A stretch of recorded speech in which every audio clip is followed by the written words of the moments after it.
the motion in the name of the Leader of the Opposition. The Leader of the Opposition to move the motion, Mr Jeremy Corbyn. Thank you, Mr Speaker. I move the motion that this House has no confidence in Her Majesty's government. Last night, the government was defeated by 230 votes, the largest defeat in the history of our democracy. The first government to be defeated by more than 200 votes. And indeed, the government itself could barely muster more than 200 votes. Last week, they lost a vote on the finance bill. That's what's called supply. Yesterday, they lost a vote by the biggest margin ever. That's what's regarded as confidence. By any convention of this House, by any precedence, loss of confidence and supply should mean they do the right thing and resign. Mr Speaker, the Prime Minister has consistently claimed that her deal, which has now been decisively rejected, was good for Britain, workers and businesses. If she is so confident of that, if she genuinely believes it, she should have nothing to fear from going to the people and letting them decide. In this week, in 1910, the British electorate went to the polls. They did so because Herbert Asquith's Liberal government had been unable to get Lloyd George's People's Budget through the House of Lords. They were confident in their arguments, and they went to the people, and they were returned to office. And it's still how our democracy works. When we have a government that cannot govern in the absence of a written constitution, it is these conventions that guide us. If a government cannot get its legislation through Parliament, if a government cannot get its legislation through Parliament, it must go to the country for a new mandate, and that must apply when it is on the key issue of the day. Isn't the Leader of the Opposition engaging in a piece of shameless political opportunism which puts party interest ahead of national interest? And isn't he simply trying to disguise the fact that on this great issue he has no policy? Mr Speaker, in 2017, the Prime Minister and her party thought they could call an election and they would win it. They thought they'd return with an overall majority, and there was an enormous, indeed the biggest since 1945, increase in the Labour vote during that campaign, when people saw what our policies actually were.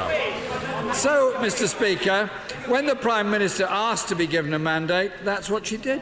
She bypassed the Fixed-Term Parliament Act, which was, as my right honourable friend, the Shadow Foreign Secretary, pointed out, designed to give some stability to the Tory Lib Dem coalition government, to ensure that the Lib Dems couldn't hold the Conservatives to ransom by constantly threatening to collapse the coalition. The Fixed-Term Parliament Act was never intended to prop up a zombie government.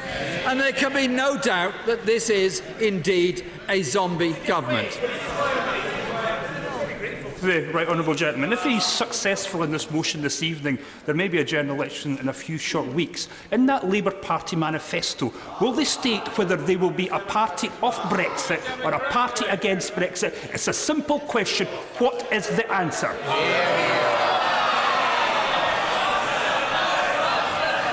Mr Speaker, we are a democratic party, and our party will decide what policy we fight the election on. But in the meantime, we are very clear. There has to be a customs union. There has to be access to European trade and markets. There has to be a protection of rights. There has to be a rejection of a no-deal Brexit. And as I was saying, Mr Speaker, last week this government became the first for more than 40 years to lose on a finance bill. And a shocking first for this government. A shocking first. It forced a heavily pregnant member of this House, my friend the member for Hampstead and Kilburn, to delay a scheduled caesarean to come to vote, all because of their cynical breaking of trusted pairing arrangements. I think we need to examine that and examine our procedures to ensure such a thing can never happen again. Point of order, Anna Soubry. Mr. Speaker, could you assist the House, please? This is an important matter. I say this as a woman, but we need to establish once and for all. Was the honourable lady offered a pair? Yes. I think all of us and the public need to know, sir. Clerk reminds me that's not a point of order. My understanding is that there was a pairing opportunity. No,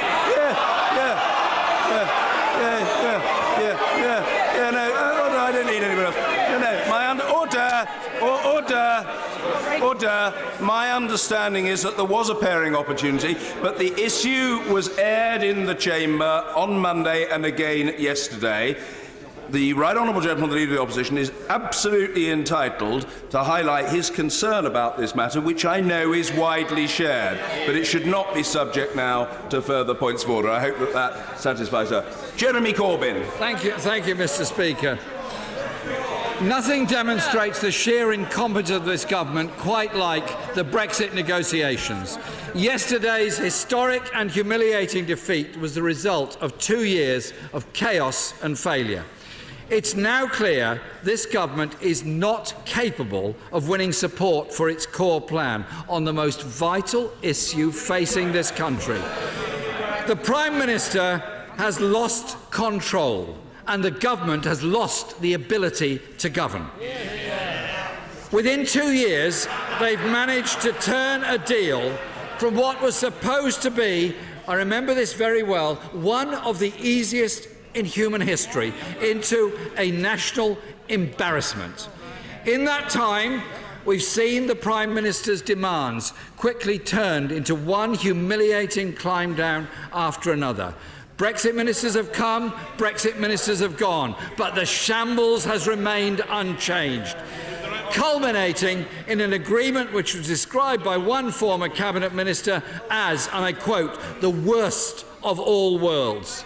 Let's be clear. The deal the Prime Minister wanted this Parliament to support would have left the UK in a helpless position, facing the choice of either seeking and paying for an extended transition period or trapped in the backstop. The Prime Minister may claim the backstop would never come into force. Order. No, I'm sorry. There are courtesies in this place. A member can seek to intervene. He or she should not do so out of frustration by shrieking an observation across the floor. Well, whether we say shriek or yell or bellow or shout, it was very noisy and it was disorderly. And the Right Honourable Gentleman knows I hold him in the highest regard and I have great affection for him, but he must behave better. No, I'm not in... yes, but who takes... whether an intervention is taken or not, no, there's no all right about it, I say to the Right Honourable Gentleman. The person who has the floor decides whether to take an intervention. That's life, that's the reality, that's the way it has always been. Jeremy Corbyn. Thank you, Mr. Speaker. But who has confidence in this government's ability to negotiate a future trade deal with the EU by December 2020, after the shambles we've all witnessed over the past 2 years? This Frankenstein deal is now officially dead, and the Prime Minister is trying to blame absolutely everybody else. Give way. Allow me to intervene. In modern British history, Prime Ministers, when faced with even a fraction of the titanic and calamitous margin that was faced by the Prime Ministers yesterday, they have done the right and honourable thing, resigned and called a general election. Would my right honourable friend agree that in the pursuit of power and in the trappings of office that she has now forgotten what is right and honourable? I thank my friend for the intervention, as I've made it very clear. All the precedents are that when a government's had the defeat that this government has had, it's time to resign and allow the people to elect a new Parliament to deal with the issues facing this country. Mr. Speaker, let me be clear. The blame for this mess lies firmly at the feet of the Prime Minister and a government, which time after time has made hollow demands and given what turned out to be false promises. They say they want this Parliament to be sovereign, yet when their plans have come up against scrutiny, they've done all they can to obstruct and evade. The Prime Minister's original plan was to push through a deal without the appropriate approval of this Parliament, only to be forced into holding a meaningful vote by the courts and by members of this House to whom I pay tribute for ensuring we actually got the meaningful vote last night in this House. Yes. I'm grateful to the Leader of the Opposition for giving way. As I understand it, he will allow his party to decide whether or not he will deliver Brexit should he become Prime Minister. His party has already decided that if he is not successful in getting a general election, he should support a people's vote. If he does not win the vote tonight, will he then support moves in this House to give us a people's vote? I'm sure the member is fully aware of the decision made by my party's conference that, as the next phase of it, all options are on the table, including the option that he has referred to. I give way to my friend at the back. Would my honourable friend confirm whether, in this national crisis, the Prime Minister has telephoned the Leader of the Opposition to ask for a meeting to discuss the way forward for our country? I haven't had such a call as yet, Mr. Speaker.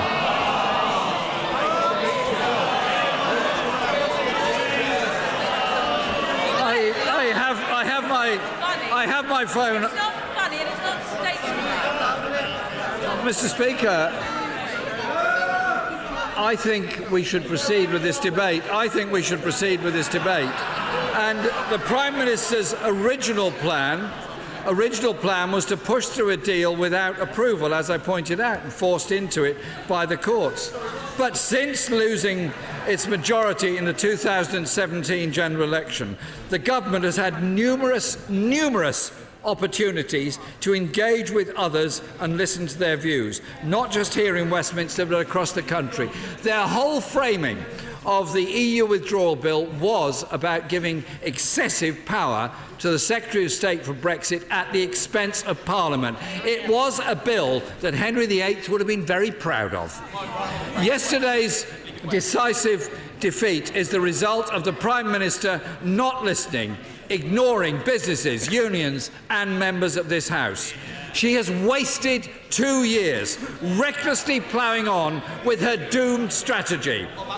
And even when it was clear that her botched and damaging deal could not remotely command support here or across the country, she decided to waste even more time by pulling the meaningful vote on December the 11th on the empty promise, and it was an absolutely empty promise, of obtaining legal assurances on the backstop. Another month wasted before the House could come to its decision last night. Some on the government side have tried to portray the Prime Minister's approach as stoical. Mr. Speaker, what we've seen over the past few months is not stoical. What we've witnessed is the Prime Minister acting in her narrow party interest rather than the public interest. Yes. Her party is fundamentally split on this issue. Fundamentally split, Mr. Speaker, when less than 200 of their own MPs were prepared to support the Prime Minister last night. This constrains the Prime Minister so much that she simply cannot command a majority in this House and on the most important issue facing this country without rupturing her party. And it's for this reason the government can no longer govern.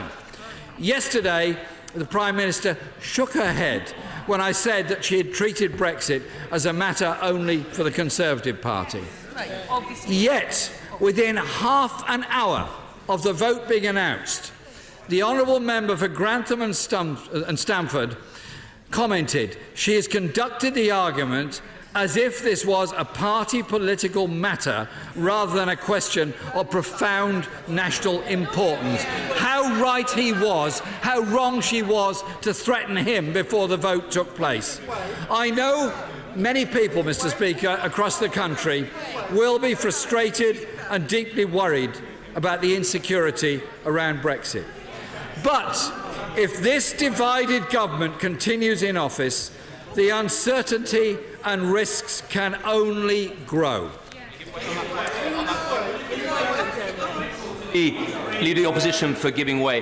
When those cross-party talks start, would he tell the House which of the Scarlet Pimpernel will come? The Leader of the Opposition who campaigns for Remain in London and the South East, or the Leader of the Opposition who campaigns for Brexit up north? We need to know. Mr. Speaker, there has been no offer of all-party talks. There has been no communication on all-party talks. All the Prime Minister said was she might talk to some members of the House. That isn't reaching out. That isn't discussing it. That is not recognising the scale of the defeat they suffered last night. Mr. Speaker, it's not just over Brexit that the government is failing dismally, letting down the people of this country. There has been a Windrush scandal, the shameful denial of rights, the detention and even deportation of our own citizens. The government's flagship welfare policy, universal credit, is causing real and worsening poverty across this country. And just yesterday, under the cover of the Brexit vote, they sneaked out changes that will make some pensioner households thousands of pounds worse off. Those changes build on the scourge of poverty, causing measures inflicted on the people of this country, including the bedroom tax, the two-child limit, the abominable rape clause, the outsourced and deeply flawed work capability assessment, the punitive sanctions regime and the deeply repugnant benefit freeze. People across this country, Mr. Speaker, whether they voted Leave or whether they voted Remain, know full well that the system isn't working for them. If you're up against it and you voted Remain, and you're up against it and you voted for Leave, this government doesn't speak for them, doesn't represent them and cannot represent them. Food bank use has increased almost exponentially, and more people are sleeping on our streets, and numbers have shamefully swelled every year. The Conservative Party used to call itself the Party of Home Ownership. They're now called the Party of Homelessness in this country. Care is being denied to our elderly, with Age UK estimating at 1.2 million older people not receiving the care they need. 7 billion cut from the adult social care budgets in the past 9 years. Our NHS is in crisis. Waiting time targets at accident emergency. I'm talking about waiting times at accident emergency departments and for cancer patients that have not been met since 2015, and they've never been met under the government of this Prime Minister. Not yet. The NHS has endured the longest funding squeeze in its history, leaving it short-staffed to the tune of 100,000. and NHS trusts and providers in over £1 billion in deficit. The human consequences are clear. Life expectancy is now going backwards in the poorest parts of our country and stagnating overall. This is unprecedented. Another shameful first for this government. Another reason this government should no longer remain in office, and why this motion of no confidence is so important. Mr. Speaker, the Leader of the Opposition is making some powerful arguments. Not very well, but he's making some very powerful arguments. I don't know if he could help us, though, with this. I saw an opinion poll at the weekend. If there was any merit in his arguments, could he explain to the House why it is that this party is 6 points ahead in the polls? Could it be that it's because he's the most hopeless leader of the opposition that we've ever had?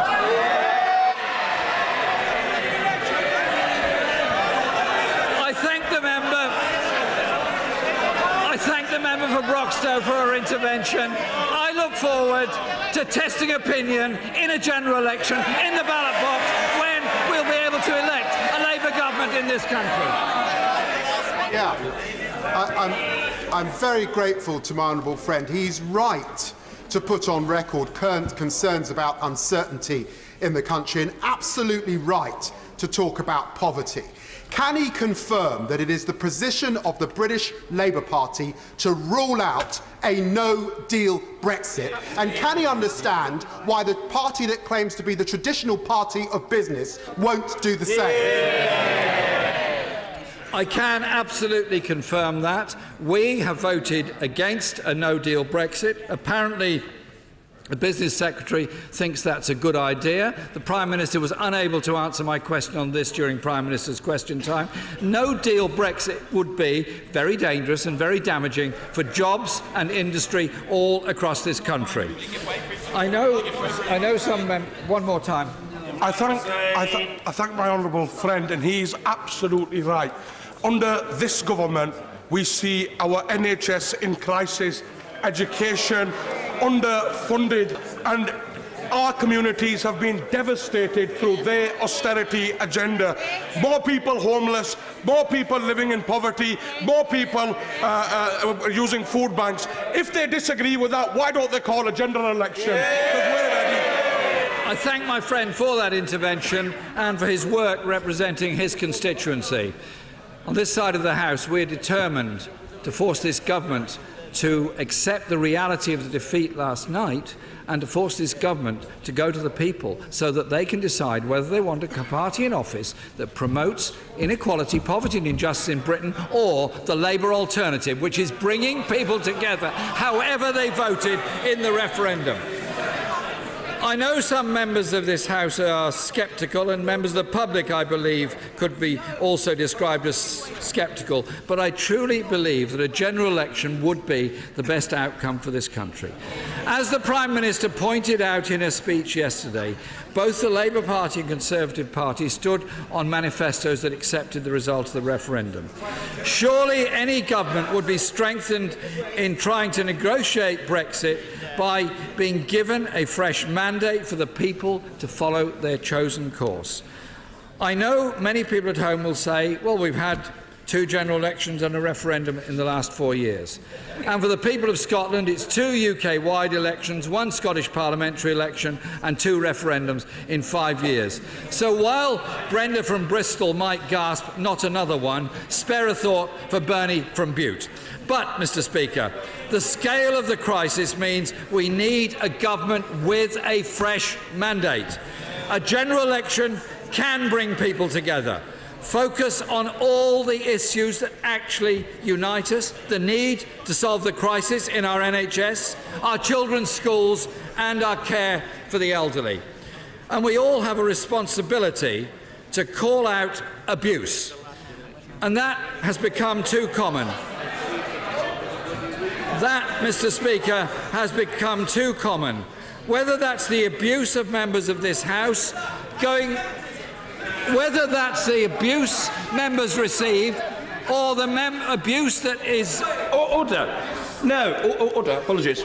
No, Mr Morris, don't yell from a sedentary position like that. If you seek to intervene, you seek to do so in the usual way. That's the only way to do it. Just because you're angry doesn't justify you behaving in that way. Stop it. Jeremy Corbyn. Thank you, Mr Speaker. Mr Speaker, I'm sure we can all unite. I'm sure we can all unite. We can all unite in condemning racist abuse in any form whatsoever within our society. And too many of our constituents have faced that since the toxic debate in the last referendum and, if I may say so, the government's hostile environment policies on the Windrush generation. Mr. Speaker, many media pundits and members of this House say there is currently no majority in this House for a general election. Let the members of this House decide.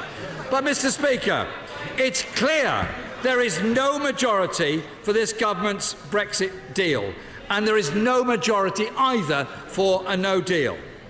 I want to pay tribute to all members of this House who, like the Labour frontbench, are committed to both opposing the Prime Minister's bad deal, which we voted down last night, and ruling out the catastrophe of no deal. But I do believe that following the defeat of the government's plan, a general election is the best outcome for this country, as the Labour Party conference agreed last September.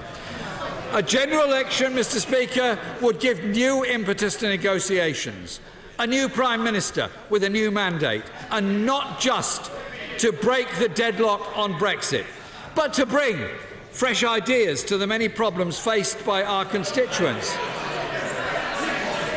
The problems that people face, such as very low pay and insecure work, of in-work poverty which is increasing, the problems of trying to survive on universal credit and living in deep poverty, the scandal of inadequate social care, which might not concern the member opposite, but it does concern millions of people around this country.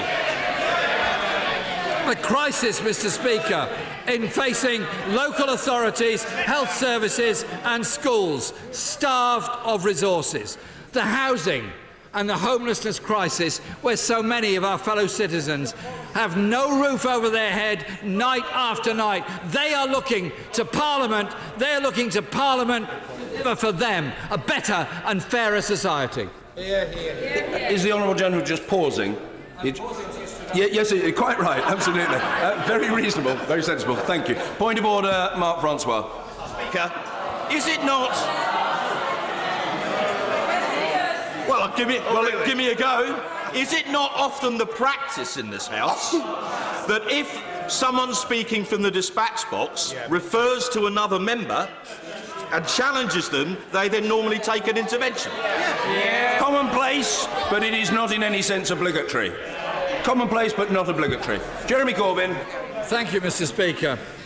Mr. Speaker, if the House backs this motion today, then I welcome the wide-ranging debates we'll have for the future of our country and the future of our relationship with the European Union, with all the options on the table. As I said before, Mr. Speaker, a Prime Minister confident of what she describes as a good deal and committed, as she claims, to tackling burning injustices should have nothing to fear from such an election. But, Mr. Speaker, if the House does not back this motion today, then surely it's incumbent on all of us to keep all the options on the table, to rule out the disastrous no deal and offer a better solution than the Prime Minister's deal, which was so roundly defeated yesterday. Mr. Speaker, this government cannot govern and cannot command the support of Parliament on the most important issue facing our country.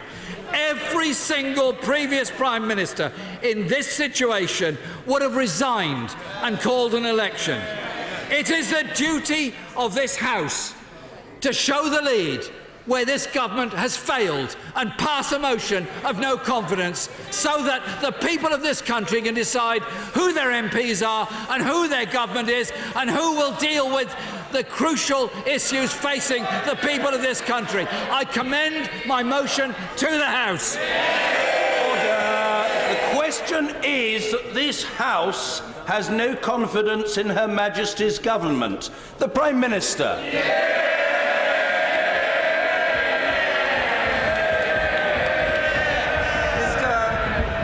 Mr. Speaker, last night the House rejected the deal the government has negotiated with the European Union. Today it is asked a simpler question. Should the next step be a general election? I believe that is the worst thing we could do. It would deepen...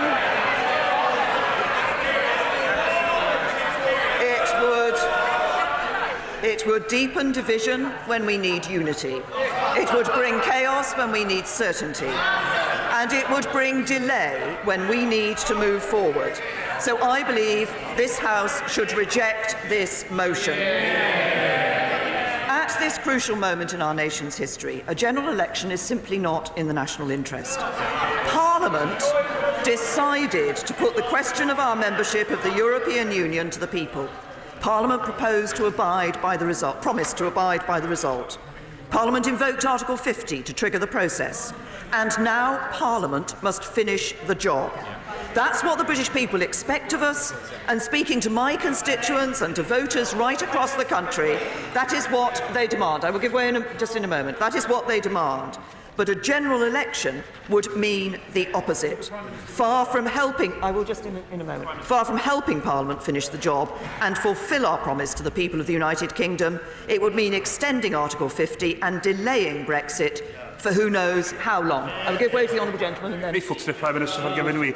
She's lost a quarter of her cabinet. 170 members of her backbench want her gone. She's experienced the biggest defeat in parliamentary history.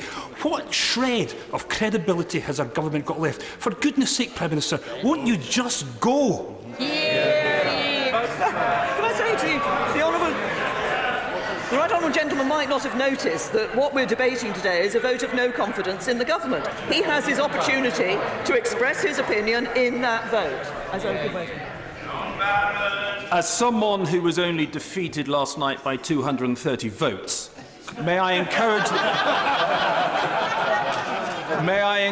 the Prime Minister to KBO and never tire of reminding the country that our good economic and one nation record will be put at risk by a very extreme left-wing and high taxation party. Can I say to my honourable friend, he is absolutely right. I will speak about this later in my speech, but it is over the last years since 2010 with Conservatives in government that we've been able to turn this economy round, ensure jobs are provided for people and give people a better future. Now, I will be back. For giving way. I totally agree with the Prime Minister that a general election would solve nothing. It's merely a tactical device by the opposition to cause chaos. But would she also agree with me that one thing we also need to rule out is a second referendum on our membership of the EU, which would be highly divisive and would not resolve the issues that we currently face? My honourable friend is absolutely right in that a general election would cause the sort of delay that I've just been talking about. But he is also right. We had a referendum in 2016. I believe it is incumbent on this Parliament to deliver on the result of that referendum and to deliver Brexit. And as regards those issues, the choices we face as a country won't change after 4 or 5 weeks of campaigning for a general election. There's no indication it would solve the dilemma we now face.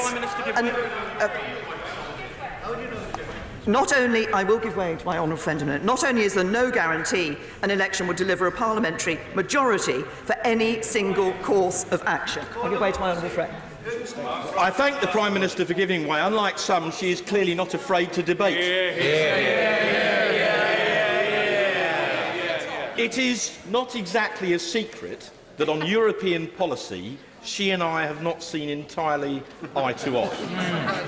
And it is possible... Well,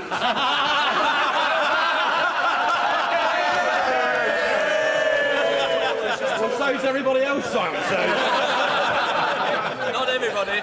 And it is possible we will continue to disagree, but I'm a Conservative first and last.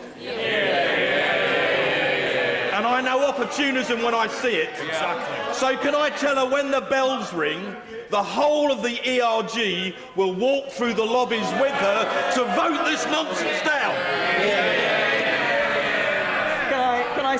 Can I thank my honourable friend for his intervention? And I note what he said. I'm happy to carry on discussing with him our different views that we have had on the European issue. But it is absolutely clear that what the right honourable gentleman, the Leader of the Opposition, is trying to do is not going to help to resolve the issue of ensuring that we deliver on Brexit for the British people. I'll give way to the honourable lady. I thank the Prime Minister for giving way. In 2017, she went to the country and asked the country for a mandate. She lost her majority. Last night, she asked the House to back her deal. She saw the biggest defeat for a government vote in the history of this House. Last night, she said she wanted to open dialogue with the whole of this House, and yet she has refused to open that dialogue with the front bench. Does she not agree with me that this looks like more of a strategy to divide and conquer rather than take this House and the country together and work out how we move forward? Can I say to the Honourable Lady, what I said last night was that we would be opening discussions, having discussions across this House. There are many different opinions on the issue of how to deliver Brexit across this House. There are some views not to deliver Brexit across this House. I believe we should be delivering Brexit for people. What I made clear was that the first priority, should the Leader of the Opposition put a motion of no confidence down, would be to debate that motion of no confidence. I'm confident that the Government will retain the confidence of this House, and when that happens, I will set out the further steps we will take on discussions with members across the House. If members will just be a little patient. I have taken a number of interventions. I will make a little progress, but I will be generous in taking interventions. I think members know, from the number of hours I have spent in this House answering questions, that I am not afraid to answer questions from members of this House. But what we see when we look, I will in just a moment, if the Honourable Gentleman listened to what I said, it does help sometimes. We do not even know what position the Labour Party would take on Brexit in an election. Now, it's barely 18 months since this country, if my honourable friend would just allow me one, it's barely 18 months since this country last went to the polls, an election where well over 80% of voters, almost 27 million people, backed parties whose manifestos promised to deliver Brexit. That's what the Government intends to do. That's what's in the national interest, not the disruption, delay and expense of a fourth national poll in less than 4 years. I'll give way to my honourable friend. Thank you. I thank the Prime Minister for giving way to me. Does she not agree with me that if the Leader of the Opposition himself wrote on a note exactly what he wanted, passed it to the Prime Minister adopted that, he would still vote against it?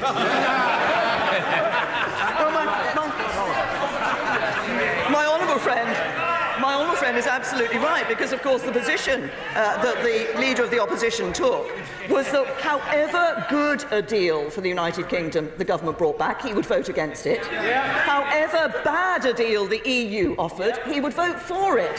So he has no real national interest in getting the right answer for our country. I promise the honourable gentleman.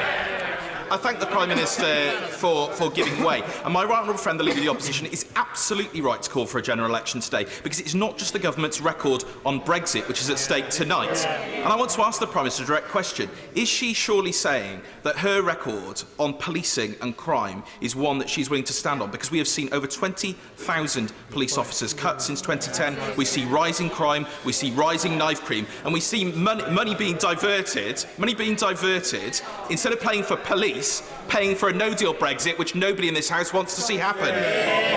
The honourable gentleman talks about paying for police. Of course, we put more money into, made more money available to police forces. And what did the Labour Party do? The Labour voted against that. Yes, that's what they did. They voted against it. I will just make a little more progress, and I will take some more interventions. Now, last night the House did indeed speak clearly, and I heard the message that they sent. I heard the concerns of my colleagues and from across the House, and I understand them. And as I told the House last night, if the Government secures, and I've just repeated, if the Government secures the confidence of this House, then my first priority will be to hold meetings with my colleagues, with our confidence and supply partners, the DUP, and with senior parliamentarians from across the House. But our principles are clear: a deal that delivers a smooth and orderly exit, protecting our union, giving us control of our borders, laws and money, and allowing us to operate an independent trade policy. These are what deliver on the will of the British people. I will give way to the honourable gentleman. I tried this with her earlier during question time, so I'm going to give her one more chance. Which of the red lines Which of the red lines that she set that caused the defeat that she had last night is she willing to compromise on to get the agreement through? Sensible question. And the honourable gentleman will not be surprised to hear that I will give him the same answer as I've just given in my comments, because what the honourable gentleman, what I would point out to the honourable gentleman, is that the key thing that this House needs to do, that this Parliament needs to do, is to deliver Brexit for the British people. That is what we need to do, and we need to do. I will in a minute. We need to deliver a Brexit that actually respects and reflects the vote that was taken in the 2016 referendum. I will give way to the honourable gentleman to come back, and then I'll give way to my honourable friend. I'm trying to be helpful to the Prime Minister, believe it or not, but this is pure robotic fantasy. It's her deal that has to change, and the deal is a product of the red lines. Yep. So when she has that meeting with my right honourable friend, which of the red lines is she willing to give up on? Yeah, exactly. And I repeat that we will approach these discussions in a constructive spirit. We want to hear the detail from the House of what it is that they want to see, such that we can secure the support of the House for a deal. I give way to my honourable friend. My right honourable friend for giving way, unlike the Leader of the Opposition. Does she share my concerns that too many people in this House are trying to scupper the mandate given to us by the British people? For centuries, this House has taken arbitrary power from kings and queens and peers and grandees and has put that power in this House for the public good. But we now appear to be becoming that arbitrary power that is taking away and removing that mandate that we gave the British people. Will she fight to deliver on that mandate and to protect and preserve our democracy? My honourable friend puts his point very powerfully indeed. This Parliament voted to ask the British people to say to them, it is your decision, not tell us what you think and we might think afterwards whether or not we like it. It is your decision and we will act on that decision. And what we want to do is, I will just make a little more progress if honourable members and right honourable members will. That is what we want to do, deliver on the will of the British people. As I said, I'll approach the meetings in a constructive spirit, focusing on ideas that are negotiable and have sufficient support in this House. And the aim is to identify what would be required to secure the backing of the House. And we'll just make a little more progress. I have been already generous in interventions. If these talks bear fruit, as I said earlier in Prime Minister's questions, there would be in no doubt I will go back to Brussels and communicate them clearly to the European Union, and that's what members asked for.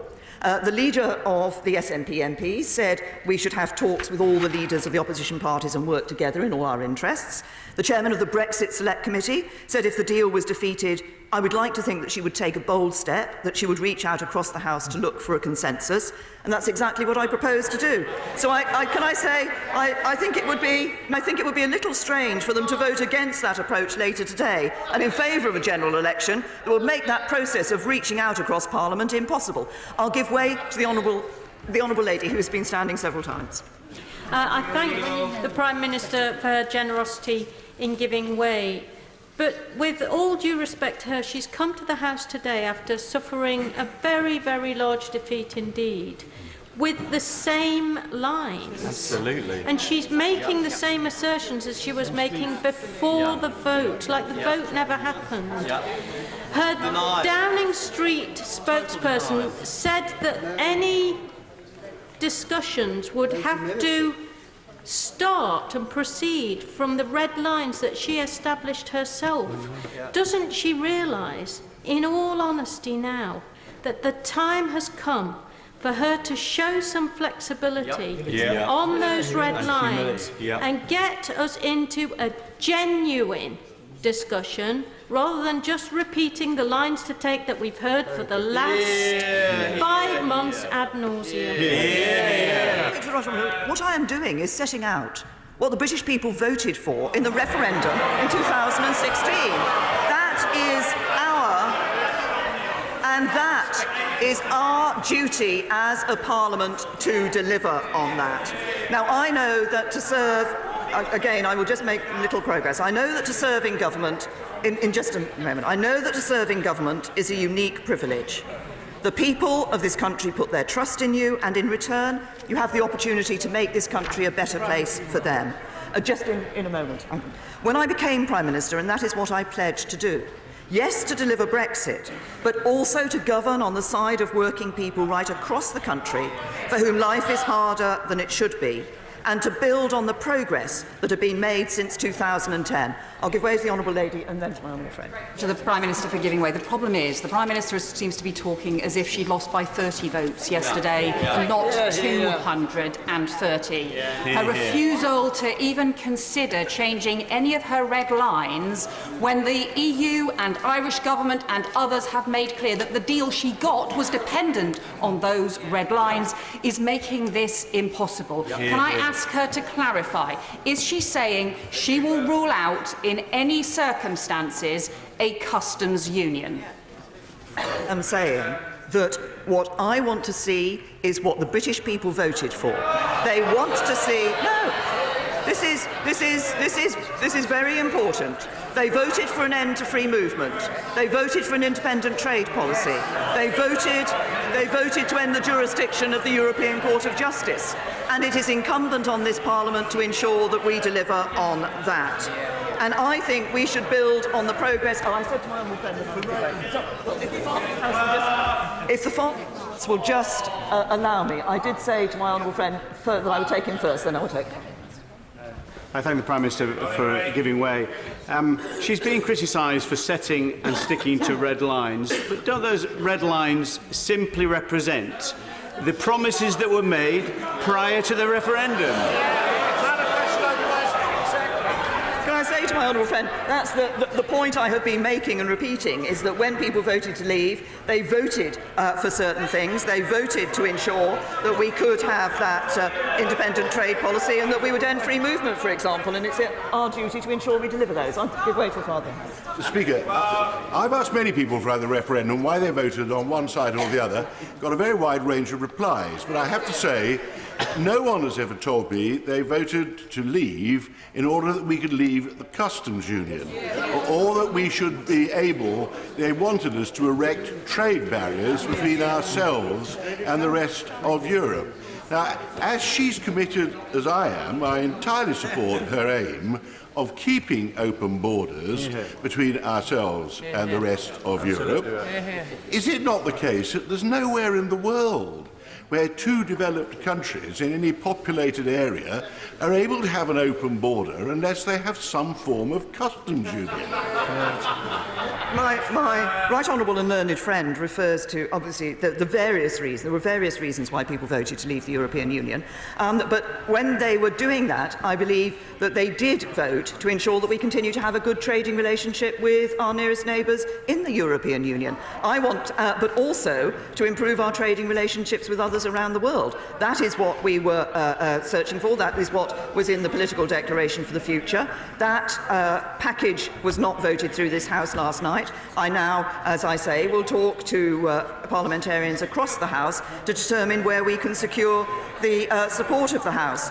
But while delivering Brexit is an important and key element of government, it is also important that we build on the progress made since 2010 and lead this country towards the brighter, fairer, more prosperous future it deserves. And I'm going to make some progress before I take any further interventions. I believe that this government has a record to be proud of, a record that demonstrates that our policies and principles are more than words. In 2010, we inherited the gravest of economic situations, a recession in which almost 750,000 jobs were lost, a budget deficit of £1 borrowed for every £4 spent, and a welfare system that did not reward work.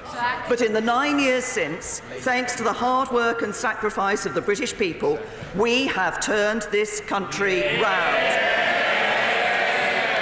Our economy is growing, the deficit is down by 4/5, the national debt has begun its first sustained fall for a generation, the financial burden left for our children and grandchildren is shrinking by the day. And that is a record to be proud of. I'll give way to the honourable gentleman. I thank the Prime Minister for allowing me to intervene. Under her leadership, this government has become the first in British history to be found in contempt of Parliament. It has become the first in British history to lose by more than 200 votes on a primary policy matter. Homelessness has spiralled out of control. The usage of food banks has risen exponentially, and much more besides. So surely it is now time to act with humility and to do the right and honourable thing and to resign and call a general election. Could I say to the honourable gentleman again, the whole point of this debate today is to determine whether this House has confidence in the government or whether it thinks there should be a general election. Now, I say that our record is a record to be proud of, but I know it's not enough. A strong economy alone is no good unless we use it to build a fairer society. One where wherever you are, wherever you live, and at every stage of your life, you know the government is on your side. Where growing up, you will get the best possible education, not because your parents can afford to pay for it, but because that is what every local school provides. Where your parents have a secure job to go to that pays a decent wage, where they get to keep more of the money they earn each month. That when you finish school, you know that you can go to university whether or not your parents went, or you can have an apprenticeship. That when you want to buy your first home, enough houses are being built so that you can afford to get a foot on the housing ladder. That when you want to get married, it doesn't matter whether you fall in love with someone of the same sex or opposite. And that when you have children of your own, you will be able to rely on our world-class NHS. That both parents can share their leave to look after their baby, and when they're ready to go back to work, the government will help with the costs of childcare. And that when you've worked hard all your life, you will get a good pension and security and dignity in your old age. And that is what this government is delivering. I'll give way to the honourable lady. I thank her for giving way. I thank her for giving way, and I acknowledge that she wants to paint her government in a good picture. But isn't it true that precisely because a lot of people are unhappy, they also voted for Brexit? And isn't it the case that we need to clarify with the British people what exactly they voted for, and need to put a precise deal in front of the people and not just make a general assumption why people voted for Brexit? People also voted for Brexit because they were generally unhappy with the state of this country. So isn't it the case now we need to put a precise Brexit deal in front of the people so all people can say, well, actually Brexit will make a difference? Well, as the honourable lady might recall that when I became Prime Minister, I made exactly that point, that people in voting for Brexit, there were various reasons people voted for Brexit, but I do think for some they wanted a change in the way politics delivered for them. I think that they were concerned, that they felt that politicians weren't listening to them. And that is precisely why it is so important that on the result of the referendum we listen and we deliver for the people of this country. And this government is delivering in a whole range of ways. I give way to I thank the Prime Minister for giving way, and I appreciate the positive, confident and optimistic picture of the future of the UK that she painted. What a contrast to the Leader of the Opposition, who takes every opportunity to talk Britain down. How on earth can somebody claim that they aspire to be Prime Minister if they have such utter lack of confidence in Britain and the British people? Absolutely. Anybody who wants to be Prime Minister should believe in this country and believe in the talents of our people. And that is so important. I'll give way to them. I know the Prime Minister, thank you so much for being around this. I know there's so little time to get in all the achievements, but on the same note, you may... Colleagues... Right, here. Colleagues may laugh, but it is this government who is taking the environment more seriously than any other government. We are putting sustainability first, and that is more important even than Brexit, because if we don't have a healthy environment, and our record on this is second to none, microbeads, ancient woodland protection, the clean air strategy and more, we would be lost. Can I thank my honourable friend? She has indeed set out an area where this government has been taking important action, and I'd like to commend the work that she's done on that, and the work of my right honourable friend, the Secretary of State, in this area, because we are indeed leading the way in a number of ways on this. I will take I'll take my right honourable friend, and then I'm afraid I must make some progress because a number of people want to speak. I'm very grateful to the Prime Minister. She is giving way considerably more than the Leader of the Opposition did. She has just mentioned the stewardship of the NHS under her leadership.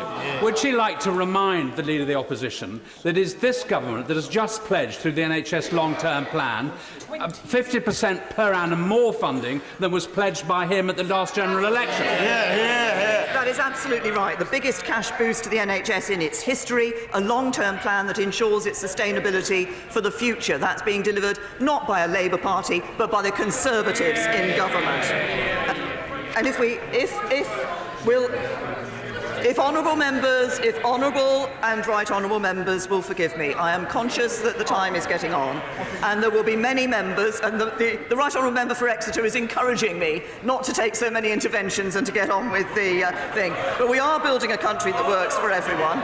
But there is much more to do. Investing in our industrial strategy so we're creating the jobs of the future in all parts of our country, not just in London and the South East. Delivering our long-term plan for the NHS that my right honourable member has just referred to, so that our most precious institution is equipped for the future. Tackling the lingering injustices that for too long have blighted the lives of too many people. Women being paid less than men. Mental health being treated with the same seriousness and resource and physical health. A criminal justice system that has poorer outcomes if you're black than if you're white, and an education system that has left white working-class boys as less likely to go to university than anyone else. These are issues we need to tackle, and the mission of this government will not stop. This is a government building a country that is more prosperous, a country that is fairer, and a country that works for everyone. And with the confidence of this House, we will go on delivering for Britain, driven by a passionate belief in doing what is right for our country and right for our people, acting not in self-interest, but in the national interest. And that is the simple mission that has underpinned our approach to the Brexit negotiations. And as we enter the next stage of that process, I have made clear I want to engage with colleagues across the House. Now, the question now is whether the Labour leadership will rise to the occasion. But I fear the answer is no, because, as the Labour leader himself has indicated, Brexit is the biggest issue this House and this country has faced for generations. What it demands from senior politicians is responsible leadership and pragmatic statesmanship. The Leader of the Opposition, as yet, has shown neither. His failure to set out a clear and consistent alternative solution is the third reason why this House should comprehensively reject this motion. Indeed, the Shadow Brexit Secretary has described Labour's position on Brexit as one of constructive ambiguity. I think the Shadow Trade Secretary called it something slightly more succinct, but definitely not parliamentary, and therefore I cannot repeat it. But I call it not being straight with the British people. Because for more than 2 years, the Leader of the Opposition has been either unable or unwilling to share anything other than vague aspirations, empty slogans and ideas with no grounding in reality.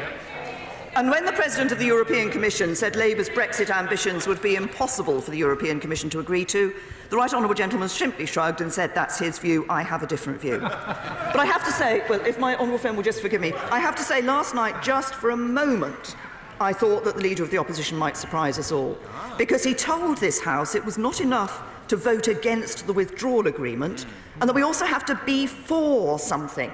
So surely that was the moment. That was the point at which, after months of demanding that I stand aside and make way for him, he was going to reveal his alternative. We waited, but nothing came. He still faces both ways on whether Labour would keep freedom of movement, and he won't even be drawn on the most basic point of all. I referred in PMQs to the fact that on Sunday, when challenged as to whether, if there was a general election, he would campaign to leave the European Union, he refused to answer that question 5 times. He's refused to answer that question in response to members of this House today. The government has no doubt about its position. Under this government, the United Kingdom will leave the European Union, and we will respect the decision of the people. I will give way to my... I thank the Prime Minister for giving way. She's quite right to point out the yawning chasm at the heart of Labour's policy. But the Prime Minister also said we need to come up with a constructive alternative. And speaking to colleagues around the House, it strikes me very powerfully that there is one element of the currently proposed deal which, if changed, would make it much more likely to pass, and that is the backstop. Would the Prime Minister therefore consider contacting the European Commission's officials in the coming days and over the weekend and ask them to make legally binding changes to that backstop, which I believe would then have a very good chance of passing this House? Well, can I say to my honourable friend that the purpose of the various discussions we're going to have is to identify the issues that will secure the support of this House, and I will take those issues to the European Parliament. I will give way to the honourable gentleman, and then I am going to make progress so that others can speak in this debate. I am extremely grateful for her giving way. She has been generous. She has talked about engagement with this House, and yesterday she referred to this House as the fulcrum of our democracy. Can I gently point out that she is the Prime Minister who went to the Supreme Court to stop us having engagement with this House? And the vote that we had yesterday was on the back of an amendment that she herself voted against. She talks about engagement with this House, but we have experienced nothing but hostility from the Prime Minister. Going forward, will she put her words into action? If not, she doesn't deserve to have the job in the first place. Can I say to the honourable gentleman that I think he has been in this House on many occasions when I have come to listen to this House and have taken questions and answered questions from this House. In fact, it is counted from October through to December to a whole 24 hours spent answering questions in this House. But vital though Brexit is, there's much more to being the Prime Minister of the United Kingdom. And that is, after all, the job to which the right honourable gentleman, the Leader of the Opposition, aspires. If I may just, if my right honourable friend will just bear with me, I do just want to make some progress. I understand a significant number of members have put in to speak, and by putting forward this motion, the right honourable gentleman is asking this House to accept that he could be the next Prime Minister. So how would he have faced some of the big challenges that I have faced as Prime Minister over the last 2.5 years? When Russia launched a chemical attack on the streets of Salisbury, I worked with our allies to degrade Russian intelligence capabilities and hold those responsible to account. His contribution was to suggest that we ask Russia to double-check the findings of our own scientists.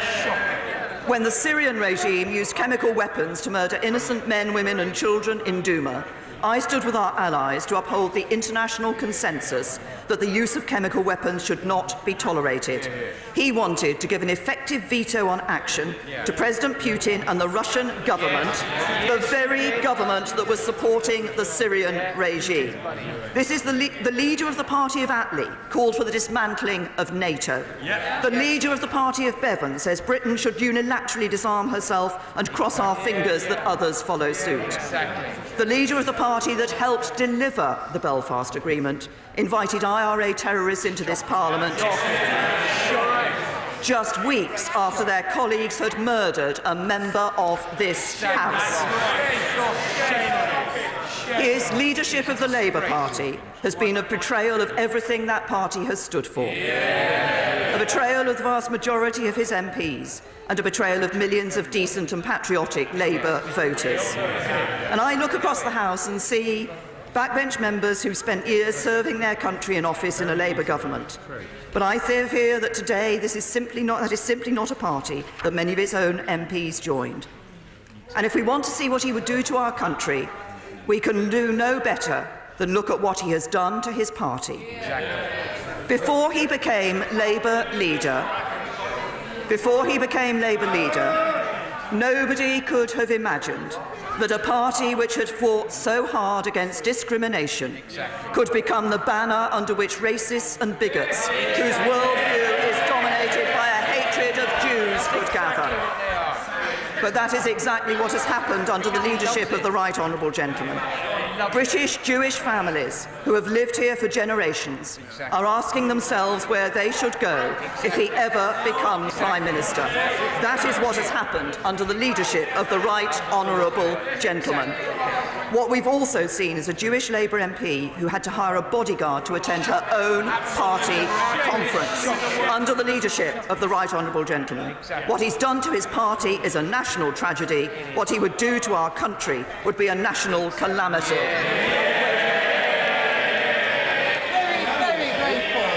Very grateful to the Prime Minister for being so generous and engaging in a debate, and as ever she could teach a few people lessons on that. Can I just go back to the question or the intervention from the Honourable Member for Hove, though? He makes, if I may suggest, a very important point, that whilst the Prime Minister has been very generous, Mr Speaker, in coming to this place and answering questions, the complaint is that we have been excluded in a meaningful way at the outset in helping to determine the principles upon which a Brexit deal should be negotiated. And for many of us, Prime Minister, in seeking to be true to the oath and the promises to our constituents and voting for things against our own government, we've been threatened with deselection, threats against our safety and even death threats. And I know how seriously she takes that, and I thank her for her kindness last week in the note she sent to me. Would she now make it clear to anybody listening to all of this that we here, especially on these benches, but it applies also to honourable and right honourable members opposite, given the very wise words and observations she's just made about the state of the Labour Party, that it would be wrong for anybody to be intimidated or bullied in any way at all, simply for coming here and being true to what they believe in and what they believe is in the national interest. Can I say to my right honourable friend, I think what she experienced I think last week was appalling. I understand that she has experienced other incidents more recently. And can I just say to her, I absolutely agree. Everybody in this House holds their opinions and their views with passion and commitment. And it should be right for everybody in this House to be able to express those views with passion, with commitment, and not feel that they are going to be subject to intimidation or harassment or bullying. I think that is very important. I'm sure that is a sentiment that commands approval across the whole of this House. And once again, I'm sorry to my right honourable friend for the experiences that she has gone through. Well, I will give way to the right honourable gentleman on this point, and then I am going to conclude and... I'm grateful to the Prime Minister, but she must recognise that she has built a cage of red lines that produced a deal that was overwhelmingly rejected by this House. We rejected the deal because we rejected the cage. Now, this afternoon she has yielded nothing about how any single one of those red lines will change. If she is not prepared to change, how on earth can we in this House continue to place a shred of confidence in her?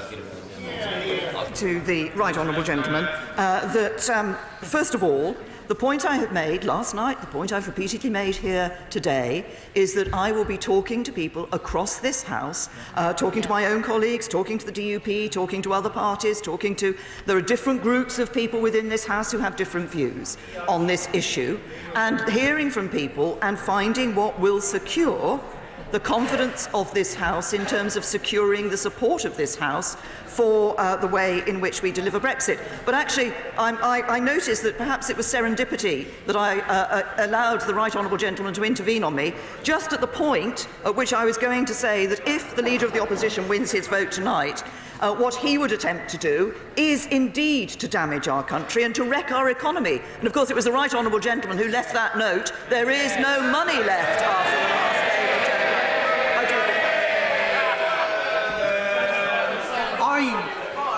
Mr. Speaker, it was naive to honour a Treasury tradition that went back to Churchill with a text that is pretty much the same. But I was proud to be part of a team that stopped a recession becoming a depression. And this is the government. Hers is the government. Order! Stop trying to shout other honourable or right honourable members down. Calm yourselves. Liam Byrne. She was, of course, a member of the party that backed Labour's spending plans up to late 2009, and she is the one who's presided over a government that has doubled the size of the national debt. What can I say say to the right honourable gentleman that, of course, yes, we did see what was happening in terms of the financial crisis and the impact that had. But, of course, what had happened was that a Labour Party in government had failed to take the steps to make sure that the country was in a position to be able to deal with those issues. What would we see if we saw Labour win this vote tonight? They would wreck our economy, they'd spread division, undermine our national security, and, as I've said earlier, on the biggest question of our times, he provides no answers, no way forward, and nothing but evasion, contradiction, and political gains. This House cannot and must not allow it. No, I'm about to conclude, so I'm not going to take any more interventions. We're living through a historic moment in our nation's history. Following the referendum that divided our nation in half, we dearly need to bring our country back together. And last night's vote showed that we do have a long way to go. But I don't believe a general election is the path to do that. And I don't believe that a government led by the Leader of the Opposition is the path to do that either. We must find the answer among ourselves in this House. And with the confidence of the House, this government will lead that process. Because this is the government that has already delivered record employment, put more money in the pockets of ordinary working people, and given the NHS the biggest cash boost it's ever received from any government of any colour. This is the government that is fighting the burning injustices of poverty, inequality and discrimination that for too long have blighted the lives of too many of our people. And it's the government that's building a country that works for everyone. And as we leave the European Union, we must raise our sights to the kind of country we want to be. A nation that can respond to a call from its people for change. A nation that can build a better future for every one of its people. A nation that knows moderation and pragmatism are not dirty words, but are how we work together to improve people's lives. That's our mission, it's what we're doing, and with the backing of the House, it is what we will continue to do. I'm proud of what we have achieved so far. I'm determined that the work will go on. In that I know we have the confidence of the country. We now ask for the confidence of this House. Reject this motion. Ian Blackford. Thank you very much, Mr. Speaker. It is a pleasure to follow the Prime Minister. Of course, I wish her no ill will, and if she does choose to resign today, can I wish her all the best for her future career. Mr. Speaker, in many respects, this is not a debate that we should be having. If we reflect on what happened last night, it is a government that brought its Brexit deal in front of Parliament, and it lost by a majority of 230. Mr. Speaker, something which is quite unprecedented. A defeat for the government, with our own backbenchers and the opposition in a united manner voting against this government. And if we go back just a short few weeks to December, of course there was a motion of confidence in the Conservative Party, and in that situation a majority of government backbenchers voted against the Prime Minister. And let me say, when I go back and I listen to the intervention for the honourable gentleman from Rayleigh and Wickford, he said that the members of the ERG would be going through the lobbies to support the government tonight. And, Mr. Speaker, that does indeed say it all. It's the ERG that has captured the Prime Minister. Exactly. And the real reality of where we stand today is that when the Prime Minister went to the United Kingdom in an election in 2017 in anticipation of getting a majority, they got a bloody nose and she came back as a minority Prime Minister. Well, you know, you can only... I will give way in a second. I would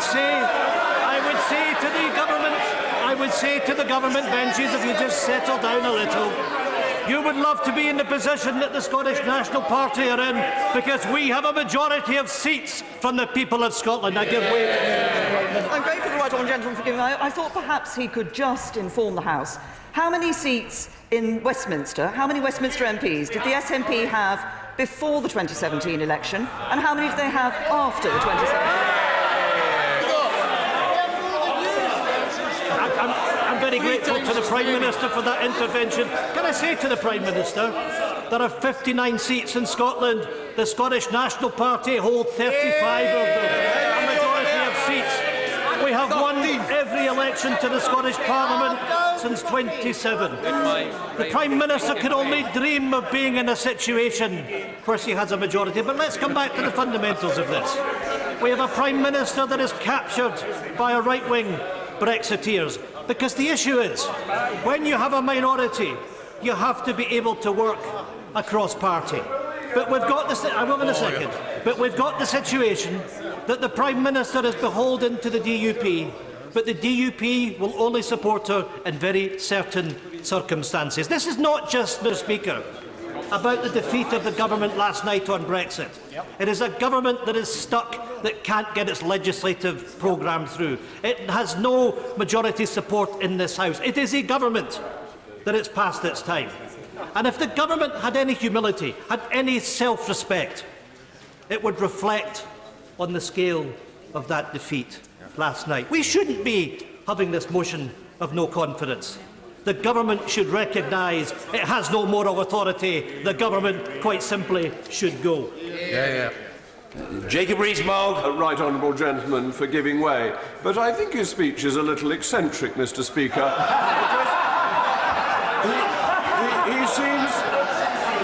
He seems to think that the ERG and the DUP control the Prime Minister.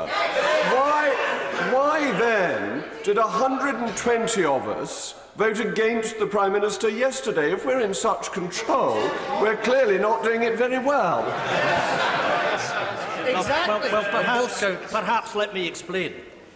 The honourable gentleman, in supporting a motion of no confidence against the Prime Minister, as he did, clearly expressed that he doesn't have the confidence of the Prime Minister. And what the ERG is seeking to do is to make sure that the government delivers what they want, which is a hard Brexit, a no-deal Brexit perhaps, against the interests of the majority of the people in the United Kingdom. But here is the reality.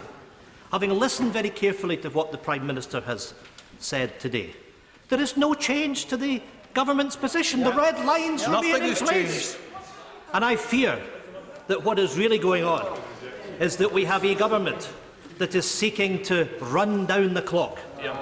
In the knowledge that they have, and I will in a minute, safe in the knowledge that the Withdrawal Act has gone through, seeking to drive Parliament to the margins and to make sure that we do crash out of the European Union with no deal as a serious prospect. All of us, Mr. Speaker, should recognise the risks of no deal that no sane person in this House would support, and the government should unilaterally take that risk to all of us and to all our constituents off the table. I happily give way.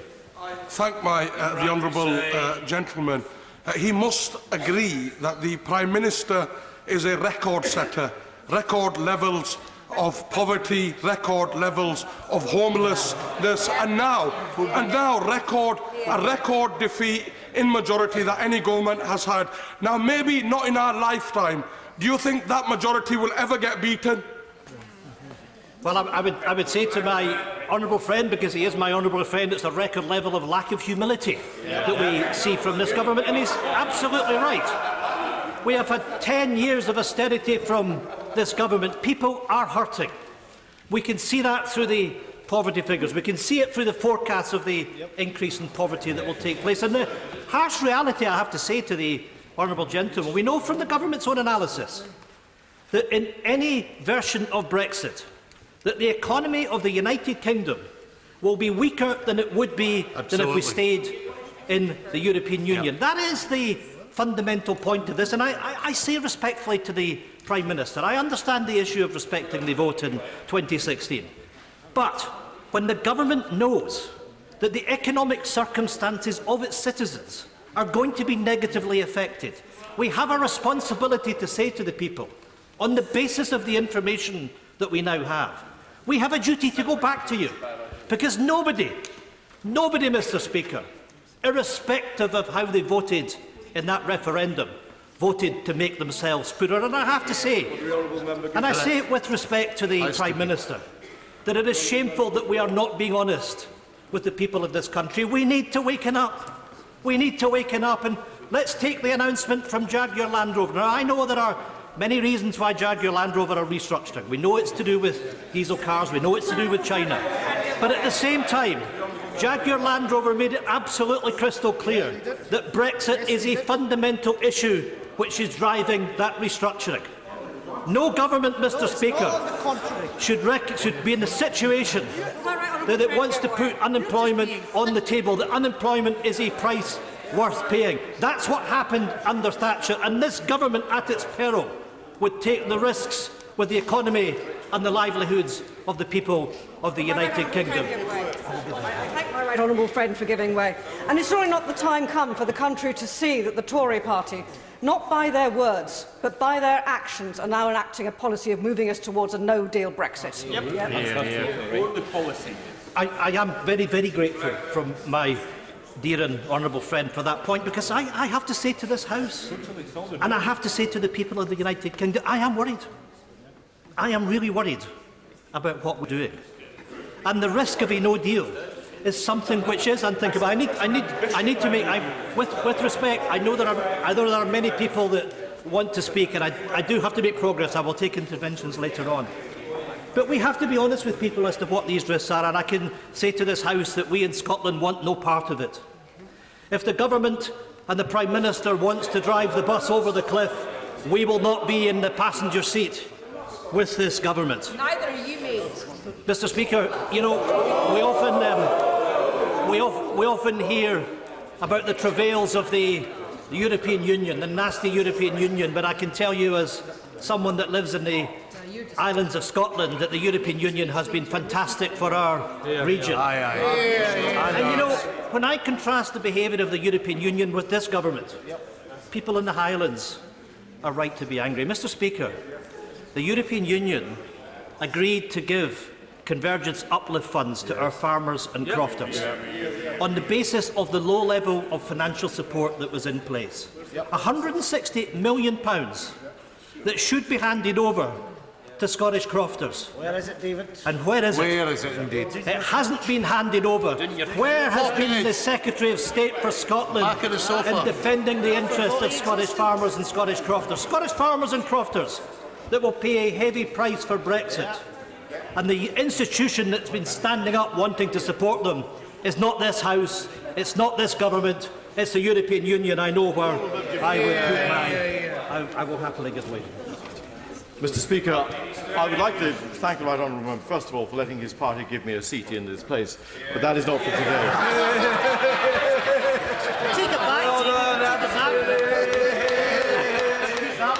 Mr. Speaker, what the right honourable member says is quite correct, and it was a question that I put to the Prime Minister yesterday, which is that so much in terms of infrastructure projects would not have happened in my constituency had it not been for the European money, and this was crucial in halting the terrible drain of our brightest and best from the Highlands to leave and never return home again. That, I say, Mr. Speaker, is an issue that is hugely important to me, and it remains as such. I thank the honourable gentleman. May I say to him it's the people of Caithness and Sutherland that gave him a seat in this place, and that we all serve with the goodwill and the ongoing support of our constituents, something anyone should ever take for granted. But, Mr. Speaker, I do want to make progress. I apologise. I have talked about Brexit, but I want to go on to about the record of this Government. The Prime Minister talked about delivering a fairer society. Oh my goodness. Those of us that live in the Highlands have been in the pilot of universal credit, the damage which has been done to many of our people in many of our communities. I look at my colleagues in these benches, where I look at my honourable friend from Airdrie and Shotts, the member for Glasgow Central, if I look at the member for Inverness, Nairn, Badenoch and Strathspey, that day after day, week after week, have had to stand up and highlight the issues with universal credit, highlight the issues with the rape clause, highlight the issues with the two-child policy. And this Government has simply not listened to the damage that has been done. It's a Government obsessed with inventing a cruel and hostile environment for immigrants, their families and their children, and a Government that continues to deny the rights of 1950s women. When I first came into this House, I was the SNP pension spokesperson. I lost count of the number of debates that I called and spoke in, highlighting the injustice that millions of women faced. Women that had worked all their life, on anticipation that there was a contract between them and the state that they would get their state pension. Women, in some cases, were given as little as 14 months' notice that their pensionable age was going to increase by as much as 6 years. That's the heartlessness and the cruelty of this government that left many of them in poverty because they ripped up the contract, because, Mr. Speaker, that's what it was between those individuals and the state. And I've appealed to the Prime Minister on many occasions to right that right. This government could easily have put its hands into the Treasury coffers. The National Insurance Fund sits at a surplus. I will happily give way. Very grateful to the honourable member for giving way, and I would ask him, does he also agree with me that it is appalling that this government has slipped out in amongst all the news of Brexit, that they're making further changes to pensions, and that pensioners who have a partner under the age of pensions, they will have to claim universal credit instead? My honourable friend is correct, and she's highlighted what this government's been doing, sneaking out these kind of announcements. I know that she is a doughty fighter for pensioners, as she will for young people, and we will stand up in this House for those that are affected that way. I will give way one more time. Very grateful. He said earlier in his remarks that he's worried about economic growth, and I quite understand that, share that, those concerns. But is he also therefore worried that the Scottish economic growth is slowing, now growing at half the rate of the rest of the UK? And what is his party doing about that north of the border? It's the wrong person to challenge without having done your homework. Oh, good grief. And I have to say the honourable gentleman is mistaken that what has happened over the course of the last year, that growth in Scotland has overtaken that of the United Kingdom. But you know, Mr. Speaker, the majority of the controls of the Scottish economy don't sit with the Scottish Government, they sit with the Parliament here in London. We would dearly love to have full control of our destiny in Scotland, because one of the reasons that we desire independence is because our economic interests simply have not been looked after by Westminster. And you know, friend gets way. I will in a second, but let me just say this. When I look in the rear-view mirror and I look at Scotland over the course of the last 100 years, our population has barely grown. Generations of young people have had to leave Scotland because of lack of economic opportunity. That's not the Scottish Government that's responsible for that, it's for Westminster. And I am delighted that there's a report which has come out from Highlands and Islands Enterprise over the course of the last few days. For the first time, the trend of young people staying and living in the Highlands has turned around. That's because of the investment that the Scottish Government is putting in young people, despite the challenges that we face of austerity from this Conservative Government. I'm very grateful to my right honourable friend for giving way, and I do hope that the motion led by the Leader of the Opposition is successful this evening. Today, I believe, I was reminded today, is the 100th, since 1913. Well, nearly, it's an anniversary from 1913 of the Home Rule Act, one of the first Home Rule Acts for Ireland, which was agreed for by this House but defeated in the other place. And in terms of control, yet again, and that's with due reference to the Democratic Unionist Party, are in control of the government opposite. If the vote is successful this evening, can my right honourable friend assure me that the Scottish National Party will have no truck with any government funding the Democratic Unionist Party and their type of politics? I'm very grateful, and there's a very simple answer to that, and it is yes, of course. Mr. Speaker, I have been generous in taking interventions. I need to move on because when I glance at my notes, I see I'm only at page 2, and I'm sure that honourable members will want me to make some progress. Mr. Speaker, the Prime Minister and the Conservative Government have let us all down. Westminster, once again, has proven that it can only let Scotland down. The Scottish National Party has no confidence in the UK Government. Mr. Speaker, Scotland voted to remain. Let me say it again. Scotland voted to remain. I often hear the Prime Minister and others talking about the national interest. I would ask the Prime Minister to reflect on the fact that this is our nation of Scotland in a family of nations. And when we were told in 2014 that if we stayed in the United Kingdom that our rights as European citizens would be respected, what we find is that this government completely ignores the wishes of the Scottish people and wants to drag us out of the European Union against our will, to take away our rights that we have as EU citizens. Mr. Speaker, it can be no surprise that the contempt shown to Scotland by the Tories over the past couple of years has strengthened and reinforced the case for Scotland to be an independent country. Mr. Speaker, it's coming. Every reasonable attempt to compromise and to protect Scotland's interests by the Scottish Government has been spurned. The powers of the Scottish Parliament have been eroded. This place has taken back control. Well, I can hear the scoffing from the Tory benches, but when the Withdrawal Act went through, the SNP membership went up by 10,000 the next day, because the people of Scotland know that the Secretary of State for Scotland sat and did nothing, as the powers of Scotland over fishing, over farming, over agriculture, over the environment were taken back against the wishes of the Scottish Government.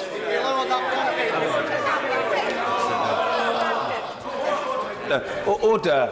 The House is overexcited, and although the right honourable gentleman is well able to look after himself, he must be heard. Sometimes there is a concerted and excessively noisy apparent attempt to interrupt, and that should not happen. Stuart Malcolm MacDonald. They are a curious bunch, Mr. Speaker. Can I ask my right honourable friend, indeed all members across the House, to reflect on the fact that in 2014, sure, the Scottish people voted to stay in the UK, but 2 years later, they voted to stay in the EU. These two things are fundamentally incompatible because of the Prime Minister's desire to drag us out. So at some point, one will have to give. She might be able to delay that, but independence is inevitable, is it not? Absolutely. Here. Can I just say to the honourable gentleman, it's coming yet for all that. Mr. Speaker, well, I will say this. I hope she's in office because I can hear from a sedentary position about this issue about whether we can demand a referendum. I'll simply say to the Tory benches that you have to respect the sovereignty of the people of Scotland. That's right. Because however you dress it up, when the Scottish National Party went to the people of Scotland in 2016, we won the election on a mandate, if there's a material change of circumstances, that we may seek to have a referendum on independence. There is a majority in the Scottish Parliament. Parliament in Edinburgh voted for it. This House in July debated a motion on the claim of right that recognised the sovereignty of the Scottish people. This House accepted that motion. That's right. If and when the Scottish Government comes to Westminster and asks for a Section 30 agreement, this Government should respect the democracy and the sovereignty of the Scottish people and allow it. Mr. Speaker, Scotland will never, not ever forget, or will we forgive, the utter contempt shown to our nation by this Prime Minister and the Government. Mr. Speaker, the Prime Minister and her Government cannot escape the reality. Her Government has led to political collapse in this country, hamstrung. This Government is completely frozen in its own failure. We have reached a dangerous impasse. With the clock ticking down, we need to remove this shambolic Conservative Government, extend Article 50 and, yes, give the people of the United Kingdom a say. I thank my right honourable friend for giving way, and as ever he is giving a stunning account of the current situation. But does he agree with me that this Prime Minister has painted herself into this corner? She is going to have to give on at least some of her red lines, and it is deeply regrettable that she has waited till the 11th hour to reach out across the House, and that history will judge her on her deeds, not her words. I absolutely agree, and of course, if I can make the reflection that in Scotland we do have a parliament which is elected by proportional representation. We are used to minority government. We're used to having to reach a consensus, and indeed, if I look at the motion which was passed by the Scottish Parliament on the issue of Brexit, it was supported by the Scottish National Party, by the Labour Party, by the Liberal Democrats, by the Greens. Prime Minister, that's how you do it. And the Prime Minister in this House has simply misunderstood the challenges of trying to reach a consensus across Parliament. She is working with her own Brexit extremists and failing to work to build a consensus across this Parliament. I must make progress, I'm sorry. Mr Speaker, if the Prime Minister does survive today, she must now act to extend Article 50 and legislate for a people's vote. Now, I must turn to the Labour Party.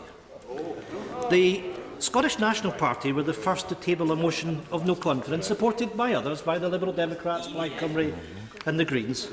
We asked for that to be debated before Christmas. Now, we knew yesterday that the Government was giving active consideration to allowing a debate to have that vote today on the motion that was laid down by the Scottish National Party and others. The Labour Party have been shamed into bringing this motion, a motion that we should have discussed before Christmas. I welcome that we are having this debate today, but on the basis of what happens today, I appeal to our friends and colleagues in the Labour Party that we have to work together to hold this government to account. And if we are to do that, then we have to recognise the harm that Brexit is going to do to all our constituents. It is time for the Leader of the Opposition, and I say respectfully to him, to recognise that there is no such thing as a jobs-first Brexit. That we have to recognise that if we want to protect the interests of our citizens, then it has to be a people's vote. We don't have time. We don't have time, Mr Speaker. The Labour Party have to join us in that campaign today. And I say this to the Leader of the Opposition. All the young people that voted Labour in England in 2017 will be paying a price from the Labour Party if Jeremy Corbyn does not give that leadership. So I say to the Leader of the Opposition, get off that fence, come and join us. Take that opportunity today. Tell us once and for all that Labour will back a people's vote. No.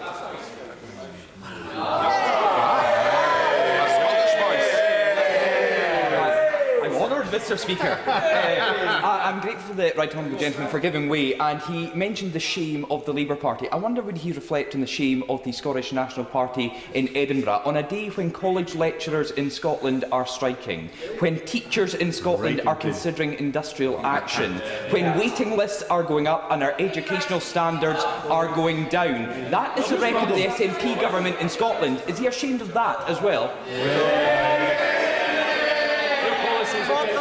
You know, Mr Speaker, the honourable gentleman used to sit in the Scottish Parliament. If he wants to debate devolved matters, I suggest he tries to get a seat back there again. But the issue... Order! You always have a very amiable disposition, Mr Kerr, but you are becoming a mildly exuberant denizen of the House. Dare I say it, even in your conduct a tad, to deploy the word used by the honourable gentleman from North East Somerset, eccentric. Now, calm, zen, restraint. Try to cultivate the air of the elder statesman. Ian Blackford. Thank you, Mr Speaker. I am proud of the record of investment in public services by my government in Scotland. But the situation we face is austerity from Westminster, and we have taken the hard decisions, on the one hand to ameliorate Tory austerity, but also to invest in our public services. And it's their Tory colleagues in the Scottish Parliament that want to cut taxes, that want to harden austerity, that will damage the interests of the people of Scotland. Keep going. Mr Speaker, I want to move on and begin to conclude. The people of Scotland wish to remain in the European Union. We want a country of opportunity, a nation free from poverty, a country where immigrants are welcome and where refugees are given refuge. We want a Scotland without austerity, a Scotland where pensioners are paid their fair share, where workers have fair and equal pay, a real living wage, a Scotland where all children are treated equally, where our health service is protected and valued, a nation that will be healthier, wealthier and happier. Mr. Speaker, the choice is clear. The United Kingdom is on a path to self-destruction. Without a change of course, Brexit will see our economy smaller, weaker, poorer. Mark Carney from the Bank of England said that Brexit had already cost each family £600. That's what's already happened, and we know that a hard Brexit will cost each household in Scotland £1,600, pushing struggling families to the brink and already poor families into destitution. Without single market and customs union membership, the future relationship can only be FTA, introducing barriers to Scottish companies' ability to trade. This will damage jobs, investment, productivity and the earnings, and will hit the most disadvantaged in society hardest. As we know, Mr. Speaker, that people who choose to live and work in this country on these islands are net contributors to our economy. If net migration is reduced by a significant number, we will be poorer economically and fiscally. That would be catastrophic, not just for workers but for our economy. Mr. Speaker, after a decade of Tory austerity, our economy has already suffered enough. The SNP will not stand by and allow the UK government to ride roughshod over Scotland's future. This government must go, and it must go today. But, Mr. Speaker, I've said it before, and our First Minister of Scotland has reiterated it today. The only way for Scotland to protect its interests and for our nation to thrive is to once and forever be rid of this place and instead be an independent nation in the European Union. Order. On account of the level of demand, a 5-minute limit on backbench speeches will now apply. Sir Christopher Chope. Mr. Speaker, when my right honourable friend was winding up the debate yesterday evening, she said that our country could ultimately make a success of no deal, although, of course, she was emphasising that she didn't believe that that was the best outcome. That was, of course, before the vote. And when we had the vote a few minutes later, then I think that the outcome of that vote is one that the Prime Minister certainly must respond to.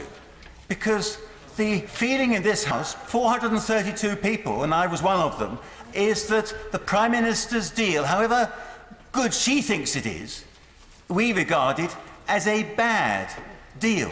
And I haven't heard anything from the Prime Minister that implies that she accepts the verdict of the House last night that we regard her deal as a bad deal. And the Prime Minister was right to anticipate such a scenario, because in her Lancaster House speech 2 years ago, she feared that the European Union would only offer us a bad deal, a punishment deal, as she put it. And she therefore emphasised that no deal would be better than a bad deal, and she emphasised the benefits that would come from a no deal, including our ability to be able to trade freely across the world, our ability to be able to enter into a new economic model, all the benefits that would come from being masters of our own destiny as an independent nation. And those were the benefits of no deal which she set out. Obviously, she, like everybody else, wanted to get a good deal. But as we have not got a good deal, I plead with my right honourable friend to ensure that she doesn't close the option of no deal. And indeed, she intensifies the preparations for no deal, because that is the best way of concentrating the minds of those in the European Union that we are serious about an alternative. If you go into a negotiation, you say the only alternative is to accept your deal or stay in the European Union, then what's going to happen? The European Union are holding us to ransom on that. What we need to be saying is that we are confident and believe in ourselves that we could be able to make a really great success of no deal. Unfortunately, that has not been the negotiating stance of the Prime Minister and her advisers, and we are suffering as a consequence of that. Last Saturday, Mr. Speaker, I had a public meeting in my constituency, and it was attended by over 200 people. There was a lot of anxiety expressed at that meeting about whether or not the Brexit that we had been promised would actually be delivered. And it's great to hear the Prime Minister reasserting her commitment to deliver Brexit. But if she doesn't deliver that on the deal that was rejected last night, then how is she going to deliver it if she rejects the no-deal alternative? And my constituents were very, very worried about the fact that they could see the referendum commitment to leaving the European Union somehow being undermined by the Prime Minister and by the government, and that in turn was undermining their trust. I'll give way very quickly. He's making a compelling case that we should go back to Europe and renegotiate. He knows we're at the end of the process, time is running out. He also knows, and I think regrets, that we're not ready for no deal. Isn't he actually making a case then to extend Article 50 in order to get the right deal that he will support? No, I'm not, because 2 years ago we were told by the Prime Minister that nothing was agreed till everything was agreed, and that everything was going to be agreed within 2 years. And we now know that nothing ever has been agreed effectively, certainly so far as the future relationship is concerned. Just trying to buy more time is not going to solve this problem. What needs to happen is that we need to leave the European Union on the 29th of March, and then we can have negotiations following on from that, when we will be standing on a level playing field, able to stand up for our own interests, and we will have called the European Union's bluff, because what they're trying to do is they're trying to undermine our ability to be able to do what we want to do in this situation. You expect, if you are unsuccessful in a conflict, that the victor will impose conditions upon the vanquished. What is happening here is that the European Union is seeking to impose conditions upon us because we have got the temerity to want to leave the European Union. That is wholly unacceptable, and the government's negotiating position, I think, has been supine throughout. Okay. In terms of imposing conditions, if we go to no deal, we will go immediately to default WTO terms, including tariffs, for example, on lamb exporters of 40%, 12.5% of car, and we won't have a trade bill, it's not going to pass at the moment, to enable us to even do anything about it. Does he not see there are serious risks in that, going down that route? Blind by ideology. Engage in trying to respond to all the scaremongering, and my honourable friend is good at the scaremongering. Let's recall the fact that our Prime Minister herself has said that no deal is better than a bad deal. The House of Commons has said that this is a bad deal. Therefore, why don't we go nap on no deal and get on with it, and actually thereby deliver for the people the result that they wanted in the referendum? And certainly my constituents are looking eagerly towards the prospect of being able to have no deal on the 29th of March. I asked, no, I'm not going to give away any more, I asked at the Brexit Committee, I asked the Secretary of State responsible for leaving the European Union, I asked what would happen on the Irish border on the 30th of March. And it was conceded that there wouldn't be any difference to the current arrangements on the 30th of March. That is an example of the scaremongering that's going on about no deal.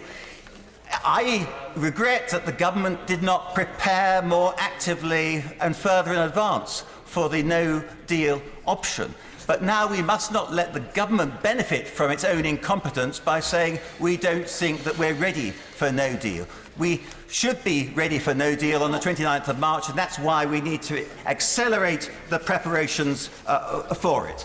If asked by my constituents, Mr. Speaker, if they have confidence in the government, their reply would be not a lot, but a heck of a lot more than in the Labour opposition. And certainly they will have even more confidence in the government if they are confident that the government is not ruling out no deal, is stepping up the preparations for no deal, and is able to confirm unequivocally again that we will be leaving the single market, the customs union, and we won't be in a situation where we have to have people coming into our country without any control over our borders. Thank you. George Howarth.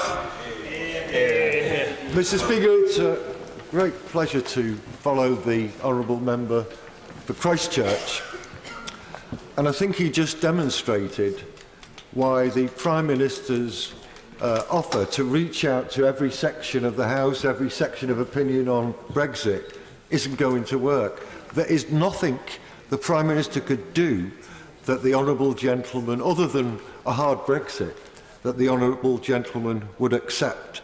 And that, I think, encapsulates part of the problem that the Prime Minister has to deal with.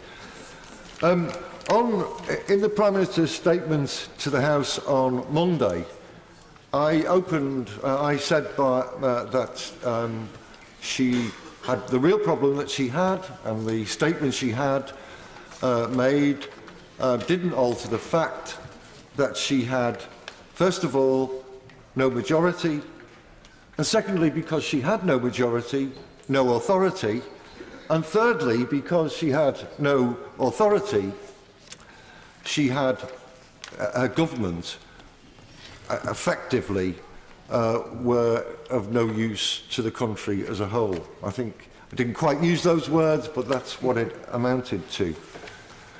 I listened very carefully to the Prime Minister in the intervening periods, and she has offered nothing really that anyone could work with.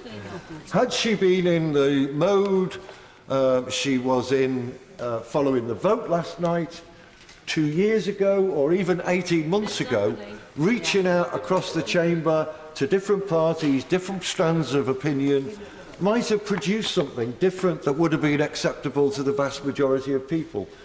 I voted for Article 50, like many others, in the hope that we would come up with a Brexit that would meet the expectations and hopes of my constituents. The problem is that the Prime Minister's deal didn't do that. And that's why we are now in the position we're in. Now, there's been a lot of comment about historical precedents in terms of Parliament and how long it is since a government was defeated by such a margin. And I decided in a conversation I had last night that I would look for other historical precedents that weren't about Parliament but were about treaties or deals or bilateral agreements. And I came across this one, Mr. Speaker, and it's the Treaty of Tordesillas of 1494, and I think probably even the honourable member for North Somerset would struggle with that one. But it was a treaty effectively between Spain and Portugal, which tried to carve up the rest of Europe and decide who would get which colonies. And guess what, Mr. Speaker? The rest of Europe didn't agree with it, and it was eventually became defunct and never was implemented. And I rather think that the Prime Minister's deal rather resembles that treaty. Now, the Prime Minister fought the last general election on the slogan, Britain needed a strong and stable government. Well, after last night's events, I mean, we haven't had a strong and stable government since the election, but after last night's events, it certainly isn't strong. And all the speculation that's going on around what's going to happen over the next few weeks, it certainly isn't stable. And that's why I think this vote of no confidence is timely, but also necessary. Now, I just want to take issue with something the Prime Minister said in her speech, which I'm sure she meant it sincerely, but it doesn't represent what is the reality of life on the ground and in my constituency. She said in her speech that the government was, in justification for why the government wanted to go on, that she was fighting against poverty and inequality. Now, you know, it simply isn't true. My right honourable friend, the Leader of the Opposition, went through a long list of problems in terms of policy and the delivery of public services as to why that's not true, and I won't repeat those. But In my constituency, this is a government that's extremely grateful to the right honourable gentleman. I apologise for interrupting him. The opposition is very considerably disadvantaged by the malfunction of the timekeeping facility. Yes, I'm well aware of that. It's very... Or do they need to stand up? It is very unsatisfactory. Unfortunately, as I said to the House, I think, yesterday, those who put it right cannot do so while the House is sitting. But it is disadvantageous. I can appeal to the whips to try to keep members informed, and in deference to the seniority of the right honourable gentleman and in the expectation that he's approaching his peroration, I will happily allow him a further sentence. George Howarth. The sentence?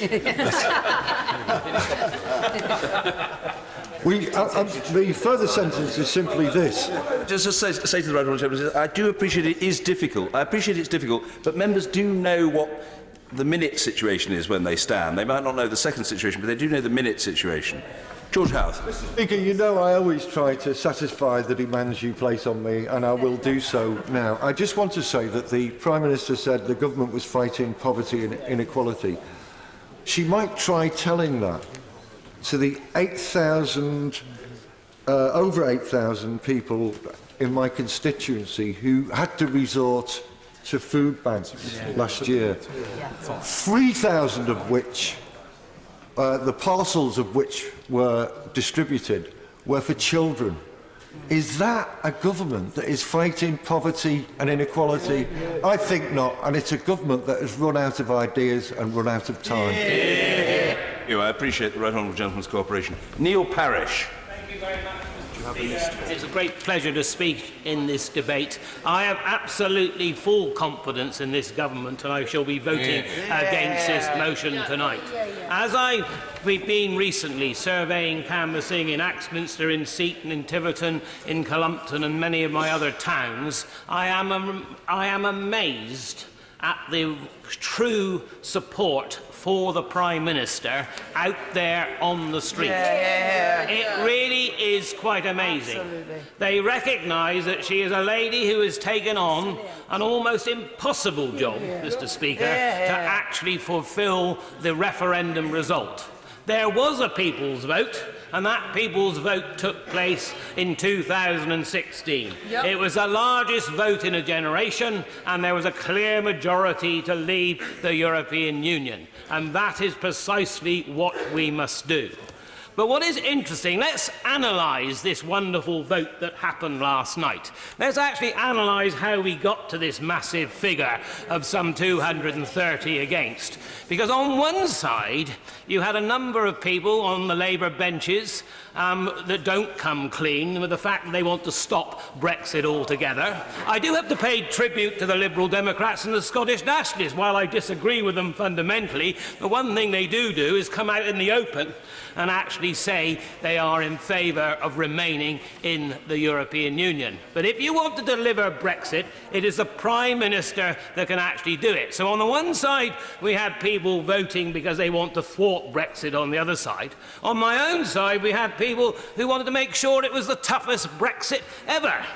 Those two lots of people have absolutely nothing in common, Mr. Speaker, whatsoever. Because when the Leader of the Opposition, I will in a minute, when the Leader of the Opposition stood up at the end and said, of course, what we need now to do is stay in the customs union, immediately huge groans from my own side, because that's precisely what they didn't actually want to do. So therefore, the Prime Minister has to get this deal through. Now, I very much support the Democratic Unionists and the border in Northern Ireland to make sure that the whole of the United Kingdom is actually treated in the same way. So therefore, there is work to be done. But does a hard Brexit actually help the Northern Ireland Irish situation? Does it help food processing? Does it help agriculture? It certainly does not, because of huge tariffs potentially and huge problems in the border. And I know very well, and on the island of Ireland,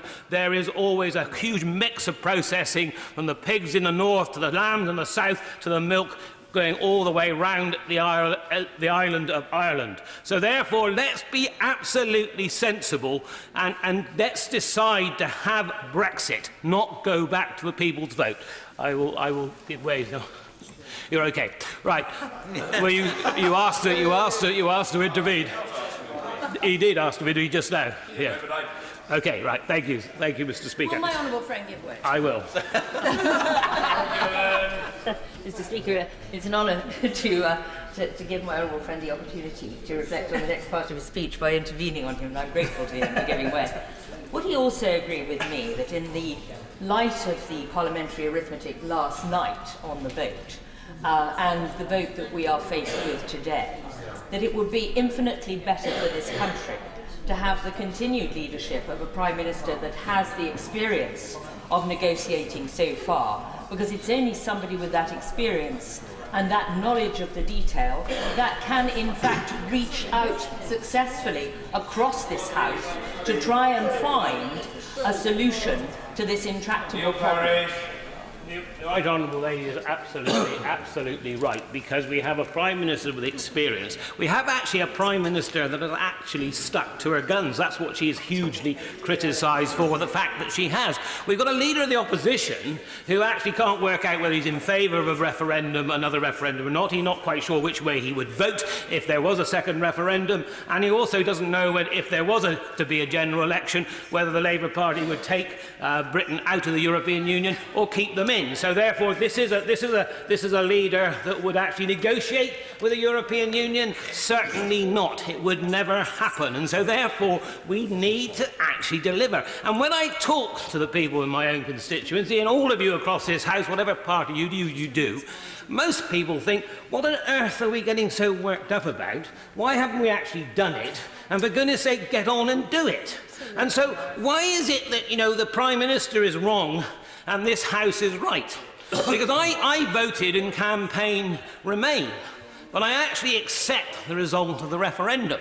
But this House is not representative in any shape or form of the opinion of the people of this country, because people may have changed a little bit. You may have a second referendum and it might turn out that the result is 48% to leave and 52% to stay.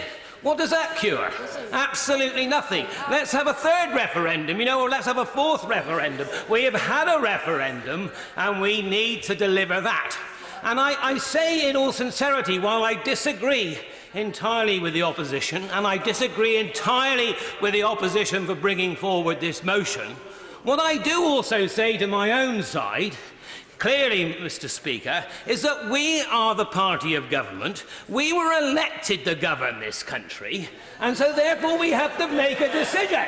Yes. And we can't sit contemplating our navels forever as to whether we are going to make a decision or not. Because this idea that you just drive us and you'll get the hardest Brexit possible and it'll just about destroy British agriculture, because I know that the Brexit ministers and others are just waiting to pour cheap food into this country because they will actually want to see cheap food delivered under Brexit. And that will hugely affect our farmers. So for goodness sake, come together, let us all as a party govern this country properly and get a deal and get out of the European Union. I think agreed.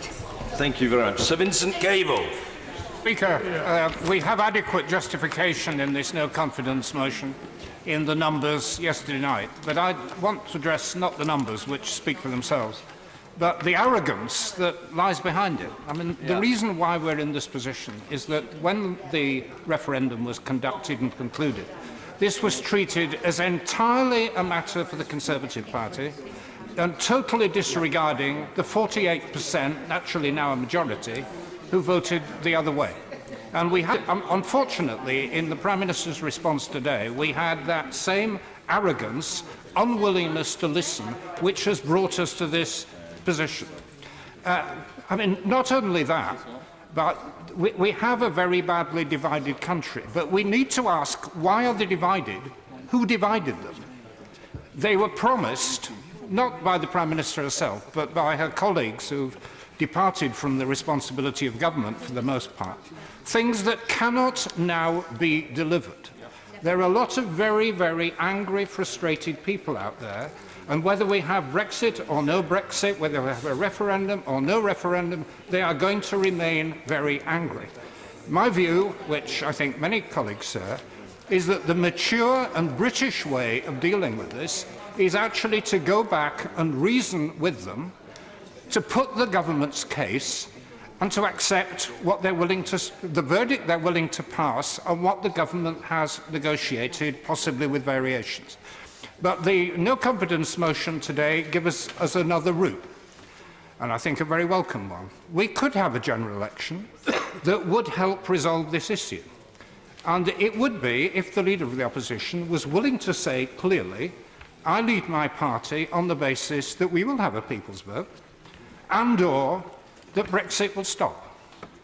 And that would be a very clear dividing line which we could debate as a country, rather than a completely spurious debate about whether we have a semi-permanent customs union or a permanent customs union. Yeah. But my concern of no confidence is not simply about the handling of the Brexit negotiation. The simple truth is that the country has ground to a halt. The government is not functioning. As I reminded the House, I was part of a government that did work. It may have done unpopular things, but it worked. Decisions were made. Decisions were made. They're now not being made. Hundreds of civil servants have been taken off the work they should be doing for Brexit preparations. So crises are simmering in the background around housing, the funding of local government, social care, the prisons and much else. They are not being dealt with. The big mistakes the government's made around universal credit or the apprenticeship levy are not being rectified. There is no effective government taking place. It's not just that there isn't no government. We're having this horrendous waste of public money. I spent 5 years with my colleague, former colleague I face, scrimping and saving for £1 million savings. The same people are now spending £4 billion on an exercise which has no purpose. They know, they are saying, half the members of the Cabinet say publicly, that the no deal isn't going to happen. We're not going to use this money. It is a complete, utter waste of money. I went through 5 years in government, and I think not a single minister was censured with a ministerial directive. I think so. Within the last few weeks, civil servants are refusing now to authorise government spending because of the recklessness involved in it. We've had confirmation for the Department of Transport, and I believe that there are other cases involved. So we're having reckless financing, we're having damage to the economy. When I left government, it was, we'd been through a very difficult time, but it was the most rapidly growing country of the G7. It's now the slowest. We're now promised, even the government acknowledges, that Brexit, however done, is going to damage the economy. So what has to happen now? I think two things. First, we have an absolute clarity around the issue of stopping no deal. We've got half the Cabinet who are going around telling business and others it won't happen, and they're absolutely right to do it. But the Prime Minister herself has got to say it. It's a ludicrous, damaging proposition. And this glib idea that you can somehow have World Trade rules, World Trade Organization rules. I've written an article yesterday in a favourite Liberal newspaper, the Daily Telegraph, explaining why this is absolutely absurd. But no deal has to be stopped. And then we have to move on to the fundamental question of how we get the endorsement from the public as to how we move forward. Thank you, Mr. Speaker. Thank you. Justine Greening. Very much, Mr. Speaker. I will be supporting the government today. This is absolutely no time for a self-serving general election called by the Labour Party, when what the British public need this House to do is now focus our efforts on finding a route through on Brexit. The challenge on Brexit is not about whether it's Labour or Conservative. The challenge is precisely that Brexit is above party politics. And that's one of the principal reasons why this House has had so many challenges in finding a route through that people can coalesce behind. And actually, I think it comes on the back of a British electorate that has steadily grown more and more tired of some of the dysfunctional party politics that they see taking place in our country, and a party politics that too often prioritises short-term press release politics, playing to its core base, irrespective of whether that reflects where the British public are at, instead of being able to work across party if necessary, to take the long-term decisions that actually deliver on the ground for the British people and for future generations. And I may have had my criticisms about my own government and its strategy on Brexit. I think it was wrong to disenfranchise the 48% and then tactically inept to disenfranchise the 52% by not delivering the Brexit that they clearly felt they were voting for. But the reality is, all we've seen equally from the opposition across the Green benches is absolutely, as one of their own said yesterday, dither and delay. And I think many people, when they look back on this time in our history, will feel like it was actually both front benches that failed to rise to the challenge of delivering on Brexit and a route forward.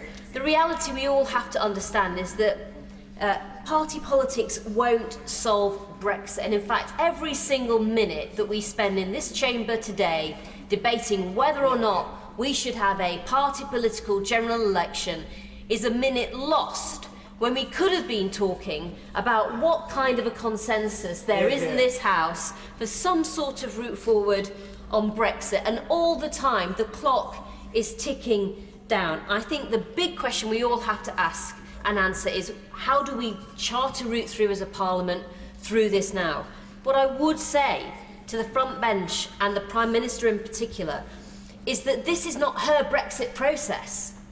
The process on Brexit belongs to all of us, it belongs to our communities, and we have to now work together to find a path forward, and that means two clear things. First of all, it is now imperative that the Prime Minister doesn't just talk to the House and to parties, she listens to what MPs are saying, but it needs to go beyond that. She simply needs to allow this House to have a vote on the clear different options we have ahead of us in the way we were able to have a meaningful vote last night on her deal. That is how you ultimately find out if there is a consensus for anything. There are many members in this House who clearly feel that delivering on Brexit, if necessary, now means we should depart with no deal. We should have a proper vote on that to test the will of the House.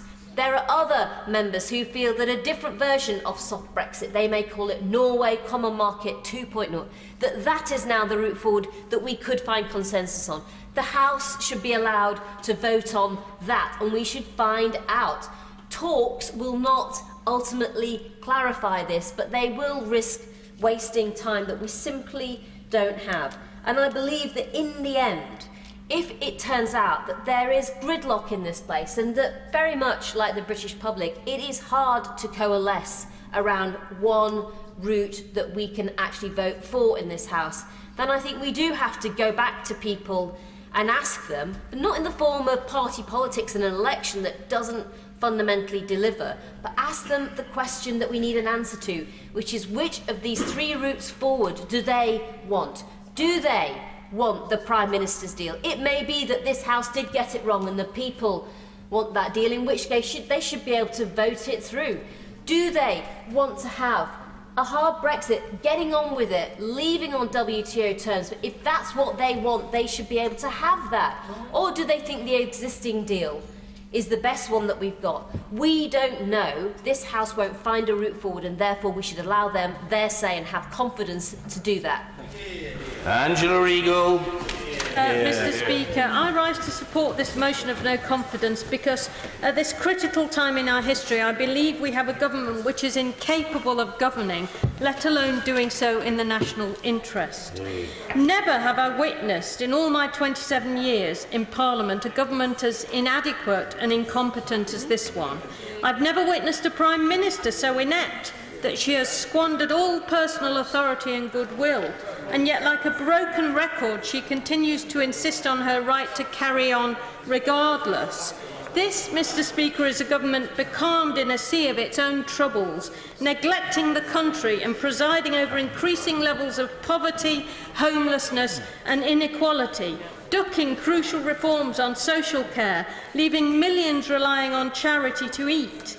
The deep splits in the Conservative Party consume all of its energies, and Brexit is like a black hole which devours all light, out of which literally nothing can emerge. This is a government that's failed badly, even in its own terms. It has failed catastrophically on Brexit. It's failed to unite a country, its obsession with the EU divided in the first place, and it's failed to deliver on the Prime Minister's personal promise to deal with burning injustices, instead providing us with a parade of incompetent ministers, unparalleled in any administration since the Second World War. I give way to my honourable friend. For giving way. She makes a very telling point there, because whilst the government dithers over Brexit, meanwhile back home we've got a whole range of issues that she's just talked about, like food banks, unemployment, problems with the health service, education and so forth. That's one of the reasons why we want a general election, to deal with those things. Well, I agree with my honourable friend. This government is paralysed dealing with its own obsessions and not dealing with the real need and crucial policy issues in the country. Mr. Speaker, yesterday's defeat on the draft withdrawal agreement was a catastrophic loss of the Prime Minister's own personal plan to engineer a hard Brexit in the UK, and it was entirely deserved. The Prime Minister has been humiliated by losing a vote on a plan she devised after little or no consultation with her own cabinet. She finds herself in this position because of a series of colossal misjudgments which were entirely her own and for which she must now take personal responsibility. She has... I'm extremely grateful to my honourable friend, who's obviously always making such an informed and detailed speech. Would she agree with me that it's only because of David Cameron's botched legacy around a Fixed-Term Parliament Act is why the government are able to ignore the will of this House? In any other circumstances, losing on those figures, the government would and should fall. I agree completely, and I think some of the imbalances caused by that government in the way our unwritten constitution works need to be addressed. The Prime Minister decided that she would kowtow to her own extremists rather than reach out.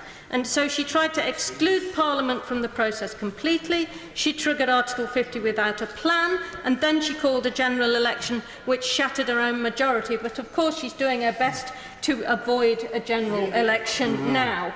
The UK is now angrier, more divided and fearful for the future than I have ever known it, and democracy itself is being questioned.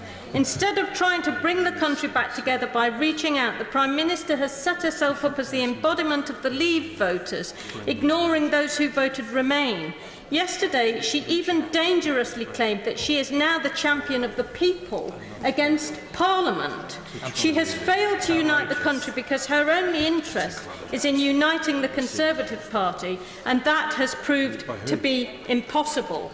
This is a government that doesn't seem to understand that demanding people unite around your own partisan viewpoint can never heal divisions. It's a government which is not capable of reaching out, listening, compromising and responding to genuine fears, and as such it is not fit for purpose.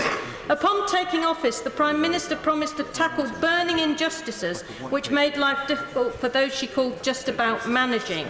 She failed to acknowledge that much of the suffering in our country is being caused by the previous governments of which she was a senior member. This government refuses to acknowledge that years of cuts in public expenditure, targeted most heavily on the poorest, have resulted in much of the suffering and burning injustice she promised to end. The government has issued countless press releases, has held a series of never-ending consultations on everything from social care, restaurant tips, rogue landlords, domestic violence, but nothing has changed. Instead, the country has been presented with a parade of incompetent ministers who were simply not up to the job, a Home Secretary forced to resign over the Windrush scandal, and the hostile environment which saw UK citizens treated like criminals and deported back to countries they'd left as small children, a Transport Secretary handing out shipping contracts to a company with no ships and no access to commercial ports, who presides over the chaos of a railway timetable disaster and blames everyone but himself. This is a man who cannot even organise a fake lorry jam on the M20. 3 Brexit secretaries in 2 years, each of them undermined by her.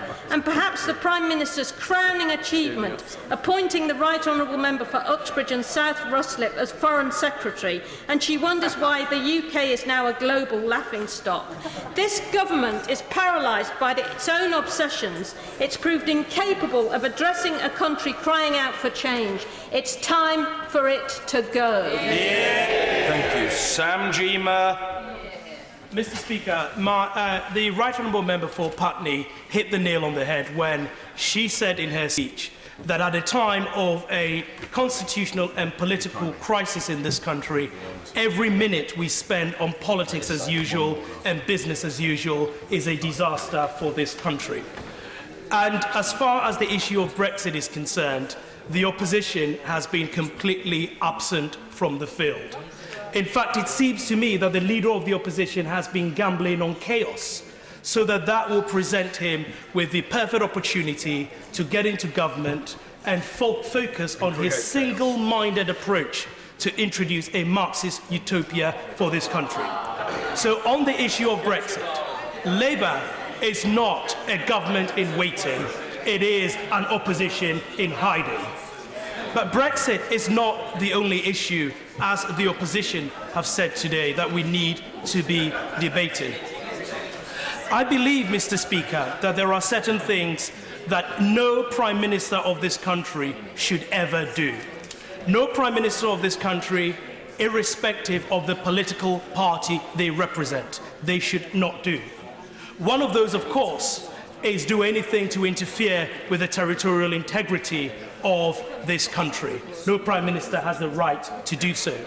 But, Mr. Speaker, the other thing is that no Prime Minister should side with our enemies and should be an enemy of our institutions.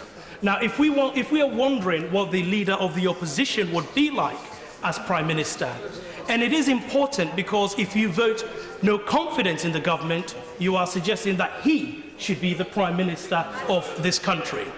You only need to look at what happens to members on the opposite side who have a dissenting voice. Members on the opposite side who have a dissenting voice are threatened by a mob, and the leader of the opposition pretends it's got nothing to do with him. Now, on this side of the House, there are many of us who disagree with the Prime Minister. In fact, I am one of those, and we say so on the TV studios every now and again. But at least we say so in the confidence that we will never need police protection disagreeing with our Prime Minister on our principles. That is what has happened on the other side of the House. I'll take that intervention. I'm most grateful to the honourable gentleman giving way, and he's absolutely right. The first duty of the state is to protect your citizens. Looking at the comments made by the Leader of the Opposition previously, not having an army and the position on Trident, imagine that person running this country. Our country's security will be completely destroyed. What does he say to that? I'm going to come on to the security point in a second. But it's not just members on the other side who feel threatened by the mob. Journalists have needed protection at the Labour Party conference. It is one of their own MPs who called their party institutionally racist. 40% of British Jews will consider leaving this country. And why? Because the leader of the opposition has spent a lifetime hanging around with the likes of Hamas and Hezbollah. I need to carry on. So, Mr. Speaker, that is one thing no Prime Minister should do, be an enemy of our democracy, but also our institutions. I was surprised when the Shadow Justice Secretary said we need to make sure that our judiciary represents society. Now, what could go wrong when politicians start trying to make our independent judiciary representative of our society? And, Mr. Speaker, the next thing is security. During the 2017 general election, when I spoke to people on the doorstep and mentioned things like the IRA, there were some people who said to me, that was 30 years ago, or I don't know the difference between the IRA and the IMF. But most recently, we had a test case. Russian agents murdered an innocent British person on British soil. Take an extra minute. Russian agents murdered an innocent person on British soil. In response to this, 147 Russian intelligence officers were expelled. Moldova, Estonia, Hungary, very small countries, also expelled Russian agents in their country in support of us. To this day, we do not know whether the leader of the opposition supported that action. In fact, what he said is we should send the samples to the lead suspect in that murder case for them to tell us whether or not they did it. Now, this is very serious. And it is serious because it sends a green light to every gangster that if this motion of no confidence goes through, and the leader of the opposition is the Prime Minister of our country, they have a free pass. Putin and Assad will have a free pass. Also, it suggests to the Western alliance to which we are committed. We are members of NATO. Order. At the moment, the honourable gentleman is not giving way. Sam Jima. We are members of NATO, and we believe that an attack on one is an attack on all. And we are committed to defending our allies. So what happens if we have a Prime Minister who is not committed to NATO? The entire Western alliance and what it is based on is completely undermined. So, Mr. Speaker, I will vote with the government today. And I will vote with the government today on the principle that there are certain things that no Prime Minister should ever do, and we cannot trust the leader of the opposition not to do that. And that is why we should all vote to support this government. Mr. Nigel Dodds. Thank you very much indeed, Mr. Speaker. And can I say that I've been struck by how many honourable members since yesterday evening have been very assiduous in their entreaties that I and my honourable friend should be present for this debate to speak and to vote later in the lobbies in support of the government and to prevent a general election. And indeed, some of those entreaties have even come from the government side of the House.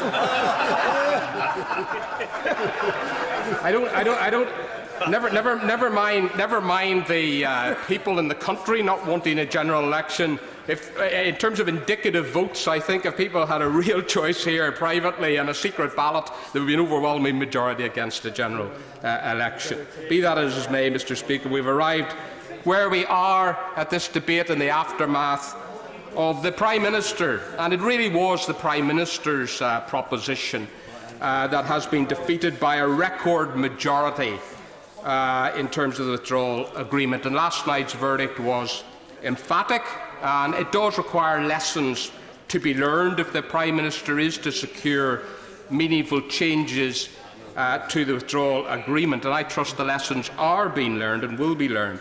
Our view has been entirely consistent that we want to deal with the European Union. We want an agreement to achieve an orderly exit from the European Union in March, but the backstop has been fatal to the proposed withdrawal agreement, and that needs to be dealt with. Now, following the general election, we entered into the confidence and supply agreement with the Conservative Party in the national interest to pursue the agreed objectives as set out in that agreement. And can I say that the support that we have secured for Northern Ireland in relation to the extra investment for health service, education and infrastructure, regardless of constituency, regardless of political affiliation, has been widely welcomed by all fair-minded people in the province. And on Brexit, we agreed to support the government where it acted on the basis of our shared priorities. That's what the Confidence and Supply Agreement actually states in terms. And of course, for us, one of our shared priorities, of course, is the preservation of the integrity of the United Kingdom, and that we leave the European Union as one country, not leaving part of it behind in single market regulation while the rest is not subject to such rules made in Brussels.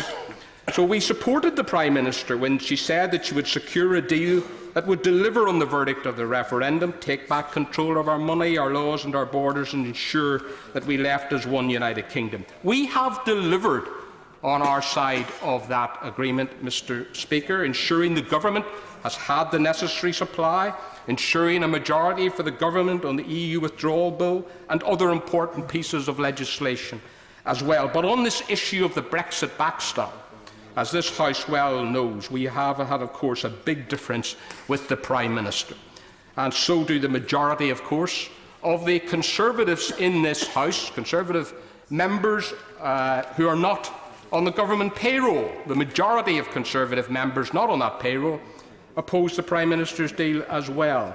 And it is because the draft withdrawal agreement breaches the shared priorities for Brexit that we signed up to that we haven't been prepared to support it. So now we have this no-confidence motion before us. We believe it's in the national interest, Mr. Speaker, to support the government at this time so that the aims and objectives of the confidence supply agreement we entered into can be achieved. Much work remains to be done on those matters. Mr. Speaker, as I said, I don't think the people in this country would rejoice at the prospect tonight if a general election were to be called. I'm not convinced that a general election would significantly change the composition of the House. And of course it doesn't change, whatever the outcome, it doesn't change the choices that lie before us all. The timing of this motion, as we well know, has got much more to do with the internal dynamics of the Labour Party than a genuine presentation of an alternative programme for government. So we will support the government tonight, this evening, on this motion, so that the Prime Minister has more time and has the space to focus now on acting in the national interest on Brexit. And it's important that the Prime Minister now does listen and does deliver a Brexit that ensures that the whole of the United Kingdom leaves the European Union together. Thank you. George Freeman. It's a privilege to follow the honourable member for Belfast North. Mr. Speaker, we gather this afternoon to debate the Leader of the Opposition's motion that he should be Prime Minister. That, I think, will unite this party on this side of the House more than any other motion, and indeed unite the nation, long overdue after the divisions of Brexit. Mr. Speaker, if you'll forgive me channeling my inner Monty Python, I want to ask, what have the Conservatives ever done for us? Let's ask, what has this great party ever done for us? You're right, I mean, our record may not pass scrutiny. When you think about the mess we inherited from the opposition, stabilising the public finances, cutting the Labour deficit by 80%, leading a jobs-led recovery, creating over 1 million jobs from 2.5 million unemployment we inherited. The opposition are barracking because they don't like to hear it or hear it broadcast to the nation. But the nation should hear it. We've created over 1 million jobs in an extraordinary jobs-led recovery, applauded by the IMF. I will give way when I finish this point. We've introduced the national living minimum wage, helping over 2.4 million workers. You'd think they'd cheer that on the benches opposite. No, they're not cheering, because they want this election for a different reason. I will continue the list, Mr. Speaker. We've introduced apprenticeships, giving a whole generation of young, non-academic youngsters access to workplace, over 3 million apprenticeships. We've introduced welfare reforms, which I do not think we've got totally right. But I'm sorry, Mr. Speaker, the opposition have taken every opportunity not to introduce sensible and positive reforms and work with us, but just to vote against every single welfare reform on principle, flying in the face of the public's wish for a welfare system that's there for those who need it, but isn't taken advantage of. Not only that, we've introduced tax cuts, Mr. Speaker, for the lowest paid, not the highest paid, on whose earnings we rely on funding public services, but the lowest. 32 million of our lowest paid workers have benefited from Conservative and Liberal Democrat-led tax cuts in the coalition. I haven't finished, Mr. Speaker. On NHS spending, not only have we put in the money that the Labour Party was saying at the last election, we've put in more, a £20 billion funding for our NHS, always safe under this party's leadership in its history. We've introduced a massive commitment on mental health, and I pay personal tribute to the Prime Minister on this. This party, not the opposition opposite, this party that made clear that the parity between mental and physical health must be achieved. We've introduced, Mr. Speaker, a pioneering industrial strategy, welcomed by Peter Mandelson, a once distinguished member of the front bench of that party, and which I was proud to play my part in. And we put 2% commitment into defence, so launched 2 new aircraft carriers, a new fleet of fighters. It's not enough, but defence is safe in this country. And even on housing, where I think we've not achieved all we should.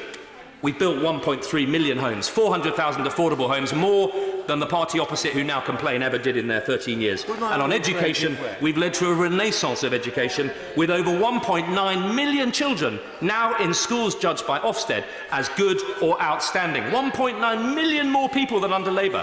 That is not a record that anyone should be ashamed of. It's a record to be proud of if you want to have a vote of confidence in this government. I'll happily give way. He's making a very good case as to why this should be a vote of no confidence in Her Majesty's occasionally loyal opposition. But does he also agree with me that this should be a vote of no confidence in the EU negotiators, who have continually failed to provide the legally binding annex on the backstop that would make all the difference to this deal? Well, he's probably right, but I don't want to be distracted from focusing on the issue at hand. Meanwhile, the Leader of the Opposition, our putative future Prime Minister, ladies and gentlemen, has broken promise after promise. On tuition fees, he promised a young generation that he was going to reverse them and then reverse the promise. On debt, 1,000 billion extra borrowing and spending, taking us right back to square one in tidying up the mess we inherited. Mayor Khan has presided over a knife crime epidemic in London. He talks about it but doesn't deal with it. The Shadow Home Secretary, Diane Abbott, can't add up, let alone defend the police when they try and clamp down on crime. The truth is that the Labour front bench is exploiting the Brexit divisions. I hear the heckling from the party opposite, Mr. Speaker. They don't like it. They don't like it.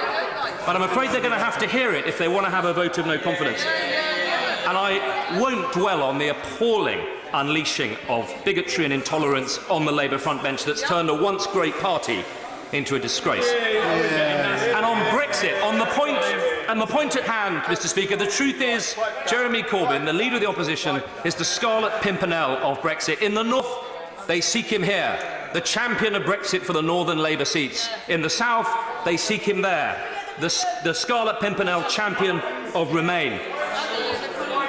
The truth is, the Labour front bench heckling me now have got more positions on Brexit than the Kama Sutra. Will the real Jeremy Corbyn please stand up, Mr. Speaker, in the pantomime politics? Order. This tendency now of members on both sides to refer to members of the House by name is quite wrong. Stop it. George Freeman. Mr. Speaker, the member for Islington North, will the real member please stand up? I was speaking this morning to channel my inner Leader of the Opposition, to Mark from Castleford on Talk Radio, who said to me, we don't need an election because we don't have an opposition, they don't have a policy, there is no choice. We need Parliament to get on and implement Brexit. In contrast to the cowardice of the Labour front bench, can I highlight the bravery of many Labour backbenchers? In particular, those members who had the guts last night to stand up for their constituents and vote for a moderate, sensible Brexit. The members for Dudley North, for Bassett Law, for Rother Valley, for Birkenhead, for North Down, for Eastbourne. Members who know that if we break our promise to the British people, this place's credibility will be damaged. Mr. Speaker, Parliament has to sort this out. I welcome the Prime Minister's conversion to cross-party discussions, and I hope that the real member for Islington North enters the room. Thank you, Mr. Speaker. I rise to support this motion, not simply because the government has made a mess of Brexit, although it has, but because of the damage it has inflicted on people in constituencies like mine and to the fabric of our society. Both of those things are linked in the character of the Prime Minister, who is so narrow in outlook that she could not reach out across this House to get a Brexit deal we could all support, but instead chose to draw red lines to appease the extremists on her own backbenches. She talks of the national interest. In fact, she acts in her own interest of retaining power. And just as she cannot see further than that, she is unable to appreciate the circumstances in which many of our fellow citizens live. There are people in constituencies like mine who go out to work every day of their lives and are still having to go to food banks to feed their children because they earn so little or are on 0 hours contracts. And there are others too that we see every week in our surgeries. Elderly people who have worked all their lives and cannot get the social care they deserve in their old age. A lady who came to see me recently, who cares for a sick husband, who has now taken on the care of her 2 grandchildren, both incredibly damaged in their early lives, and who is now denied the adaptation she needs to her home because there is no money left because local government funding has been cut so much. Another lady I saw, a victim of domestic violence, asked to take on her 2 children because it was feared her former partner was now abusing them. She did, but she is now trapped in a 1-bedroom flat because of the scarcity of affordable social housing. These are not the shirkers and the shysters of Tory imagination. These are people doing the right thing, going out to work every day to earn their poverty. And that has come about not by incompetence. I mean, I could probably forgive them for being incompetent. It has come about as a result of deliberate policy of cutting back the services on which so many people in our society depend. They boast of spending record amounts on schools, but that's because there are more pupils. In fact, they have cut the spending on pupils by 8%. It's 25% in 6th forms. And who suffers? Those who are dependent on state education. Who suffers from the lack of affordable housing? Children who are trapped in unsuitable accommodation, who can neither study and improve their prospects nor even grow up healthy. And they accuse this party of putting the burden on their future. The burden put on people's future is by what they are causing now, the lack of opportunities, the lack of opportunity to get a decent education, to grow up properly, to make the best of your life. And that is done by them. And it is a constant attack on public services that they have endured. They have loaded nurses with the burden of debt when they abolished bursaries. They chose to wage a war on the junior doctors. They sacked thousands of police and prison officers and PCSOs. This was a deliberate policy, let's remember. And it is not just individuals they target, but whole regions of this country. Only a government which did not care about the North could wash its hands of the chaos that was Northern Rail. Only a government which does not care about the North could maintain a system of local government finance that imposes the biggest cuts on the poorest local authorities, mostly in the North. And then it tells them to raise the precepts, without knowing, of course, that in the North West, 42% of the properties are in Band A, and in Surrey, 75% are in Band D or above. They cannot raise the same amount of money on the same rising council tax because spending has been totally divorced from need. I have no confidence in this government, not just because it's incompetent, but because it has no confidence and no faith in the people of this country. Order. Before I call the next speaker, who will be the first, and she's been advised subject to a 4-minute limit, namely the Honourable Lady, the member for Maidstone and the Weald, I have first to announce the results of the deferred divisions. On the question relating to energy conservation, the ayes were 330, the noes were 240. Of those members representing constituencies in England and Wales, the ayes were 302, the noes were 233, so the ayes have it. On the question relating to UK participation in the EU Agency for Criminal Justice Cooperation, the ayes were 577, the noes were 20, so the ayes have it. Mrs. Helen Grant. Thank you, Mr. Speaker. Mr. Speaker, I'm very confident that a great future awaits the United Kingdom after we have left the European Union. We're the 5th largest economy, we have a judicial system revered the world over. We have time zones that allow us to trade with Asia in the morning and the Americas in the afternoon. We have the greatest diplomatic service in the world, and crucially, nations across the globe want to do business with us, thanks to many of the achievements of this government since 2010. But in order to seize those opportunities, Mr. Speaker, as we leave the EU, this House and indeed our country needs to come together. And that coming together will require determination, effort, spirit and compromise from us all. We need to treat each other with more respect and work harder to understand the different points of view. Yes, sir. There are a number of reasons why I'll be supporting the motion of no confidence tonight. I could go into any number regarding universal credit or any other areas. But one of the key areas as to why I think the Prime Minister has let our constituents down is because this was her plan for Brexit. This was her red lines, and she has failed to get that through. Doesn't she believe, the Honourable Lady believe, that she has to take some responsibility, accept some blame and stop blaming everybody else? Well, I think that the point that the Honourable Gentleman raises has been covered a multitude of occasions already today and in previous debates. I'm not going to eat into my time here now because I've got some important and different points to make. There is also, Mr. Speaker, a well-known expression that if you're shouting, you're losing. And at the moment, many of us seem to be shouting on both sides of this House. On a daily basis, Mr. Speaker, like many other colleagues, I've witnessed taunts and lurid language as I've gone about my business near the parliamentary estate. Sadly, with an ever-present apprehension of a brick being lobbed or someone being punched.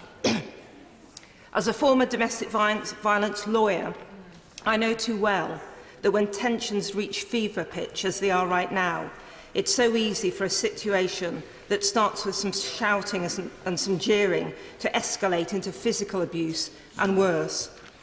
All of this needs to stop. I believe that it is our duty and responsibility as parliamentarians to find a solution which ends this Brexit deadlock and delivers for the British people. They need it and they deserve it. The answer is not a vote of no confidence in this government. No one could have worked harder and more patriotically than our Prime Minister to deliver this Brexit. The answer is not a second referendum with all the division and uncertainty. And the answer is certainly not a general election. We were all recently elected and re-elected in 2017. Our jobs are to take difficult decisions, find answers. That's what we're here to do. Our constituents rightly expect us to deliver. It is for this House to find a solution that works. We must come together. We must stop playing party political games. Be willing to compromise. Put the interests of our constituents and country first. And I will be supporting the government today. And Ben Bradshaw. Mr. Speaker, I'm delighted that my right honourable friend has tabled and secured this motion. I shall, of course, be voting for it, and I hope it wins, because my constituents in the country desperately need a Labour government. I was proud and privileged to serve in the last Labour government, and I know what transformative power for the better a Labour government can be. We also desperately need a Labour government to steer this country through and out of the current Brexit crisis. So I hope we win tonight's vote and get a chance to change the government.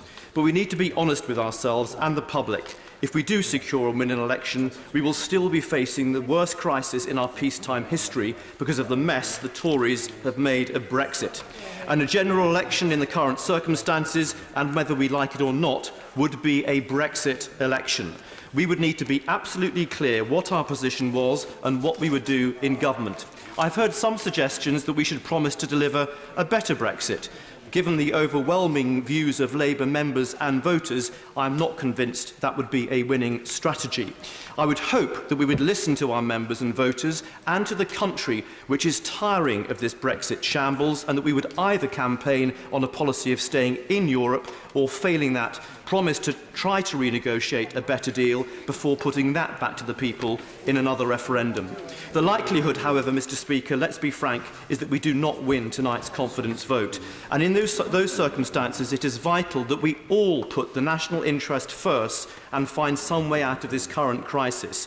More no-confidence motions, as some have suggested, are not the answer, and the Shadow Chancellor was absolutely right to rule this out on the radio this morning. There is no time for any more can-kicking at this moment of national crisis. We need decisions and we need leadership. The government, if after tonight it is still the government, has the main responsibility here.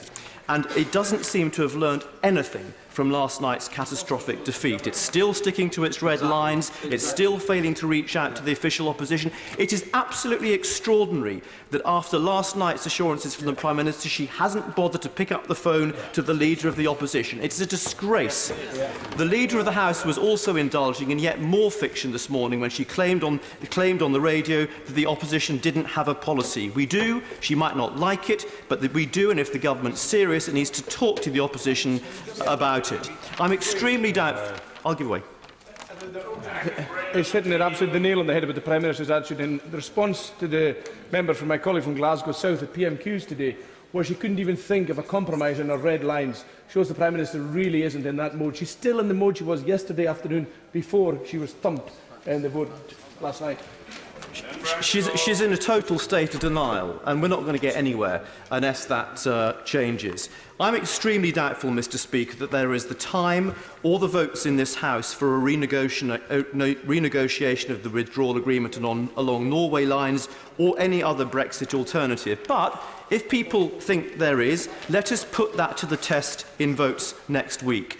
And if, when all these other options are tested, none can command a majority and Parliament remains gridlocked, the only option left will be to give this decision back to the people, as the Shadow Chancellor also said on the radio this morning. No, I'm not giving away. This also has the advantage, Mr. Speaker, of actually being official Labour Party policy, agreed unanimously at our conference in September. And there would be bewilderment and dismay among Labour members, voters and the wider public who are looking to us for leadership if at this critical time we failed to provide it. I'd like to say one final thing to those in my own party who still fear or oppose another referendum. A public vote to get out of this Brexit mess is also the surest fire way to secure the general election we on this side of the House desire. Because when the public, as they will, rejects the government's botched Brexit deal, no government, dependent on the votes of the hardline Brexiteers and the DUP, would survive. Thank you. Johnny Mercer. Mr. Speaker, and thanks for the opportunity to speak in this debate. Now, yesterday was clearly a tough day. It was a tough day for the Prime Minister. It was a tough day on this side of the House. But today is not a tough day. By calling a vote of no confidence and looking for a general election, the Leader of the Opposition has proved what I have always considered his view, that politics is just a game, that all that matters is this posturing and the endless clipping of TV clips to shout at the Prime Minister. And actually, the reality is, people just want to get on with this and get it done. There is no appetite for it, and there is a huge challenge now. If people continue to think that this is a Conservative problem, that only the Conservatives can deal with a Brexit, then they are fundamentally misunderstanding why people voted to leave the European Union. This is a challenge that has been presented to the political class that we must find a way of answering, but for which there are absolutely no answers coming from the Leader of the Opposition. That I will give way. He talks about politics being a game. But I think this is all more a little bit about self-interest. And does he not agree 18 months ago calling a general election was apparently in the national interest, but now they have no interest at all? Why is that? Whoa. My honourable friend knows my views on a lot of what has gone on, including the calling of that general election. But this about today, this is a different moment. We are 18 months down the line. And let's be honest about what would happen in a general election. Let's be honest, you wouldn't have the normal general election between a centre-left and a centre-right party. You have the front bench at opposite advocating a hard-left programme that has singularly destroyed almost every single country that it has been practised in. It's true. And on the back of what can only be described as sincerely held dishonesty, on the back of some of the most impoverished people in this country, claiming that they will look after them when it is in fact they who will pay the biggest price from any government represented by the members opposite. I will give way. Does the gentleman agree with me that there is no social mobility in bankruptcy, and it is only if you have a prosperous economy that is generating opportunity that we can deliver that kind of social mobility? My honourable friend Cheltenham absolutely hits the nail on the head. The rank hypocrisy that comes out of members opposite when it talks about social justice and how we equalise life chances, that fantastic phenomenon that no matter where you are born in this country, whether it's Manchester, Plymouth, London, Chelsea, you're gay, black, white, whatever, the circumstances of your birth are irrelevant, your opportunities are the same. That fundamental principle is in no way advanced whatsoever by the hard left policies of massive government, massive tax, taking over private companies and sucking the money out of people's pockets who go out and work hard in this country every single day. I will give way.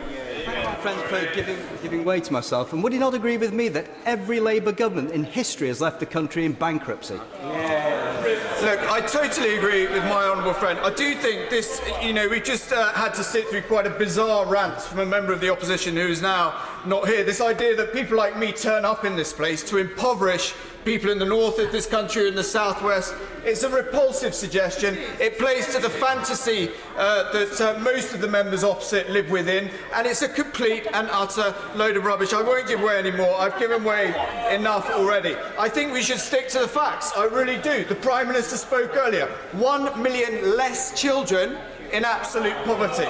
300,000 less children in absolute poverty. 1 million people less in absolute poverty. You've got 2 million children in this school, 2 million children in this country who are going to better, good or outstanding schools under Ofsted. If you look at the policies that have genuinely affected the lowest paid in this country that the members opposite pretend to care about, you look at income tax thresholds, they are now keeping more of their money they've ever kept before, and the minimum wage, which has consistently gone up as a result of policies on this side of the House. And I don't want to get onto the welfare state today, but if there was one issue that made me join this side of the House from a fairly agnostic political space, which I'm afraid is the majority of this country. We could think everybody's fascinated with politics. I assure you they are not. The majority are agnostic. But if you design a welfare state that saps the ambition from millions and millions of young people in this country by making people better off out of work on benefits than in work, and at least we have the courage on this side of the House to actually try and correct that injustice in this country. You're simply not going to get it from the opposition, who have been bribing people for votes for as long as I can remember. I feel no shame. Believe me, I feel no shame. I feel absolutely... The opposition shouted at me as much as they want. I feel no shame when they call that out. We must do better. Okay, on this side we must do better. Everybody gets that. The Prime Minister, we have to work together better and come together under one banner. We need a different approach. Nobody can misunderstand that. The Prime Minister, you cannot keep doing the same thing and expect different results. Okay, the Prime Minister must change course. We must meet this challenge. But politics is changing.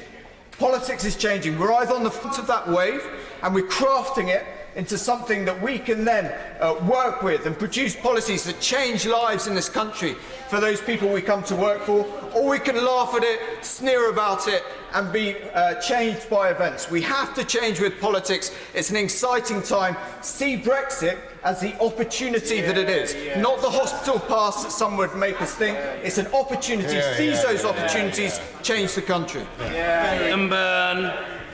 Thank you very much indeed, Mr. Speaker, and I'm grateful for the chance to speak in this debate this afternoon, and I thought the essence of our argument was laid out with force and passion and eloquence by the Leader of the Opposition this afternoon. The truth is the Prime Minister is charged this afternoon with the greatest political failure in modern times. On the most important question that this country faces, she has secured the biggest defeat that our country's Parliament has ever delivered. That, Mr. Speaker, alone should be grounds for her to go.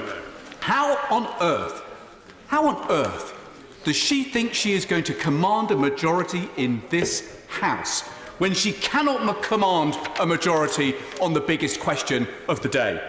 But the truth is, Mr. Speaker, and the Leader of the Opposition made this point eloquently this afternoon, her failure of leadership stretches well beyond the failure of her policy on Brexit. It's often said that we campaign in poetry, but we govern in prose. For me, the best definition of our poetry was set out back in 1945 when we offered that plan to reconstruct a war-weary nation and win the peace. We said what we need in this country is industry in service of the nation. Do we have that today? The Chancellor himself is the first to berate the terrible rates of productivity growth in our industry. The rates of productivity growth in our industry today are worse than they were in the late 1970s when we used to call it British disease. We said that everyone in this country should have the right, through the sweat of their brow, to earn a decent life. Yet, Mr. Speaker, half of the people in poverty in the West Midlands are in poverty. Half the people in work are in poverty. We now have people going to food banks who never thought that they would be in this position. And above all, we said to the people of this country that they should be able to live and raise a family free from fear of want. Well, on the doorstep of this Parliament, people are dying homeless. One of the 5,000 people who have died homeless over the last 5 years.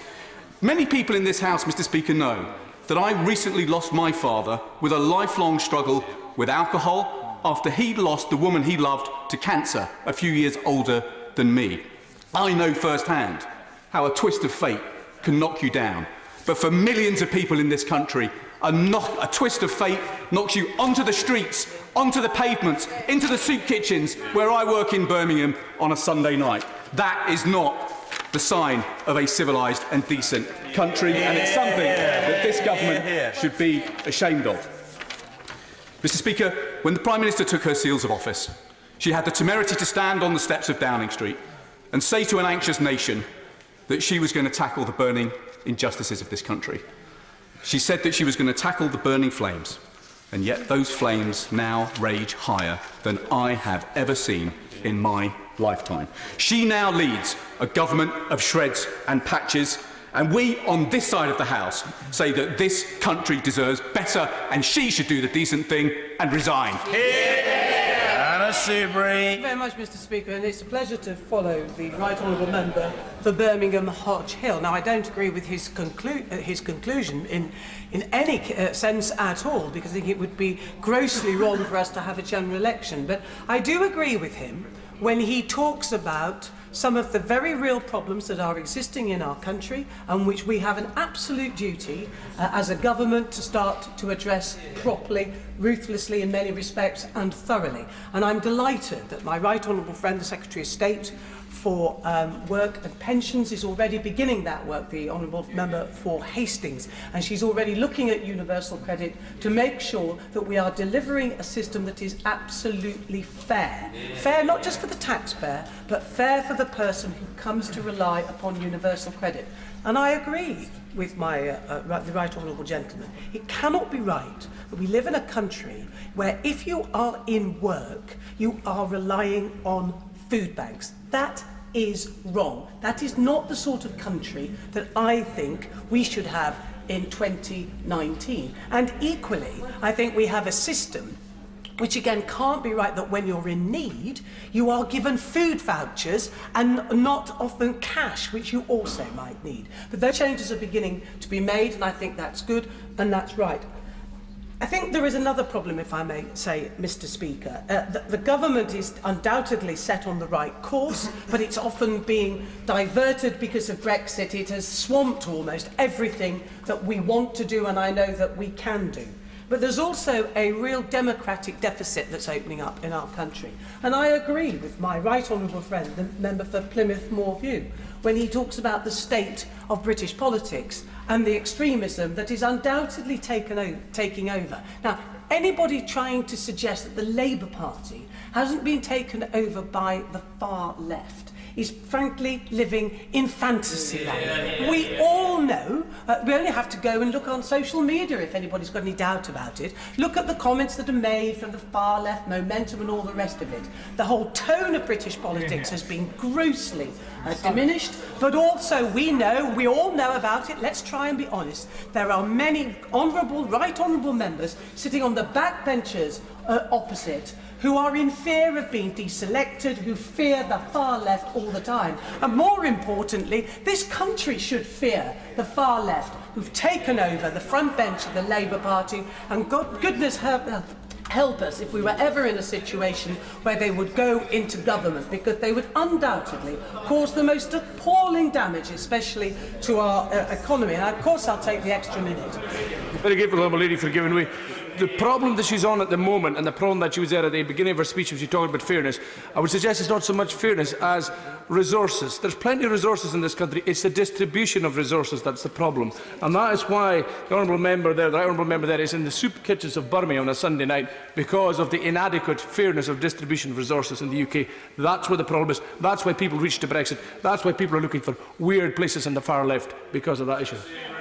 Without analysis at all. The problem is that if we don't get the economy of our country sorted, if we don't have a good, strong economy, then we absolutely don't have the money to pay for the services that we absolutely need. We know we need to tackle the great problems, almost a crisis that we have in social care, but there are no magic money trees. And the great danger is, and I would say this given my views on Brexit, that if we don't get Brexit right, then, and we know what the consequences of Brexit is going to be, whichever way you cut it, because the Treasury analysis has told us, it's going to make our country's fortunes less prosperous. It is not going to be good for the economy of this country. But I do want to return, if I may, to this problem about democracy, Mr. Speaker, because I am concerned. I think everybody's almost given up on the Labour Party. But if I look upon my own party, we too have got to get it right. And I think the Prime Minister has done her best. I don't doubt that for one moment. But I have to say, she's had many opportunities, and honourable and right honourable members on both sides of this House have talked about it. I spoke about it earlier today.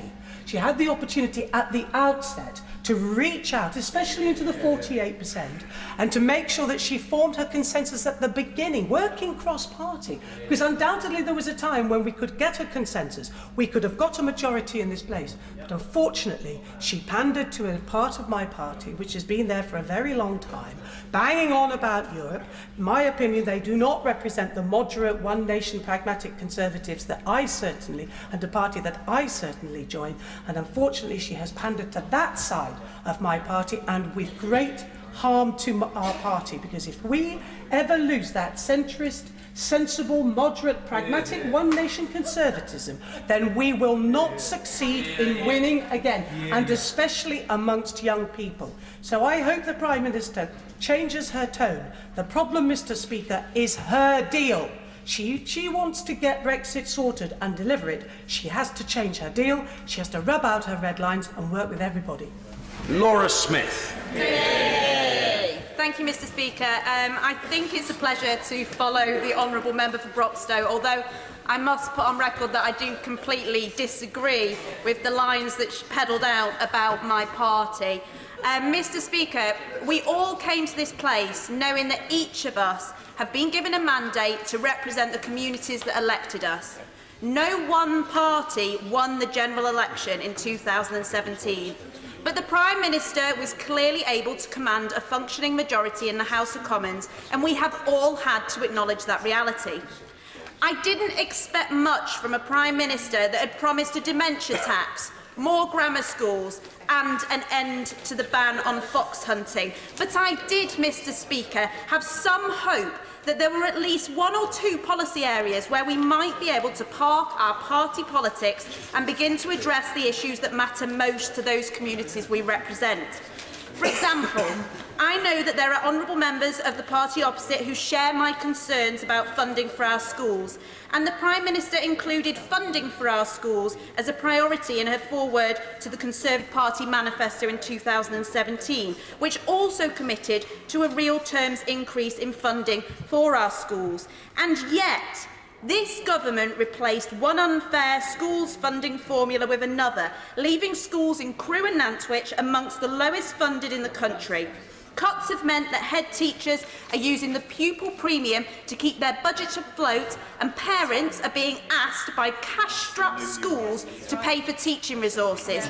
Mr. Speaker, I also welcome the commitment to tackle unfair executive pay and to build a Britain in which work pays, to quote the Prime Minister. Yet while CEOs managed to scoop themselves an average 11% hike in their pay this year, ordinary working people's real wages remain lower than where they were in 2010, and millions of working families are set to be worse off under their deeply flawed universal credit system. During the 2017 election, I was pleased to hear the Prime Minister promise to fix what she admitted was a broken care system and bring a social care green paper. In July of that year, the government said, "We cannot wait any longer, we need to get on with this." By the time we got to November, they told us that it would be here by the following summer. By the time we got to the summer, they told us to expect it in the autumn, and then before the end of the year. Well, we're a long way from 2017 when it was first promised, and there's still no sign of a green paper. And in the meantime, Mr. Speaker, care providers in Crewe and Nantwich have been placed in special measures, care workers have all been ignored, and the elderly and most vulnerable in our communities have been neglected by this government whilst they pull themselves apart over Brexit. This government hasn't just failed people with the way it has handled the Brexit negotiations, they have failed on the economy, they have failed on our public services. They have been riding roughshod over Parliament, repeatedly ignoring the expressed view of this House. I am sure there are honourable members sitting opposite who will be deeply disappointed with this government's record.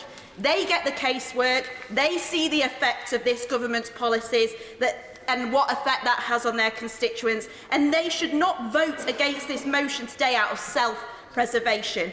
This isn't simply about the government pursuing policies that I disagree with or failing to meet my expectations. This is about a government that isn't even coming close to delivering on its own promises. And what's more, we have seen more than once that the Prime Minister cannot command a majority in the House, and we have got to break this Brexit deadlock. This government has failed our communities and left a trail of broken promises in their wake, and I think it's time we gave those we represent a chance to turn their back on these failed policies, just as this government has turned its back on their future.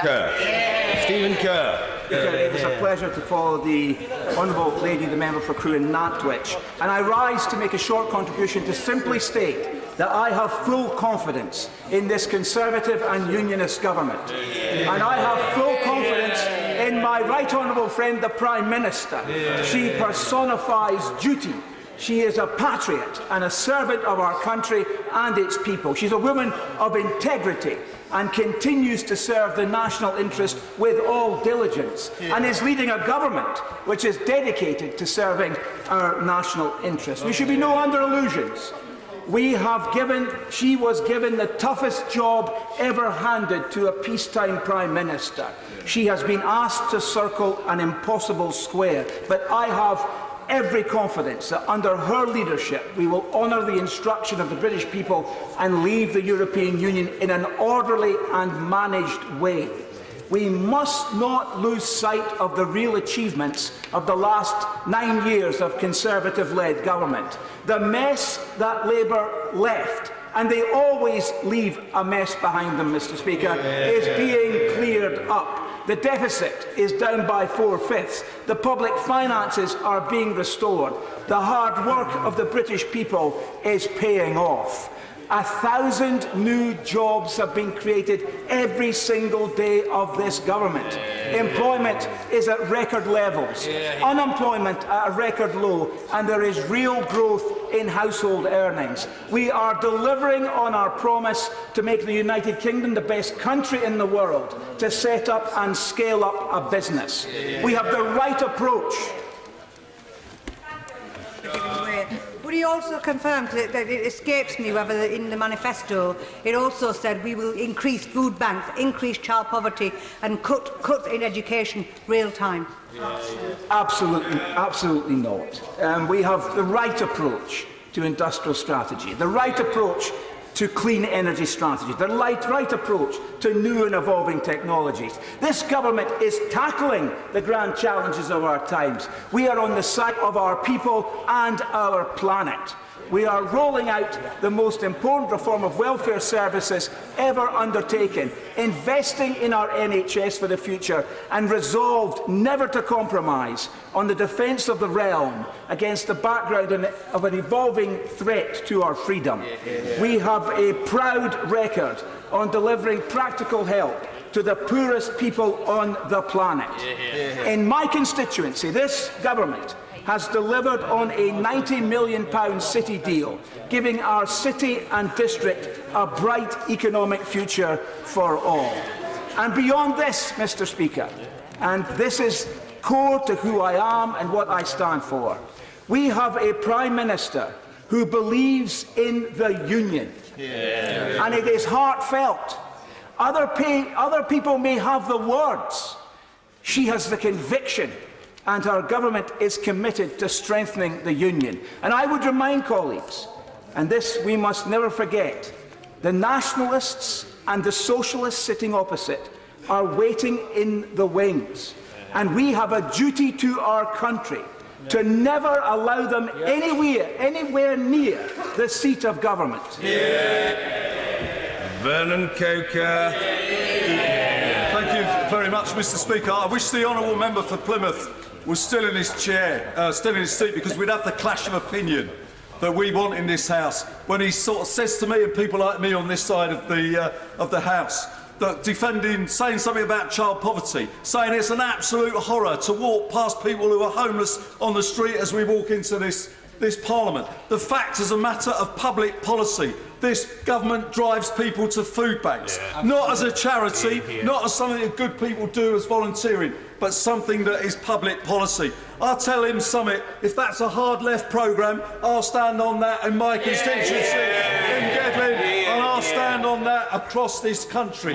We're not frightened of saying that, Mr. Speaker. We're not frightened of saying that we believe this country deserves better, and we're not frightened of saying that we can do better.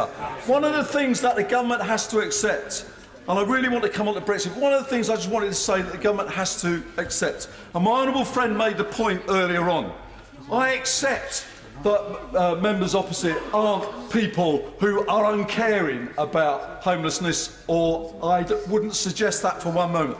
What I'm saying, and the indictment of the government, is that pupils in schools who cannot get the special needs support they want, the people in hospitals who cannot get the care that they want, these things don't land from the moon.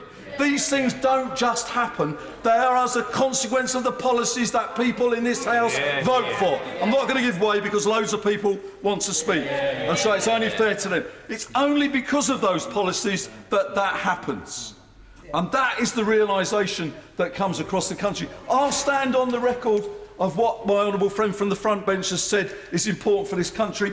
I'm perfectly happy to do that. But what I will also do is I will list the voting records of every single member of the Conservative Party and list to the people of this country what they've actually voted for, because we see the consequences of those policies every single day. Let me just say this, Mr. Speaker. With respect to the Prime Minister, we are debating a no-confidence motion, and it is likely that this no-confidence motion will be passed. This no-confidence motion will be lost. Let me just say this, and this is the constitutional and political dilemma for this country. We are going, as a Parliament, to say we have confidence in a Prime Minister that we have no confidence in. It is a complete and utter constitutional fiasco. It is 230 members of Parliament, the majority was yesterday, and yet the Prime Minister carries on, clings on. The Prime Minister says she is the person to deliver a Brexit.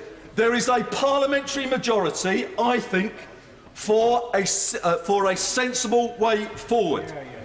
What there is not is a Prime Minister who can deliver that parliamentary majority. And that is the problem that she's got. She's in hot to part of her party that stops her building that consensus across this party, across this Parliament. Let me also say this. It is as much, I just wonder what the result of the no confidence motion would be if it were no confidence in the Prime Minister to be able to deliver the Brexit this country needs, or to take this country forward. That would be the question that would actually pose a real dilemma for many people, rather than a no confidence motion more generally in the government. So let me say this. The Prime Minister needs to reach out. She needs to build consensus. She needs to start with our front bench, with other parties in this Parliament. And in that way, she may be able to bring the country together and take us forward in a united way. Richard Drax. Thank you, Mr. Speaker. Mr. Speaker, I'm a former soldier, and in my military career, we were given an aim, and then we had an execution to carry out that aim. The government was given an aim. The aim by the people of this country was to leave the EU.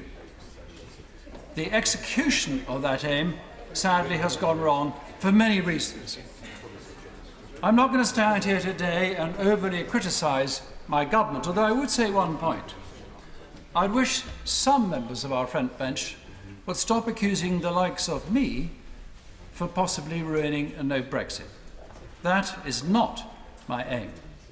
The reason I voted against the government last night was because the deal was not in the national interest and did not deliver Brexit.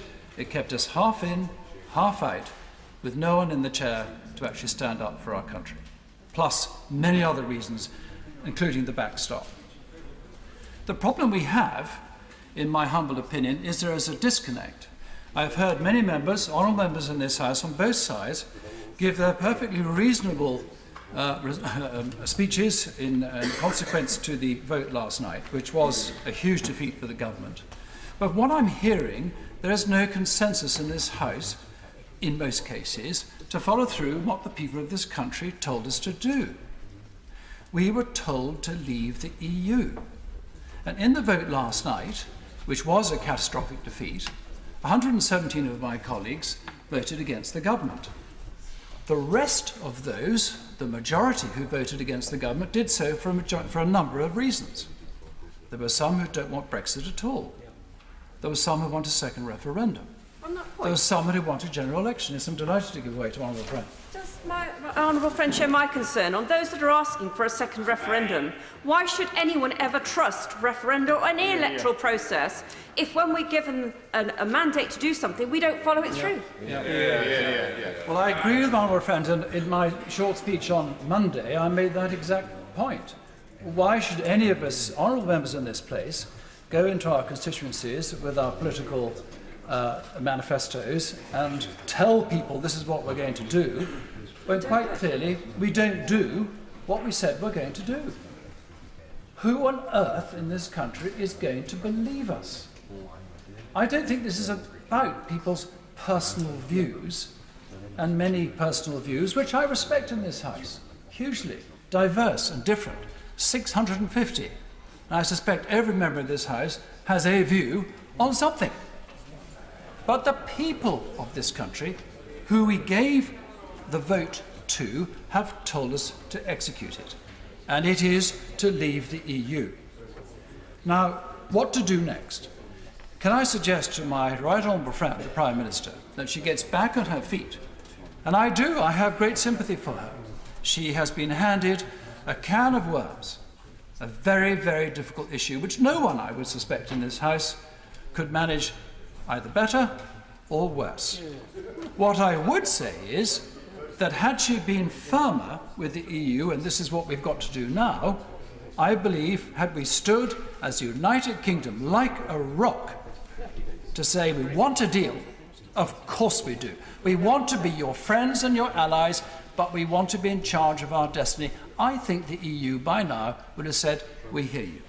You are one of our major trading partners. Of course we want to deal with you, remain friends with you, because you are friends of ours, and they will continue to be so. So can I advise the front bench to go back to the EU as fast as they can? People say there's no time. The EU has a wonderful way of moving quickly, if indeed it needs to. To say we've had the voice of this House or home of democracy, I cannot get this deal through. We need to have far more flexibility from the EU than you're prepared to offer. For example, removing the backstop. I think then she can come back, get agreement on the House, and we can get on with this Brexit, which is antagonising millions of people around the country, as we all know. Oh, my honourable friend. I'm delighted to be waiting. I would just like to ask my honourable friend this. How does he interpret what the Prime Minister said last night about reaching across to the other side of the House? Because if we are to take both sides of the House with us, bearing in mind that there are a majority of honourable and right honourable members in this House who are for Remain and not for Leave, does that not mean that she will end up with an even softer Brexit than the one that she has proposed?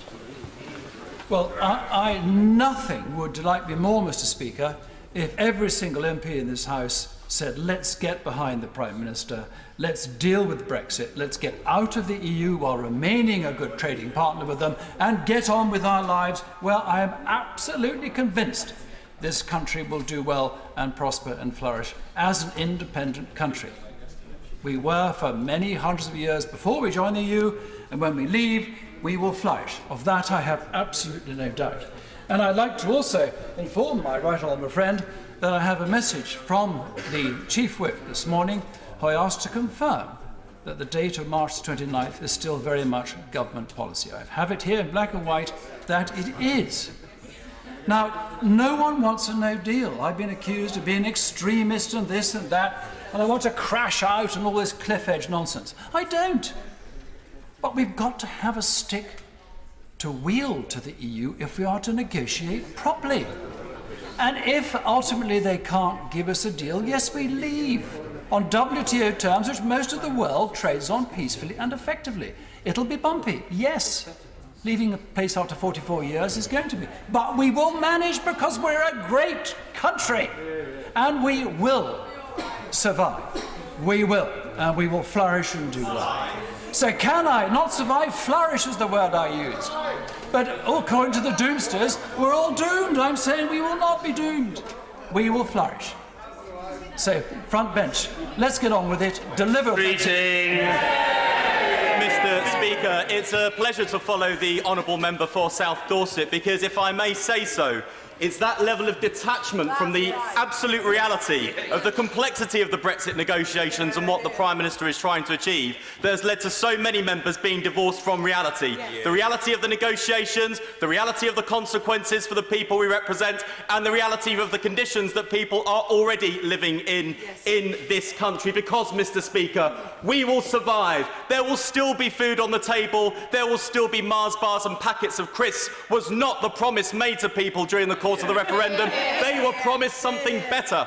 And just like the rats fleeing the sinking ship of the Cabinet as they deserted, so the promises went with them. And now, Mr. Speaker, my constituents who voted Leave are being offered something far less optimistic than the rosy pie-in-the-sky promises made during the referendum. But, Mr. Speaker, this debate is not about the referendum. This is about whether we have confidence in Her Majesty's government. And it is striking. Not only are there so few members coming along this afternoon to defend the government, so few have even bothered to talk about the government's record. There was one speech during the debate on the withdrawal agreement, Mr. Speaker, that I think captured perfectly why so many people voted to leave, and it was made by the honourable member for Bournemouth West. He said, "I think Brexit was a great cry from the heart and soul of the British people.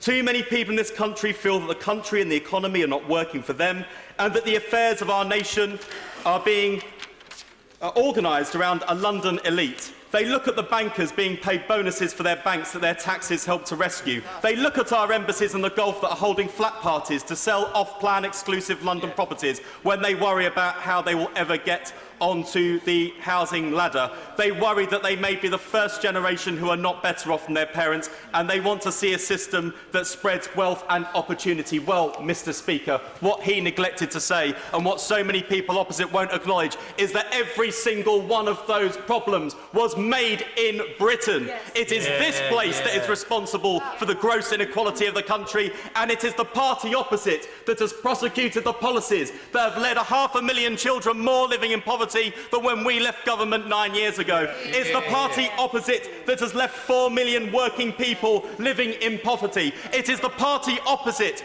that has pursued punitive benefit policies that leads to people not just sleeping rough on the streets of our constituencies, but sleeping rough on the doorstep to the entrances to this palace, literally dying under our feet, Mr. Speaker, and not a single bit of responsibility taken, and not a single offer of hope. And, Mr. Speaker, it is not just the most... I will give way. The honourable gentleman for giving way. During the Remain campaign, both the honourable gentleman and I were on the same side of the debate.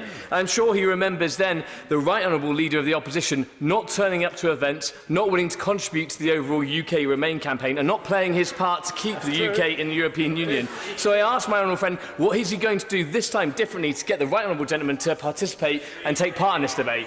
Mr. Speaker, if I may say, this is not the afternoon for the honourable gentleman to lecture me about holding my leadership to account. This is an afternoon for him and every other member opposite to hold their rotten government to account for the policies that are making his constituents poorer and my constituents poorer. You know, we've heard a lot about the Leader of the Opposition this afternoon, Mr. Speaker. If they think he is as terrible as they have said, maybe they can explain why it is that, having confidently called a general election with the promise of a huge sweeping majority, so many Conservative members lost their seats. I will tell them why. Because when it comes to tackling the chronic housing crisis, the crisis in our schools, the crisis in the NHS, the crisis that hits people in their pocket, the Leader of the Opposition is more in touch with people in this country than the Prime Minister and the Tories opposite will ever be. That's the truth. I'll give way once more. Indeed, for giving way. If that is the case, will the right honourable member explain why so many of his side, I think 173 MPs on your side, on the right honourable gentleman's side, refused to back him in his leadership? To the Privy Council, and I trust his note of appreciation to the honourable member for the Isle of Wight will be the internal post today. We're streeting. If I may say, it's been a long time coming.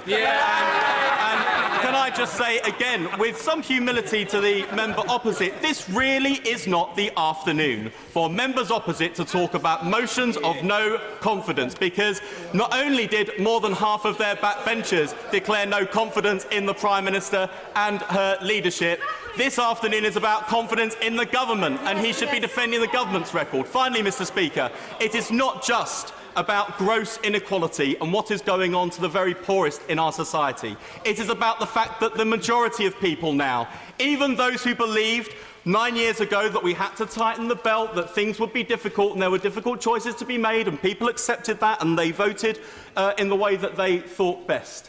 9 years on, it is now the experience of people who use and rely on our public services that things are demonstrably worse now than they were 9 years ago. Our schools, less well funded than they were when Labour left office, with per pupil funding down by 8%, and teachers walking out of the profession in droves. 2.5 million more people waiting longer than 4 hours in accident and emergency departments, and the number of people waiting more than 2 months for cancer treatment doubled. And unbelievably, from a Conservative government, a situation where people in my constituency describe a state of lawlessness because they have cut the Metropolitan Police to the bone with more than £1 billion worth of cuts in funding. 21,000 police officers lost, almost 7,000 PCSOs and 15,000 police staff. Officer numbers at their lowest levels for 30 years and the highest rises in crime in decades. It is no wonder, Mr. Speaker, that this afternoon they don't want to stand up and defend the record of this government. It is not a record that they are able to defend, but it is now right, in fact it is past time, to acknowledge that the government has lost control of Parliament, lost control of the ability to govern, and have lost the confidence of the British people. It is time for members opposite to do the right thing and declare, as we will, no confidence in Her Majesty's government. Double! Thank you very much, Mr. Speaker, and it is a pleasure to follow the honourable member from for Ilford North. It is well documented, Mr. Speaker, that I have had my differences with the Prime Minister in recent weeks and months. and it was with regret that I found I could not support her deal through the lobbies last night and had to vote against it. But I can assure the House I will be voting against this motion of no confidence this evening, because I want to see a Conservative government to continue to be in office in this country.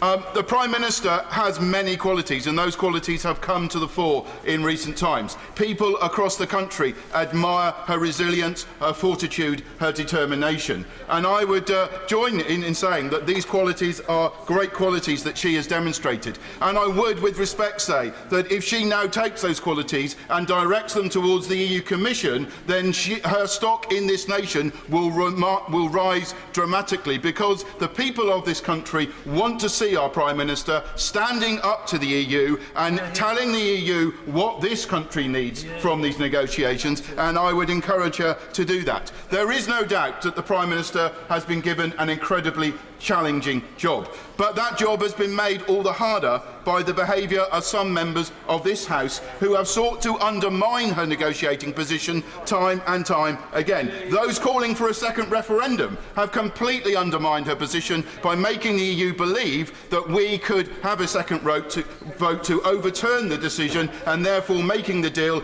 unattractive in the hope that we would reject it. Those discounting no deal have undermined the Prime Minister's position in taking that off the table. Anyone in negotiations will say that no deal has to remain a position in any successful negotiation. And I find it very interesting that the front bench of the Labour Party have said that they would rule out no deal on the basis that it would be damaging to the country. Now, I don't think no deal would be that damaging to the country. It would be a challenge.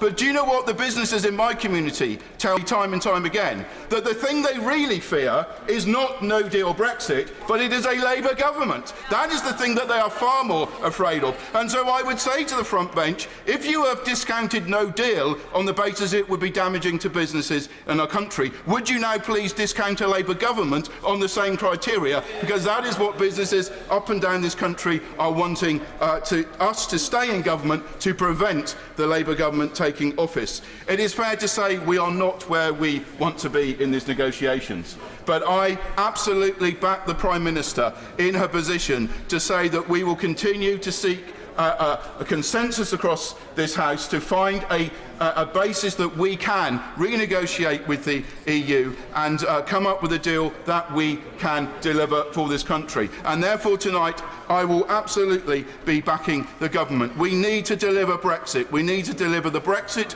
we promised the country in our manifesto, and then we need to move on to a domestic agenda to start delivering the changes that this country needs and is crying out for. Savile Roberts.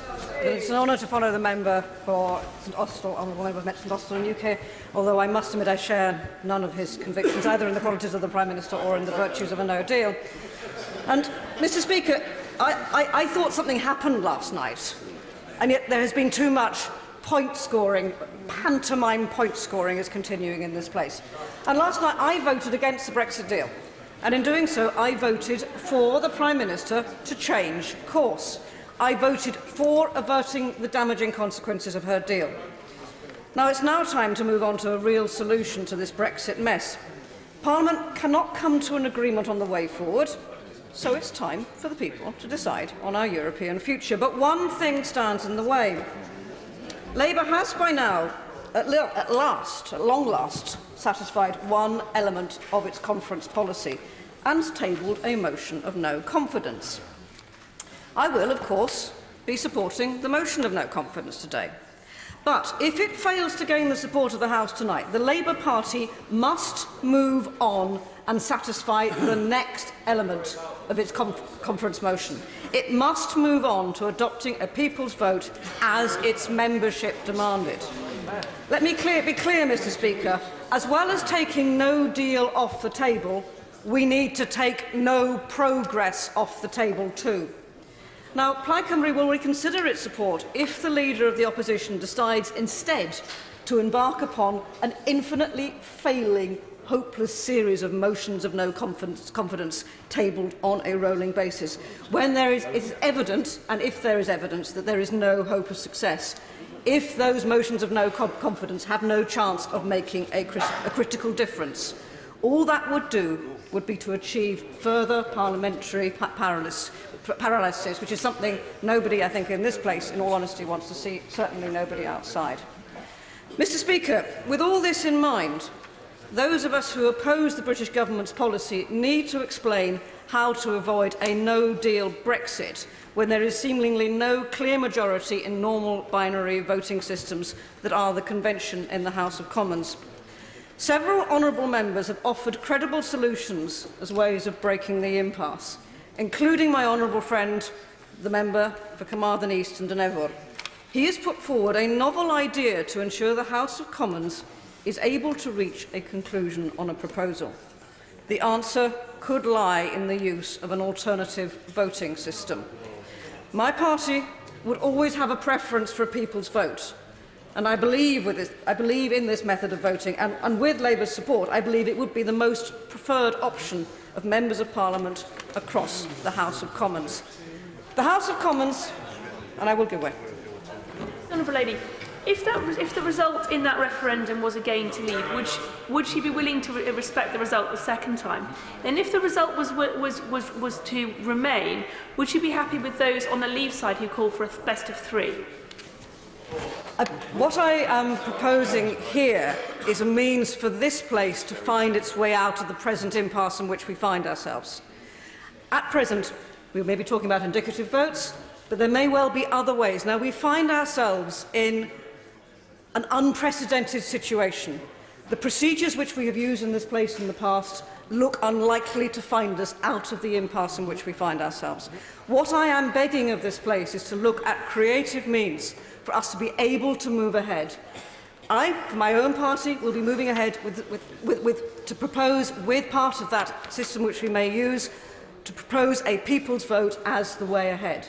But I will beg on all of us, because we have been criticised fairly outside of this place for not proposing ways forward. I would beg all of us that we do seek ways forward.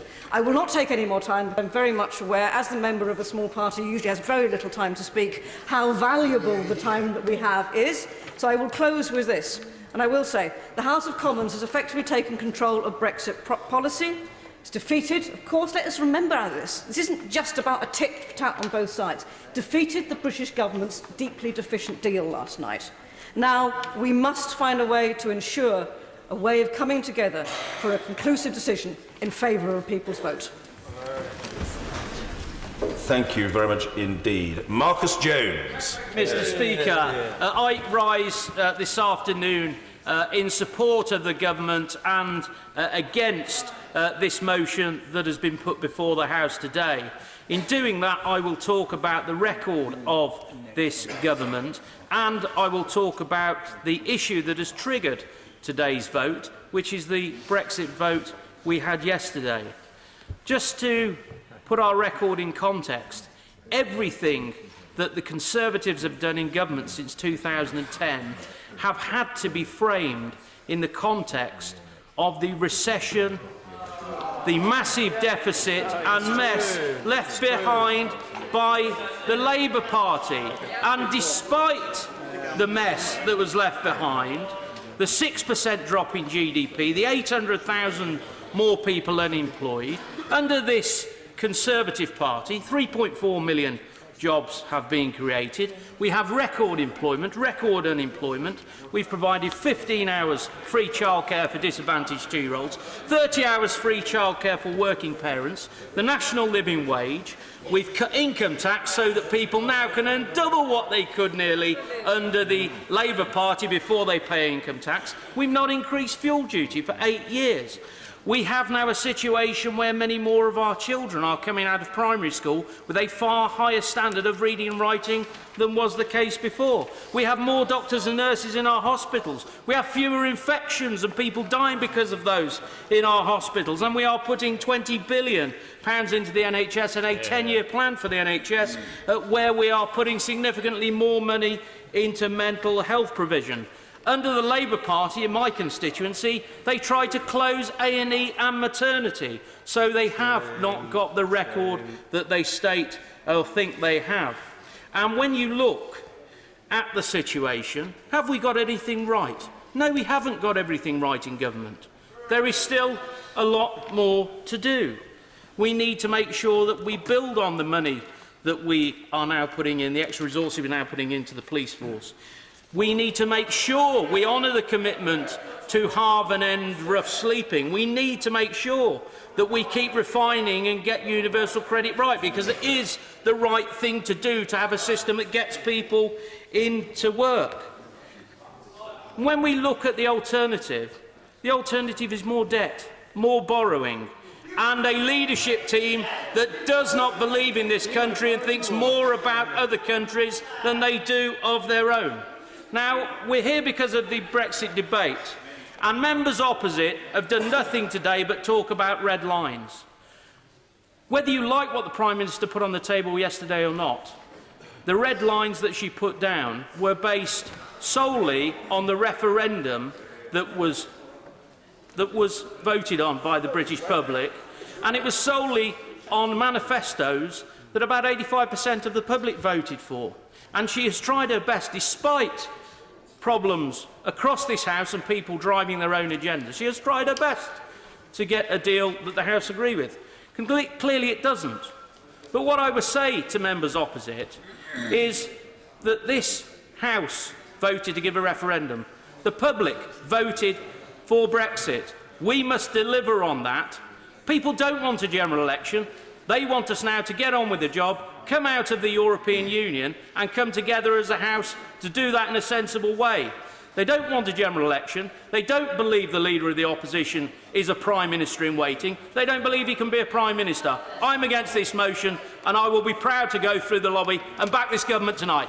Or a pidcock. Thanks very much, Mr. Speaker. If ever there were an advert for why we need a general election and why we have no confidence in this government, it has been the speeches opposite today. They are so devoid from reality. Watching this crisis unfold, I have often been struck how the process is viewed by the people we represent. People in North West Durham and beyond voted Leave and Remain for a number of reasons. Feelings of being left behind by the establishment, of seeing their security dwindle, communities being abandoned. They were worried their rights were going to erode, that their businesses would close. Some wanted to take back control. Some wanted to be part of something bigger. All complex, individual reasons, but very few of them have been satisfied by the way this government has represented them in the negotiations with the EU. Instead, we are entangled up in the tensions between two factions of the Conservative Party, the hard right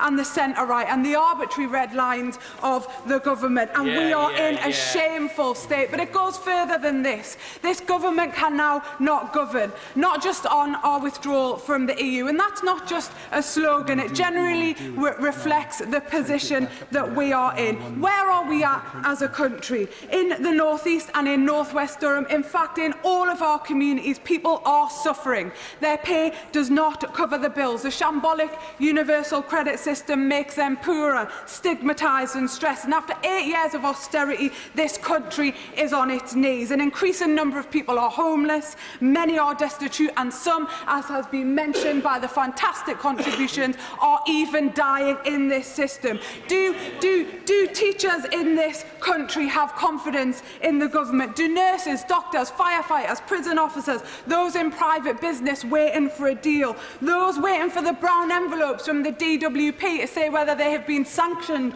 or not, those deemed fit for work who are ill, those who are homeless, the 1950s women, do they have confidence in this government? And I think not, because the reality is out there. And you know what? I hope it pricks the conscience of the 100+ Conservative MPs who decided that the Prime Minister was not fit to lead them just a few weeks ago, or similar numbers who agreed with us that the Brexit deal was a farce. Will you stand up as well for all of those people people who are suffering. The speeches on the opposite side have been desperate. They are desperate to denigrate the Labour Party because they are scared of the powerful arguments of the Leader of the Opposition. And when members go through that lobby tonight to say that you have confidence in this government, they are voting for more chaos, more austerity. The members will be stepping over all of the children who do not have food in their bellies when they go to schools, stepping over the pensioners who can't afford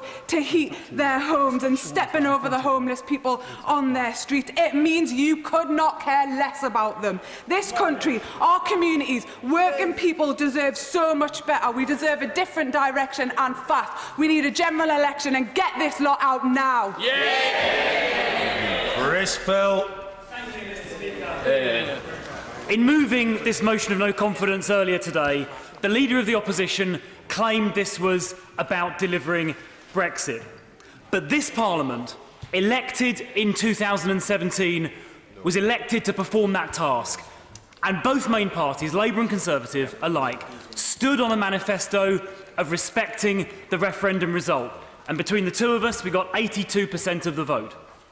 It's our responsibility now, together, each and every one of us, to find a way of making Brexit work for our country. And by claiming the only way to do that is by holding yet another general election, is an abdication of the individual responsibility that each and every one of us took upon our shoulders by standing as candidates in the 2017 general election.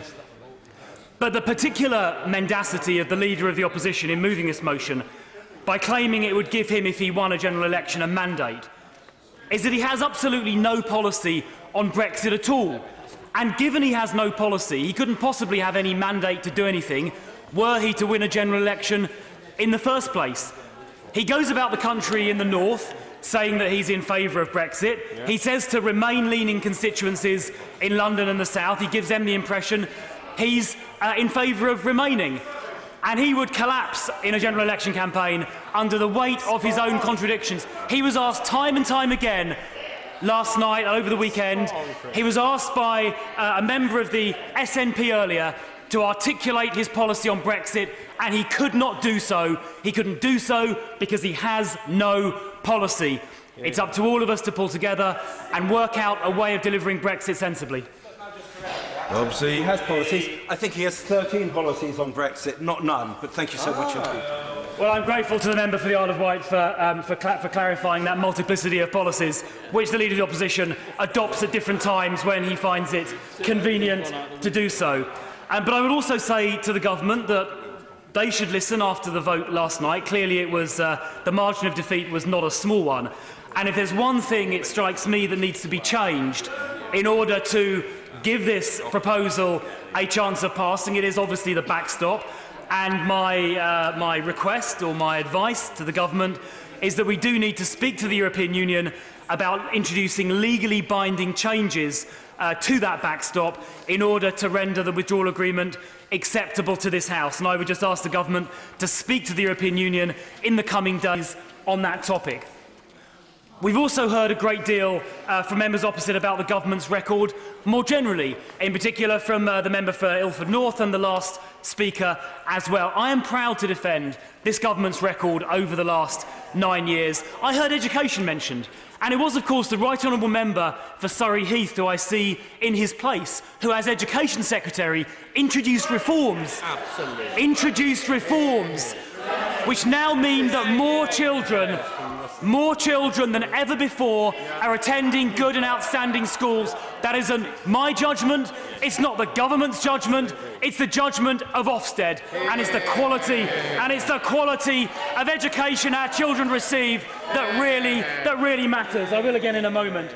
Now, I heard the NHS mentioned as well, of course a vital institution that we all cherish. And contrary to the threats made or the dire warnings issued at various general elections about how the NHS is unsafe in Conservative hands, we've heard announced just a few weeks ago the biggest ever increase in funding for the NHS, £23 billion a year in real terms. And we're seeing that in Croydon already, with a brand new accident in emergency just opened at Croydon University Hospital, which I visited just last Friday. Twice the size of the old one, a fantastic facility funded by the Department for Health and by this government. And when it comes to poverty and inequality, members opposite will be aware that absolute poverty has gone down. They'll be aware that income inequality has never been lower. They will be aware that the way you combat poverty is by creating employment, and employment is at a record level as well. And finally, Mr. Speaker, I am proud that it's a Conservative government which has increased the minimum wage by 38% since 2010. 38%. That is significantly higher than the rate of inflation, and goes to show this government is on the side of working people on low incomes, and I will be proud to support it in the division lobbies this evening. John Woodcock. Thank you, Mr. Speaker. It's a pleasure to follow what I will say was a textbook speech from the member, from the honourable member opposite. I have to say that I agreed with a great deal of what the Leader of the Opposition said in his opening speech, and certainly with many of the passionate contributions from my honourable friends on this side. The last 8 years of Conservative or Conservative-led government have indeed put great strain on communities like ours. The very fabric which is holding our public services together, the voluntary sector, has been stretched, and that has had an intolerable impact on many, many people's lives because of wrong decisions that were made by this government over these recent years. We have to get justice for the WASPy women. We have to put schools and hospitals on a better footing. And my goodness, in my constituency, you've got to sort out our train system, which is even at the worst end of what Northern Rail has been inflicting on passengers. And we are now indeed in a dire situation after the monumental defeat of yesterday. This country is in a national emergency. But what, Mr. Speaker, I'm afraid to say, makes this almost uniquely serious a situation for the country is that this cannot be a motion of no confidence in a vacuum. Yeah. This is a general election that would give the public a choice between a government that is struggling to govern and a Leader of the Opposition and Shadow Chancellor who, I am afraid to say, I have not changed my view that they are simply not fit to hold high office. The public, Mr. Speaker, deserve so much better than this choice in the broken political system that they are being given. They deserve leadership to right the terrible injustices that have been inflicted on our communities. They deserve leadership to lead the public out of this Brexit mess, and they deserve a government and leadership that they can trust to keep them secure.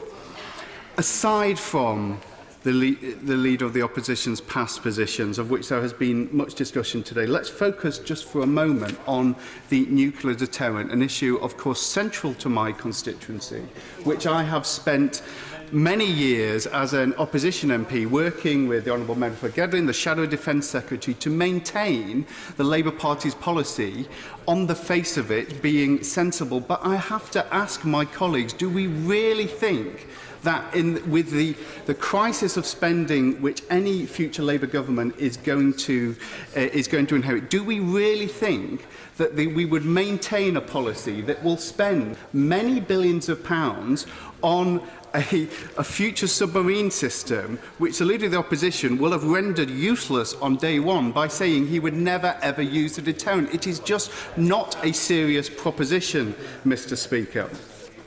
So, with a heavy heart, I have to tell the House that I cannot support the no-confidence motion tonight.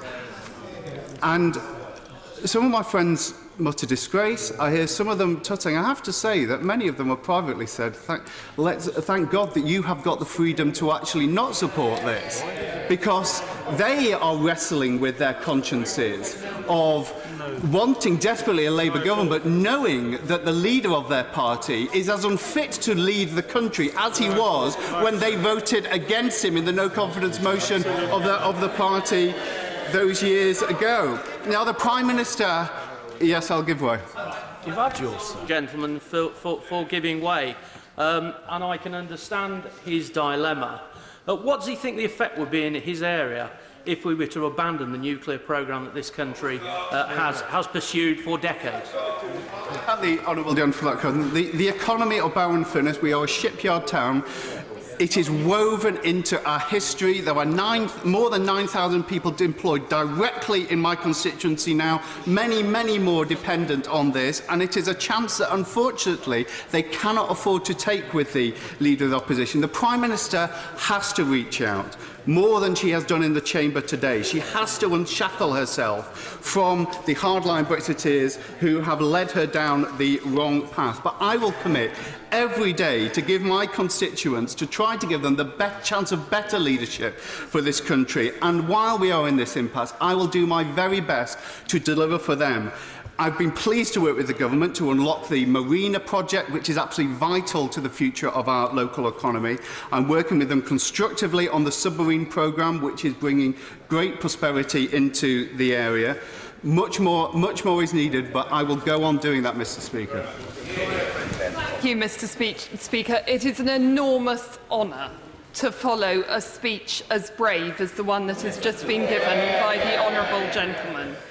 And I have completely mentally ripped up what I was going to say and will say something, I hope, in response. I have enormous respect for the honourable gentleman and always have done.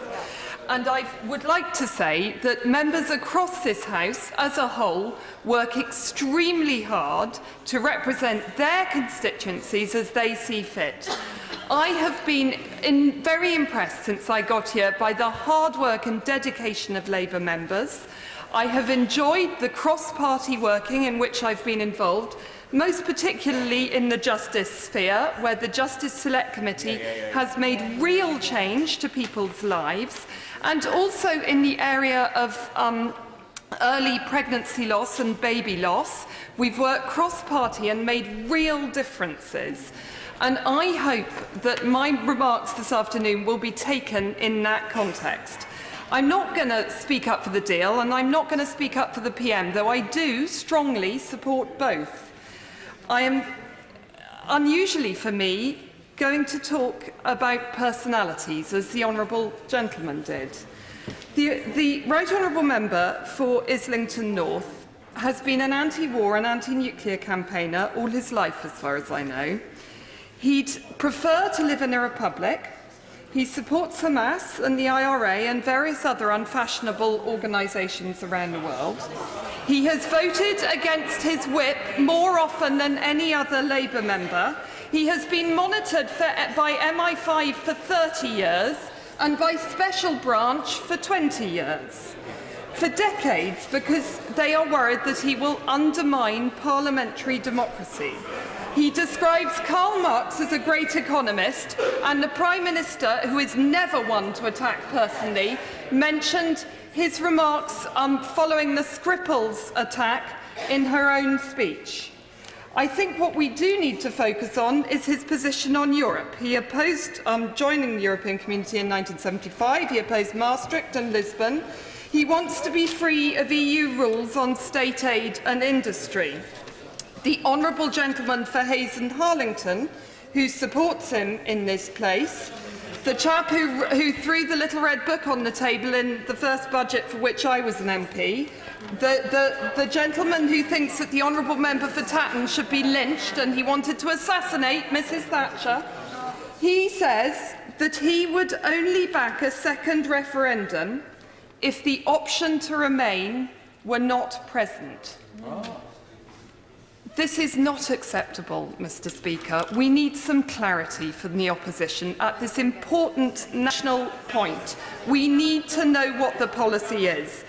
I was a civil servant, as you know, Mr Speaker. I find it very easy to work cross-party, but not with this leadership, like the honourable gentleman who spoke before me. It was clear to me, I joined the civil service in 1997. One of the reasons I became a Conservative MP is because I saw that the quality of decision-making improved in 2010 under the coalition government. But that doesn't mean that there isn't good on the opposition benches, and we need to harness that. However, in agreement with the honourable gentleman, I don't think anybody can have confidence in the current Labour leadership. And for those reasons alone, and for all the many good reasons mentioned by my colleagues, I have complete confidence in this government. Harry Black. Thank you, Mr. Speaker. And since we appear to be in a political twilight zone in this place, I feel the need to say a few home truths. I have never had confidence in this government whatsoever, whether that be Brexit, whether that be social security, whether that be immigration, and whether that be pensions. I have no confidence in them, and I can't believe that anyone does have confidence. I have no confidence in the Prime Minister, because this is a Prime Minister who knew what the outcome of this vote on her deal would be, so much so that she delayed it, and then came back and acted like it was a surprise that it failed. All that happened is she wasted a month, and she did this in the full knowledge that time is running out. Now, regrettably, I actually have to say the same about the Leader of the Opposition, and I do say this sincerely. I can't get my head around how the Right Honourable Member has delayed calling for a vote of no confidence. He delayed it in the initial farce. He failed to support the vote of no confidence from SNP and other parties. And I find myself being left asking the same question. What good did it do? Because all that's happened is this lot have had another month in power. And I find myself questioning his logic of going, I'm waiting for the perfect moment, the opportune moment. Because I think we'll find at the end of this debate that moment has actually passed. Now, I sincerely hope that the Right Honourable Member, the Right Honourable Member and Leader of the Opposition will eventually come clean about whether he thinks this should be taken back to the people or not. Because this deadlock evasiveness cannot last, it cannot continue.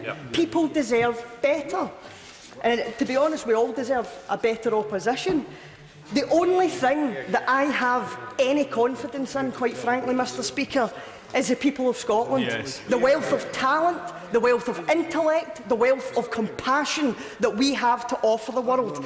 And I have no doubt that people in Scotland will be watching this entire farce back home and finding themselves reaching the conclusion that the only thing they can have confidence in is the ability of our country to look after ourselves a damn sight better than this place ever has. And if the government and the Prime Minister is truly meaning that she wants to reach out and cross party support, then a good start would be listening to the will of the second largest nation in this United Kingdom and giving us the respect that we are due. David Ducate. Thank you much, Mr. Speaker. I'm delighted to follow the honourable member for Paisley and Renfrewshire South. It's great to see her in her place. And might I say that, Mr. Speaker, you were absolutely right earlier to point out the exuberance on these benches earlier on during the speech by the Right Honourable Member for Rossky and Lochaber. And I'm sure you'll understand the passion and the frustration that we feel sometimes when we hear the honourable members and right honourable members opposite talking about the voice of Scotland and Scottish voices. Mr. Speaker, I am proud to be part of a 1,200% increase in Scottish seats represented on this side of the House and the government benches. Let there be no doubt I shall be voting tonight to support the Prime Minister and her government, and I welcome the opportunity to do so. It's clear that a third general election in the space of less than 4 years would not be in the national interest, especially at such a crucial time for the future of our country. And the truth is that an election would not solve anything. It would not give us certainty, it would not change the EU and their negotiating positions, and it would not change the choices before us. It would only be a recipe for delay and division. People across the country can see what is going on here. Politicians on the benches opposite seeking to exploit the issues of historic importance currently facing this country for party political advantage. The people in this country will have none of it. I will have none of it, and this House should have none of it. When I vote tonight, I will be voting as a unionist to support a government that has been resolutely committed to protecting our precious union. This Prime Minister and this government has stood up for the interests of the majority of Scots who voted to keep the United Kingdom together in 2014 and who still do not want another independence referendum. A majority of Scots, by the way, a similar percentage, about 56%, voted for parties committed to Brexit in the 2017 general election. Over the last 19 months, this government has consistently stood up to the grandstanding and grievance-mongering of the SNP and does not speak for the whole of Scotland, as they would have us believe. And in Northern Ireland, the Prime Minister has, throughout this process, worked tirelessly to ensure that Northern Ireland remains a stable part of the United Kingdom. And I was glad to hear the Right Honourable Member for Belfast North express his support for the government in this motion. The contrast between the heartfelt and committed unionism of this government and the hopeless pandering of the Labour Party could not be clearer. We all know about the Leader of the Opposition's thoughts on Northern Ireland, but more and more Scottish Unionists are now coming to recognise that they can no longer trust Labour to stand up for Scotland's place in the United Kingdom. As recently as September, the Leader of the Opposition equivocated on the possibility of doing a deal with the SNP and allowing Nicola Sturgeon to impose indirect II on the Scottish people. I remind my English, Welsh and Northern Irish colleagues that this is not a specifically Scottish issue. It is all of our United Kingdom that the SNP wish to break apart. Time and time again, here and in Holyrood, Scottish Labour have sided with the SNP's attempts to use Brexit to undermine the Union. Only this government, a Conservative government led by this Prime Minister, has a track record to be trusted on protecting our Union. And that, foremost in my mind, among 8.5 years of Conservative achievements in government, is why I shall be supporting the government tonight. Conclude. Thank you, Mr. Speaker. Sorry, just before I do pick the Right Honourable Lady's pardon, I should have announced that the Right Honourable Lady is the last speaker to be subject to the 4-minute limit, and then a 3-minute limit has to be introduced, as I'm seeking to accommodate as many colleagues as I can. And so the Honourable Gentleman from Dudley will be subject to the 3-minute limit. And Fluid. Mr. Speaker, I'm going to read a letter from a constituent which I had this morning by email, a real person. Dear Anne Clwyd, I am your constituent and I'm deeply concerned at what Brexit uncertainty is already doing to our country. No form of Brexit commands a majority among politicians. There is only one sensible road left to pursue, and that is to take the decision back to the voters and let us decide. Parliament is deadlocked. The government's version of Brexit has failed and been rejected by Parliament. 2 years of uncertainty, divisive argument, and no clear solutions to the country's biggest problems has got us nowhere.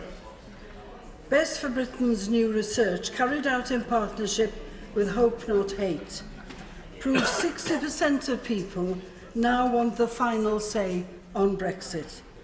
Every region now supports letting the people decide.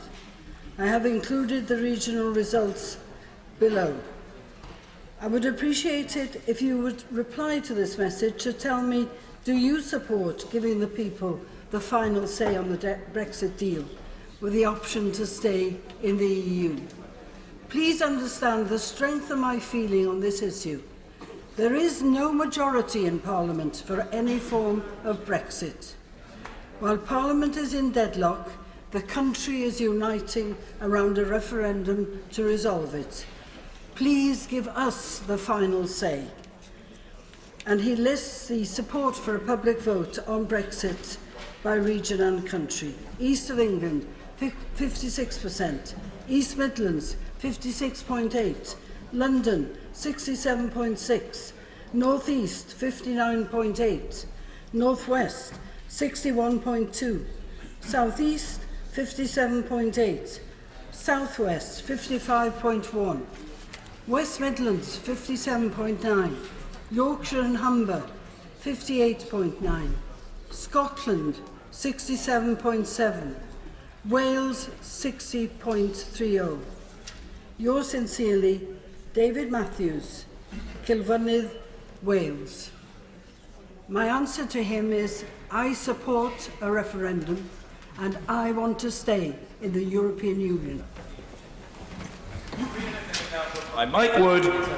Thank you, Mr. Speaker. This House can have confidence in this government because it's taken this country from the brink of bankruptcy to being a successful and growing economy that's creating prosperity and better opportunities for people in every part of this country. It recognises the hopes, the aspirations of hard-working people, people who work hard and want their children to have better chances than they had. This government's giving children the best possible start in life, doubling free childcare for 3- and 4-year-olds. And next year will be more record spending on early years education. The reforms that were originally made by the current Environment Secretary in the face of hostile opposition are now delivering improved standards in our schools. From a record low of 19th in international comparators for reading under the last Labour government, risen to 8th under this one. I know the opposition don't like the figures for children in good and outstanding schools, but the fact remains that under the last Labour government in 2010, 66% of children taught in good or outstanding schools, now risen to 87%. Yes, that's 87% of a bigger number, of course it is. It's even better. And that's despite the well-recorded increase in difficulty in those inspections. For people... Thank you so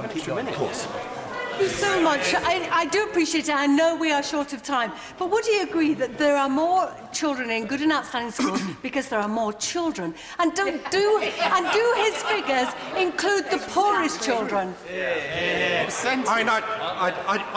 I hesitate to explain basic mathematics, but 87%. An increase from 66% to 87% of a bigger number is even more of an increase. And when people are looking for work, they're now more likely to have a job, with 1,000 new jobs on average for every day since this government came to power in 2010, 4/5 of them full-time. And those jobs are more likely to be paid more thanks to the introduction of the national living wage, increases in the national minimum wage, and at the end of all that, people are allowed to keep more of the money that they work so very hard to earn. Whilst Labour doubles the starting tax rate for the lowest paid workers, it's this government that has taken 5 million low-paid workers out of paying income tax altogether. And for people looking for their first home, house building had absolutely collapsed ahead of 2010 as a result of the recession. But now house building is higher than in 29 out of the last 30 years. This government recognises the aspiration that people have to own their own home, but it also recognises the need for good social and private rented housing as well. So whilst it's the opposition who are dogmatically opposed to letting people buy the houses they live in, this government is supporting first-time buyers, but also lifting the cap on the HRA borrowing to allow for more council-built social housing. And at every stage in life, spending on the NHS will be £20 billion higher at the end of this 5-year period than at the start. That's on top of the 15,000 extra doctors, nearly 13,000 more nurses in our hospitals compared to 2010.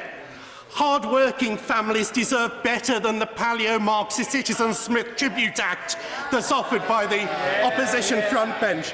For economic security, greater opportunity, sustainable investment in our public services.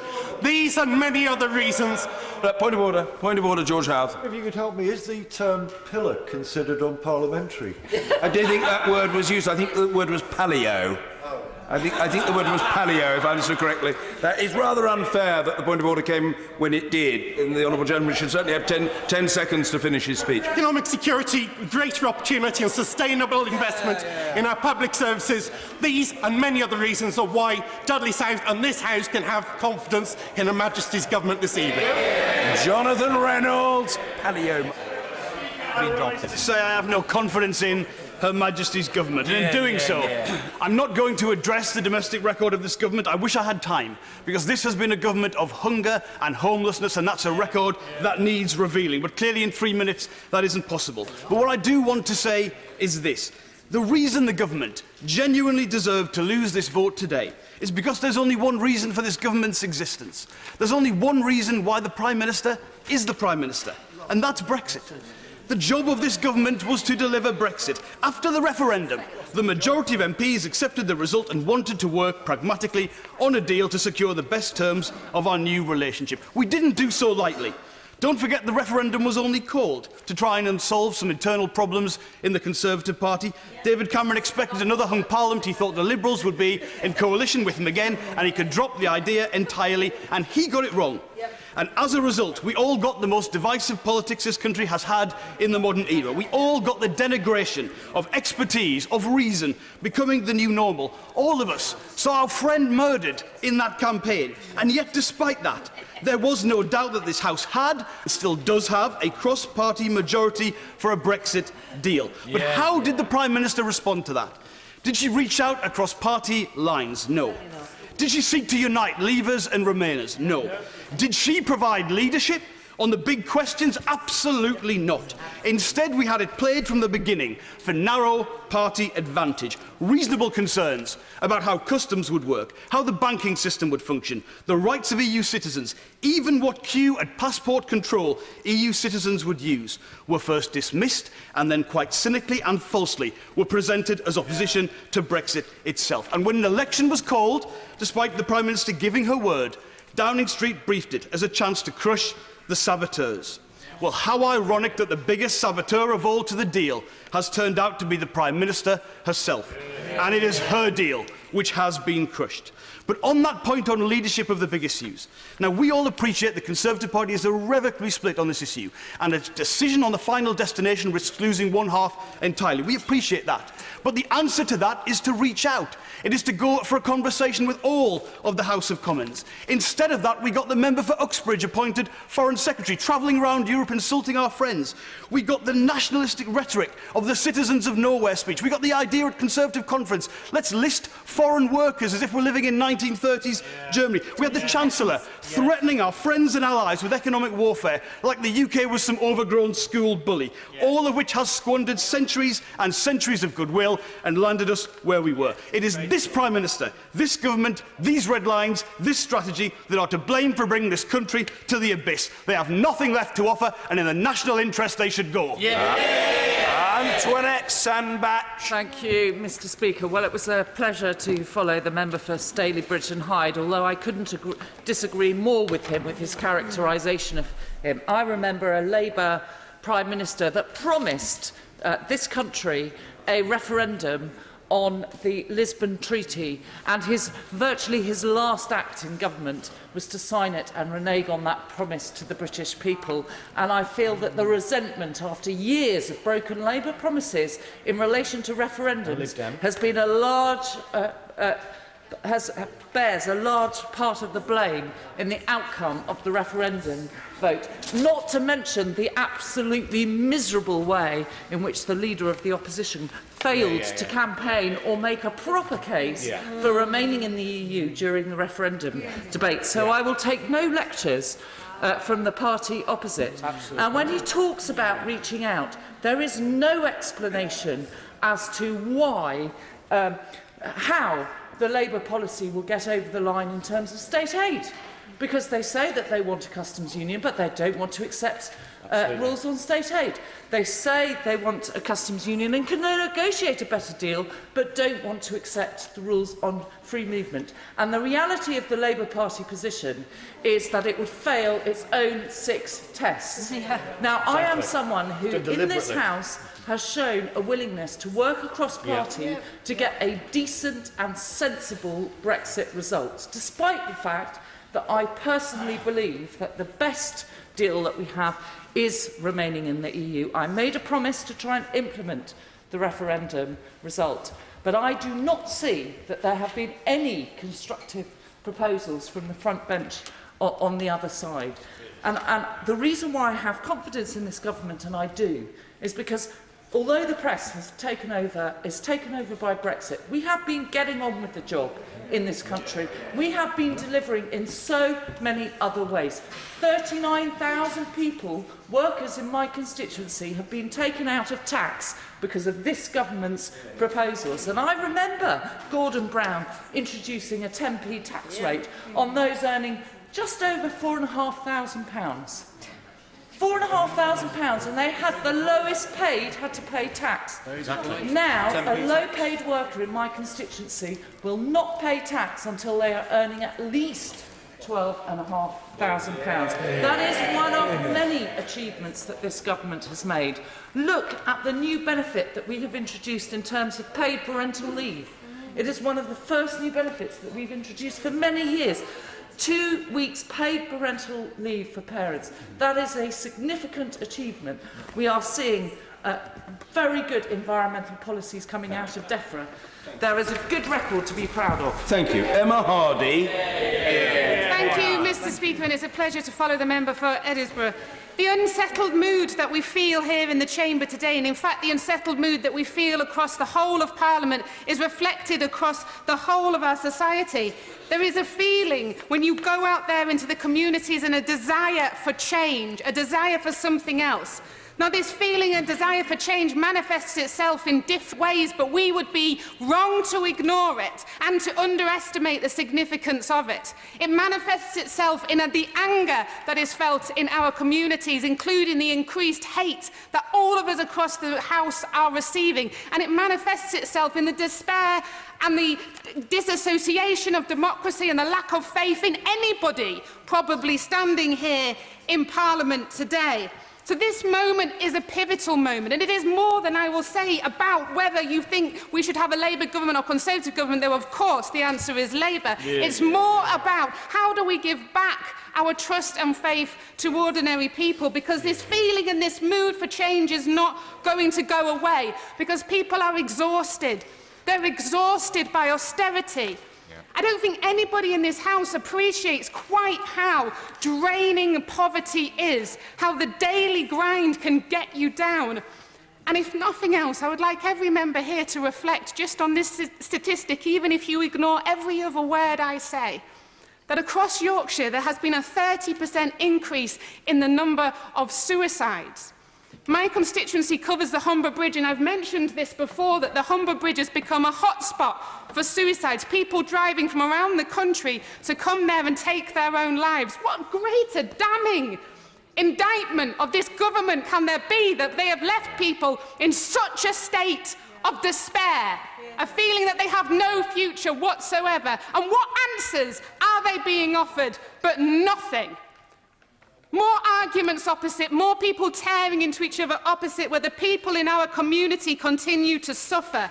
They suffer when they go to the NHS. And the nonsense about all these better, good and outstanding schools. And with respect, I suggest that the Minister goes and actually checks, the member goes and actually checks when the last time these schools were inspected. And that might give him a more accurate figure if he's going to start spouting that out at us. Crime is increasing and people are feeling unsafe in their homes. The antisocial behaviour that so many people here probably ignore because the gates to their properties allow them to cannot be ignored by the people in our communities. They're feeling unsafe in their homes. We have a moment now to really make a difference. It is in our gift to give people that change that they need. We can channel that change for need into a vision that is positive and a vision for hope, but only if we vote down this government and bring a Labour government that will truly deliver for everybody in our country. Even though I do respect the comments made by the Honourable Lady from Case upon Hull and Hessel, I'm concerned that she sees everything in a very different light to I'm much more optimistic about our future. But I think the motion before us today may seem very simplistic, and yet it raises points that go much, much further. We really are in the midst of a battle for the heart and soul of our country, and all those things we hold very dear. The decisions we take in this place today and over the coming weeks will really irreversibly change the course of our history. They will shape Britain's standing in the world for a generation, and in the process will perhaps determine the very future of this Parliament, the mother of all parliaments, which has served our nation through war and peace for the best part of thousands of years. On the central question of Europe, which has led us to this position today, I make the following points. Like the long-time Brexiteers, I am fully committed to ensuring that the UK can end its membership of the European Union on the 29th of March at 11 p.m. as set down in law. Nothing less than an agreement which ends the free movement of people, in addition to returning full control over our money and our laws, is acceptable either to myself or to the majority of the people of Erewash who voted to leave the referendum in June 2016. My message for the Remainers is I voted to remain in the European Union, but we lost that argument and consequently the UK will be leaving the EU.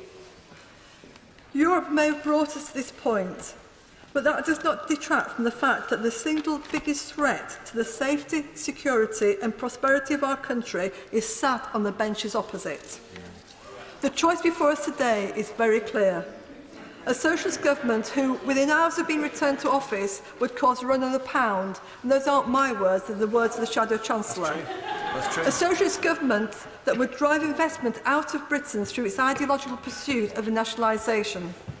And a socialist government whose own backbenchers advocate the confiscation of council houses bought under the right to buy scheme. A socialist government that would make my constituents poorer in every sense of the word. And I can't let that happen to my constituents of Erewash. I cannot countenance such outcomes, and the government has my full support and full confidence today and in the future. Thank you. Geraint Davis. Mr. Speaker, Margaret Thatcher famously quoted Attlee in saying that referenda were the instruments of demagogues and dictators because Hitler used them to adopt supreme power and to basically invade other countries after rearming.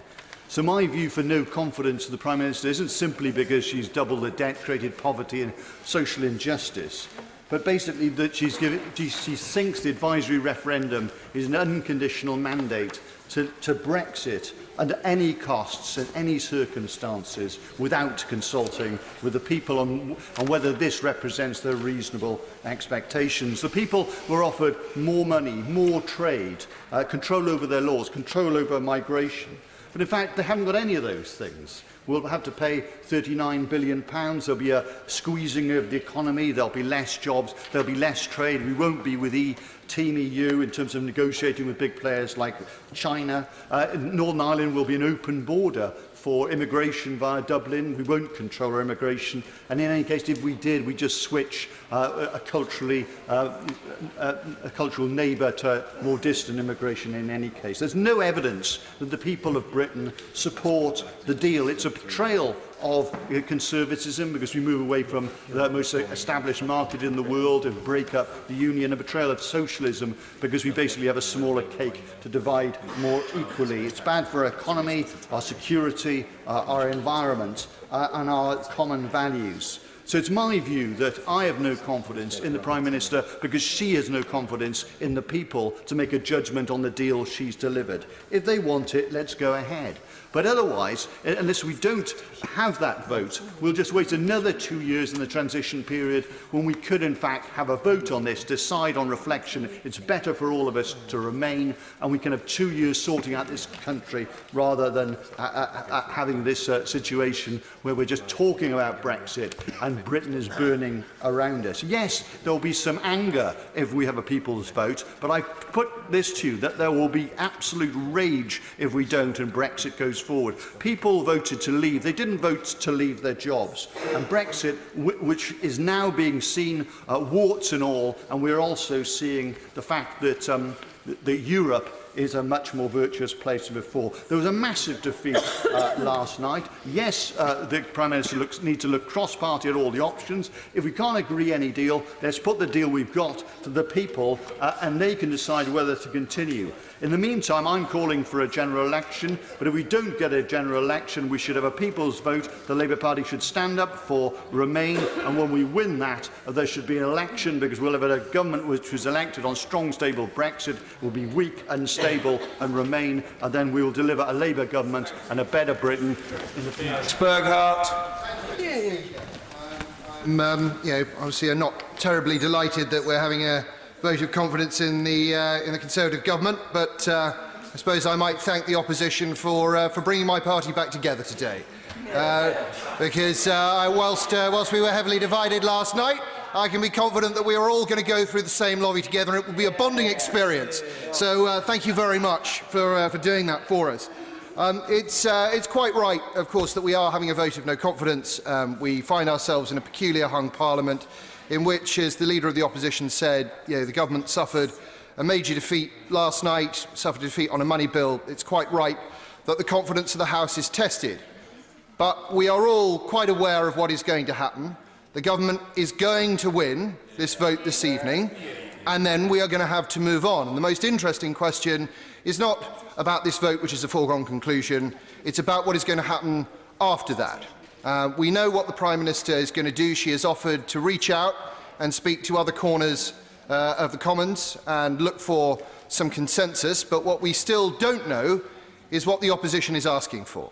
And the fact that we have been put on the spot for a vote of no confidence when the opposition hasn't said what it would take to the public in the event of a general election is quite frankly shameful. I mean, it reminds me very much of how in 1997 the Labour Party managed to breeze into power without telling the public, well, yes, they won by a convincing majority, but they didn't tell the public in advance what their policy was on the single European currency.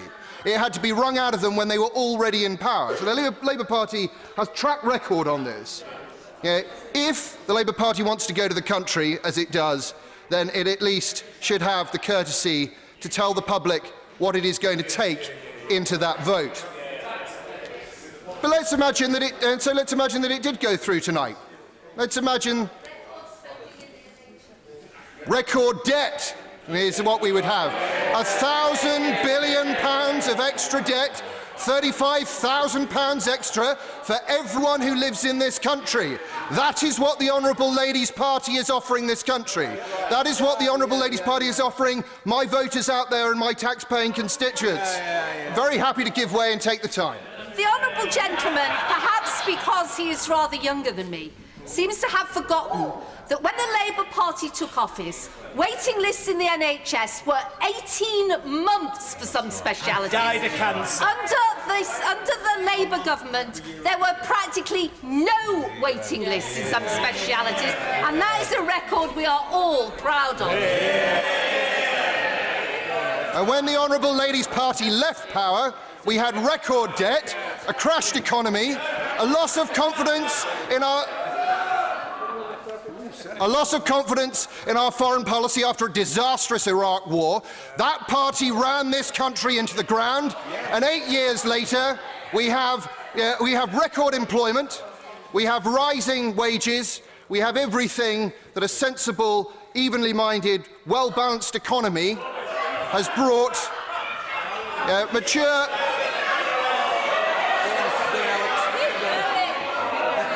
Order. There's a very unseemly atmosphere, but the Honourable Gentleman is at least still smiling, and that is to be welcomed. Order. Let's hear the Honourable... Thank you very much, Mr. Speaker. The truth is that the Labour Party left power under an enormous cloud. Everybody knows it. They left after a disastrous 13 years in office, which had seen the economy destroyed, and we on this side of the House are united in our desire to make sure that they don't have an opportunity to do it again. Because, let's be frank, the Blair-Brown years were, compared to what would come in a general election this year, should this party, the party opposite, force upon us, was a golden age. I mean, we would rather have Blair and Brown than Corbyn and McDonnell any day of the week. But those options are not available to the British public. Speaker, can I first thank the Leader of the Opposition in his absence for tabling this vote of no confidence, which I will be supporting in the lobbies this evening. Mr. Speaker, I came into politics challenged with trying to make a difference to the lives of ordinary people of Bradford West, to try to be part of a system that is about putting people first and not about people clinging to power and positions and self-preservation being at the heart of everything they do. I have lived experience of what destitution and poverty is. So when a generation later I have constituents that come into my surgery in sheer destitution and literally crying due to not knowing how they're going to feed their children and meet their very basic needs, when the reality of insecure jobs and in-work poverty and whilst having dependence leads to further destitution, then the question has to be whether this government is fit for purpose. From my short time in this House, Mr Speaker, I feel the real tragedy for me is that whilst the nail in the coffin for this debate has been yesterday's catastrophic defeat of any government in the history of our democracy, for me and my constituents, Mr Speaker, the truth is that this government hasn't been fit for purpose for a very long time. This government wasn't fit for purpose when the UN Rapporteur on Extreme Poverty described levels of child poverty in the UK as not just a disgrace, but a social calamity and an economic disaster in the 5th largest economy in the world. This government wasn't fit for purpose when it pursued the policy of rolling out a hostile environment leading to tragedies with the Windrush scandal. This government wasn't fit for purpose when it was found in contempt of this Parliament. This government isn't fit for purpose when it is repeatedly defeated in the courts by single parents and people with disabilities and is forced to go back to the drawing board on its own policies. This government wasn't fit for purpose when it failed again last year to stop the increase in homelessness on the streets of Britain, and even failed to save the life of the poor man that died outside the doors of the Parliament just weeks ago. This government wasn't fit for purpose when those on the benches opposite decided to use food banks for photo ops. This government isn't fit for purpose when programmes like I, Daniel Blake, is many people's reality are no longer a fiction. This government has consistently acted in the interests of the few and not the many, offering tax giveaways to the rich whilst viciously cutting services for the most vulnerable in this country. The government wasn't fit for purpose when the Prime Minister knew her deal was dead before recess and yet chose to sabotage and hold Parliament hostage by delaying the vote, and the list goes on. Those 117 of the colleagues across the benches, when they voted that this Prime Minister was not fit to govern them and their party, how can they go back to the electorate and say that this government is that Prime Minister is fit to leave the country and not them? Bill Grant. Thank you very much, Mr Speaker. It's a pleasure to follow the honourable member Bradford West. When members consider their position on the matter of confidence tonight, I would argue that this government's record must be assessed, not just on the basis of one vote, however fundamental that issue is for the nation's future, but on this government's record in office. 3 practical measures of a government's relative success are taxation levels for working families, employment levels and investment in public services. It must be remembered that it is this government which has cut the taxes for 32 million working people in order that they can keep more of the money that they earn. It is this government which has seen unemployment not simply reduce but plummet to a record low. And it's this government which is investing an extra £20+ billion in the NHS for our future health. And through Barnett Consequential, that will benefit NHS Scotland immensely. In the same period, all that the opposition front bench has achieved is an ever-changing conviction on each issue with little consensus of opinion. In fact, the only consensus seems to be that the government has apparently got it wrong on every issue.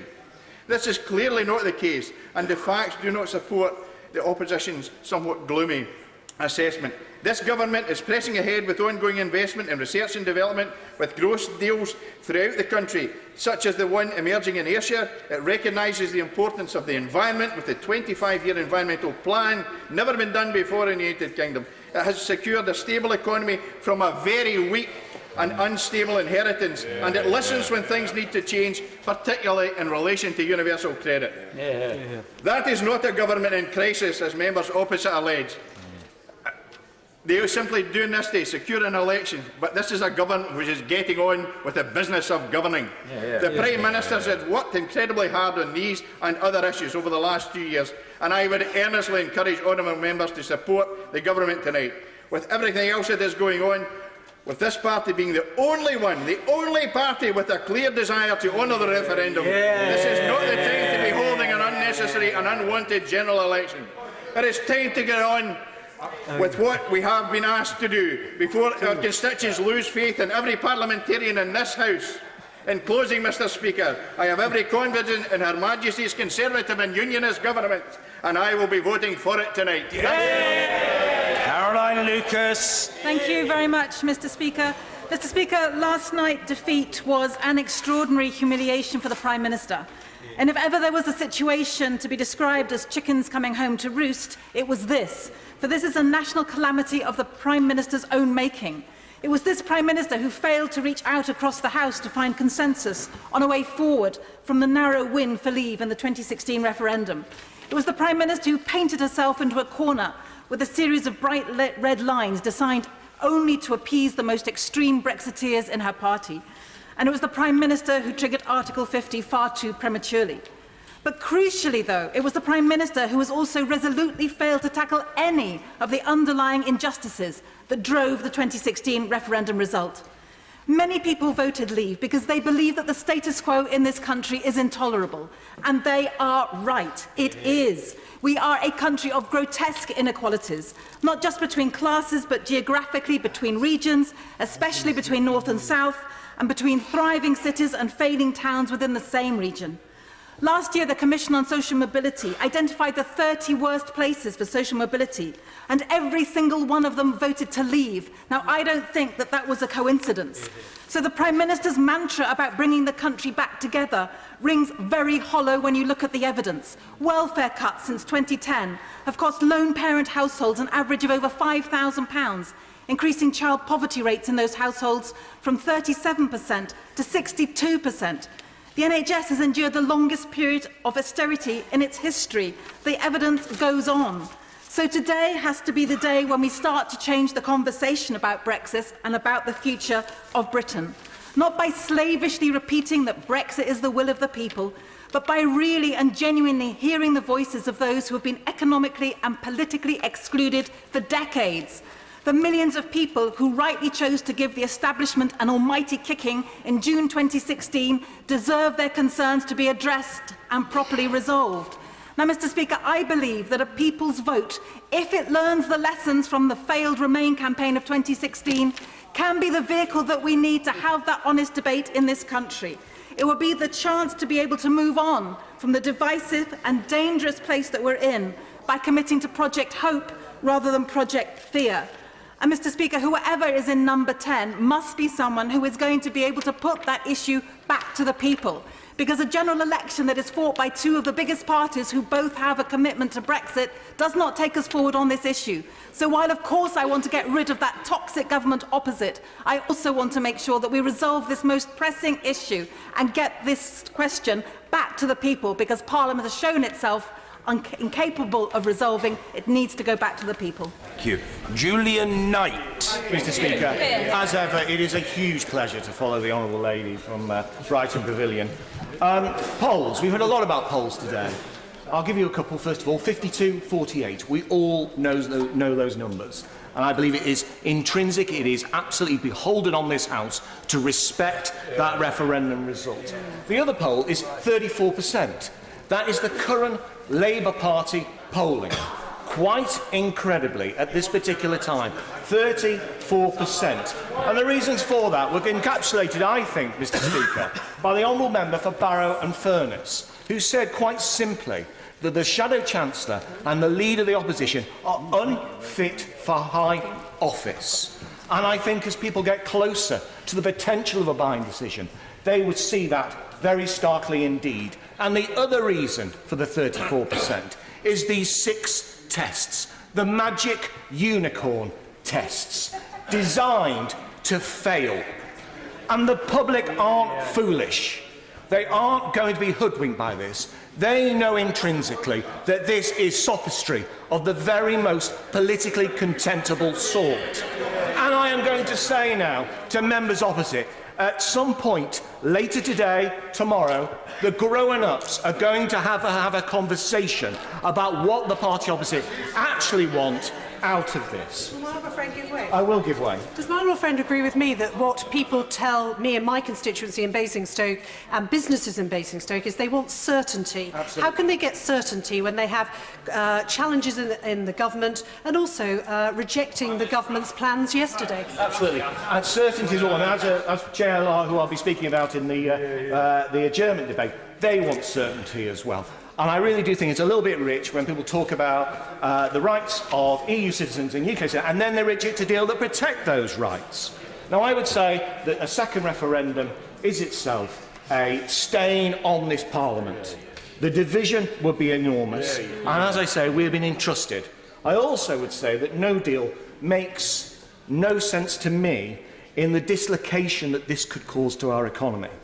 I know that people talk about stockpiling and emergency provision, etc., but the reality is what happens when those stocks actually run out?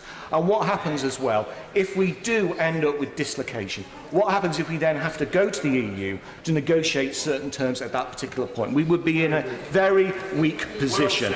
So I would say both those things are out. So we have to come together sensibly. Despite this stunt today, this way in which, frankly, we're going to see honourable members filling out their Facebook pages with how many different times they can say particular words in order basically to link in with their local momentum groups. It is time for sensible people, growing-up people, to actually face the consequences, the circumstances we face in. That is what the public want. They do not like this spectacle at all. Now, when it comes to the achievements of this particular government, I would say in 2010 we inherited 11% of GDP. Now, let me just be very clear to you, clear to the House, that 11% of GDP is such an enormous sum that you cannot go borrowing that sum for very long. Eventually, the markets call in your loans, and you end up having to pay such a high interest rate that you end up in a depression. So we had to sort that out as a government. But we did that while protecting the NHS. And we have announced an increase in NHS spending, which is twice the level proposed, increase-wise, than Labour proposed at the 2017 general election. Now, not everything, is perfect in that respect. There are issues, and I really have to say that we are working towards trying to solve those ongoing issues. But when it comes to the big matter of the economy, when it comes to jobs, when it comes to healthcare, when it comes to 1 million kids in better, outstanding schools, this government is delivering. We have to get through Brexit, and we will deliver more. Andy Slaughter. Mr. Speaker, the provocation for this debate is the unprecedented defeat of the central plank of the government's policy that should have led seamlessly to a general election. And in the Brexit debate earlier this week, I spoke about the threat that Brexit represents to the prosperity and the opportunity and the security of my constituents and to many of my businesses. But I also represent some of the poorest communities in the UK. Although I'm proud of the work it does, I'm not proud to have the busiest food bank in London. Last week I spent an afternoon at one of St Mungo's homeless hostels in West Kensington, talking to residents and staff. They told me that the annual street homelessness count that will be published on the 31st of January will show it has doubled in the last year. They gave me 3 reasons for that: universal credit, the increase in no recourse to public funds, and tenancy takeover, where drug dealers seize the premises of vulnerable tenants. So the war on the poor, the hostile environment, and a descent into lawlessness, 3 of the worst consequences of austerity. The cuts in police numbers, especially neighbourhood officers, is putting whole communities at risk. I spent part of New Year's Eve at a crime scene in Fulham, an attempted murder which led to the arrest of 40 people and the recovery of a number of dangerous weapons. I estimate that half of the people I now see in surgery have problems which would have made them eligible for legal aid before the passage of the LASPO Act. Yesterday, my CCG, looking to make £44 million of cuts to its budget, began to consult on reducing opening hours for urgent care centres and GPs. Not just bad in itself, but in direct contradiction to the NHS strategy that calls for an extension of those services to justify the closures of A&Es and emergency beds. For the first time in a generation, we're seeing year-on-year real terms cuts in schools' budgets. Inner city schools don't just educate, they give emotional and practical support to families that struggle with poverty and poor living standards. And perhaps the worst betrayal by this government is to cut funding for social housing by 80%, 100% under the former London Mayor, when 800,000 people are on waiting lists. Mr. Speaker, my local council and the Mayor of London do their best and effectively do what they can to alleviate the conditions I've described, but for real change we need a Labour government. This Prime Minister's legacy will be to have ruined this country in half the time it took the Thatcher and Major governments. Enough is now enough. We need a general election and we need a Labour government. Chris Green. Speaker, this debate should be one of two halves. Firstly, it's right the opposition challenged the government on the government's record, but the second part ought to be the fact that the opposition seek to become the government itself. They should be presenting a vision for the country, and they have demonstrably failed to demonstrate that they have a vision for the country that they can deliver in a few weeks' time if they won an election. That part has been wholly absent from this debate so far. Now, on the referendum day 3 years ago, in 2016, during that referendum, I spent a great deal of time talking to constituents and visiting polling stations around my constituency in parts of Wigan and in parts of Bolton. And it was startling. On that day, the polling stations in the poorest neighbourhoods, the poorest communities, those polling stations had a turnout that they had never seen before, far higher than for local elections, far higher than for a general election. This vote on the referendum on the European Union reached out in a way that politicians here have never done before, or at least not for decades. This is one of the key reasons why it's so important to respect this referendum decision. These people who perhaps have never voted before, perhaps they've had the opportunity of decades to vote, and they have chosen to say that there is no election that's important enough that we actually want to engage. Now, this referendum was a vote where they decided to engage in politics, engage in the life of the country. And it's vital that this government now respects that decision. We are leaving the European Union on the 29th of March this year. If this decision is delayed by suspending Article 50 or even cancelling Article 50, that will be a sign to the electorate, all voters, whether leave or remain, that their decision is being disrespected. And worse still, if there's a second referendum to dismiss the first referendum, it will be a sign from this place, your vote was wrong. Get it right the second time. That is repugnant. That will be so damaging to our democracy. I urge the government, focus on delivering Brexit, focus on delivering on the 29th of March, use the opportunity, use the days we have left to get the best deal from the European Union, but on the 29th, we must leave. Sir Edward Davey.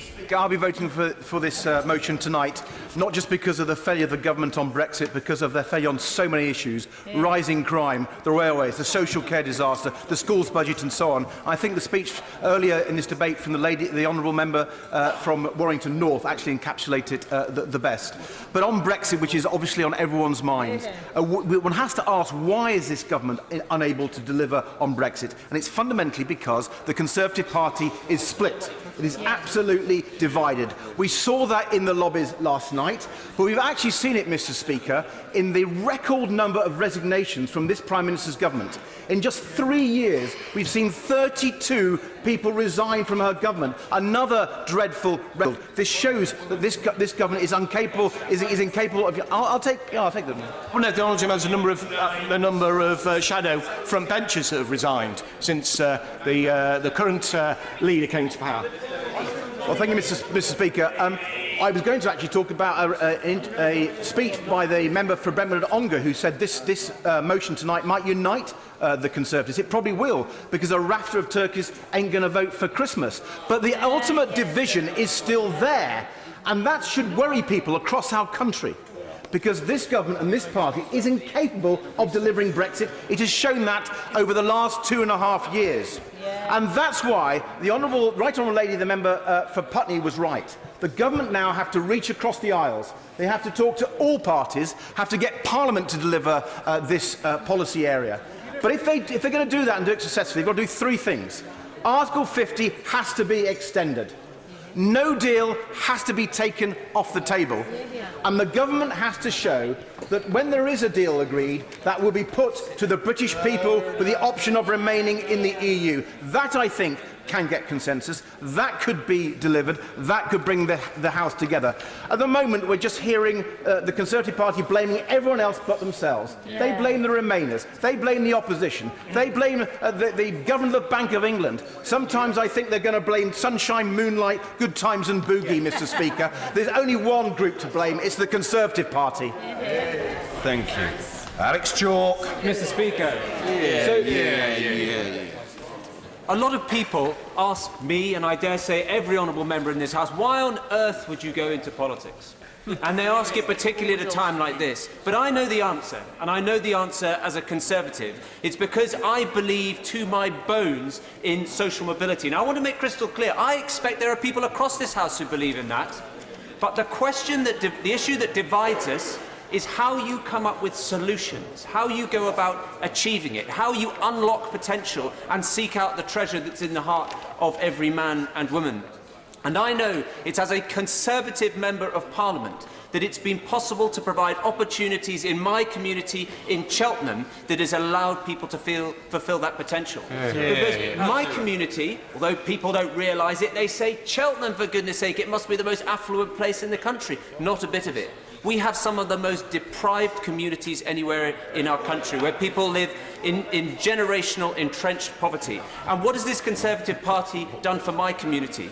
£22 million for a cyber park in Cheltenham, which will allow the finest minds to come in and out of GCHQ to create startups which mean that if there is a person living nearby who has come from generational poverty, but they've got something about them, something which says, I want to better myself, I want to go forward, I want to provide for my family, and I want to build a future. That opportunity exists.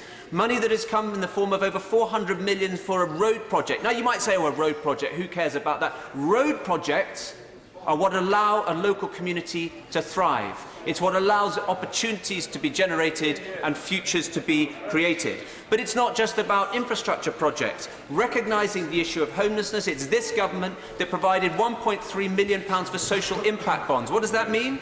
That means one-on-one support for individuals who can go and address the needs of the most vulnerable in our society, be that drug addiction, be that mental health problems, be that debt.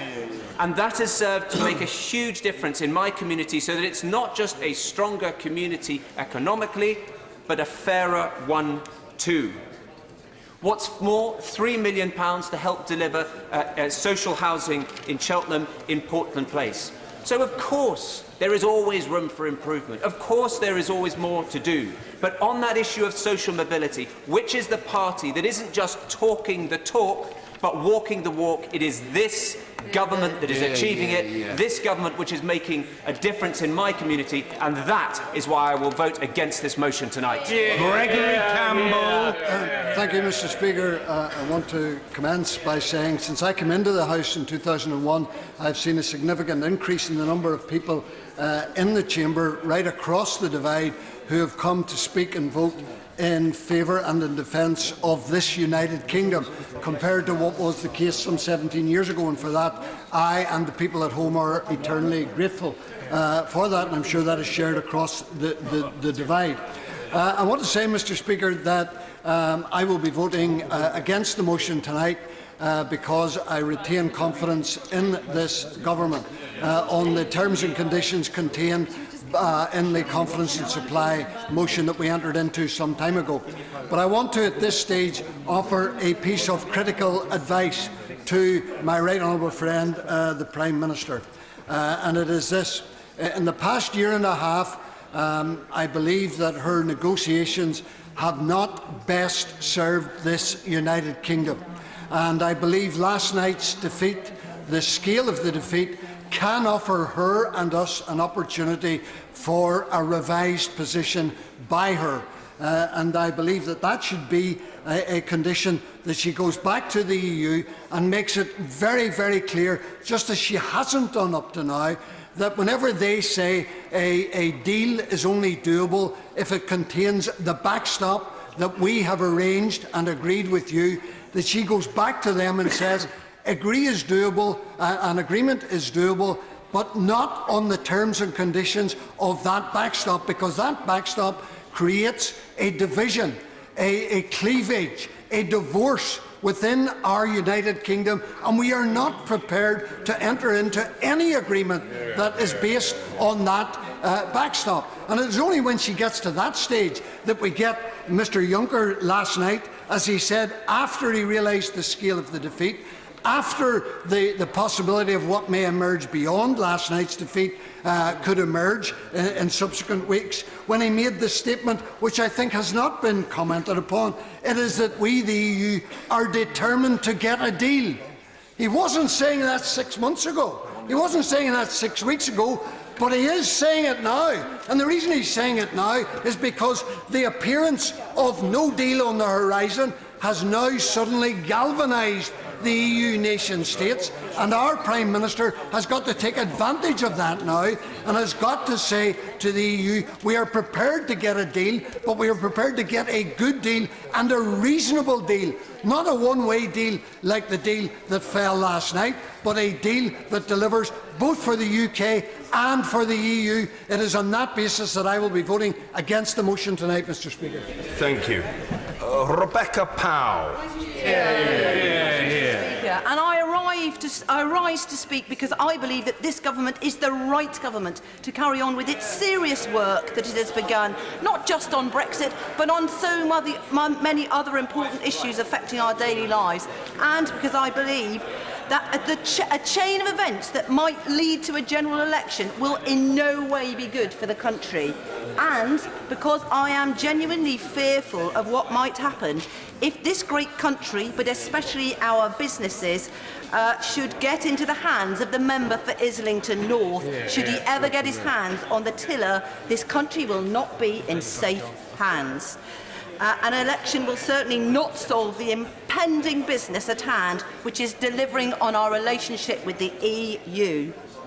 So, I believe that this government is the best government to deliver for us, not just nationally, but also locally. That's what's really important to me as the MP for Taunton Deane. And in my constituency, since the Conservatives have been in power, we have delivered more than any other government. There are more people in work than ever before in Taunton Deane, more SMEs setting up.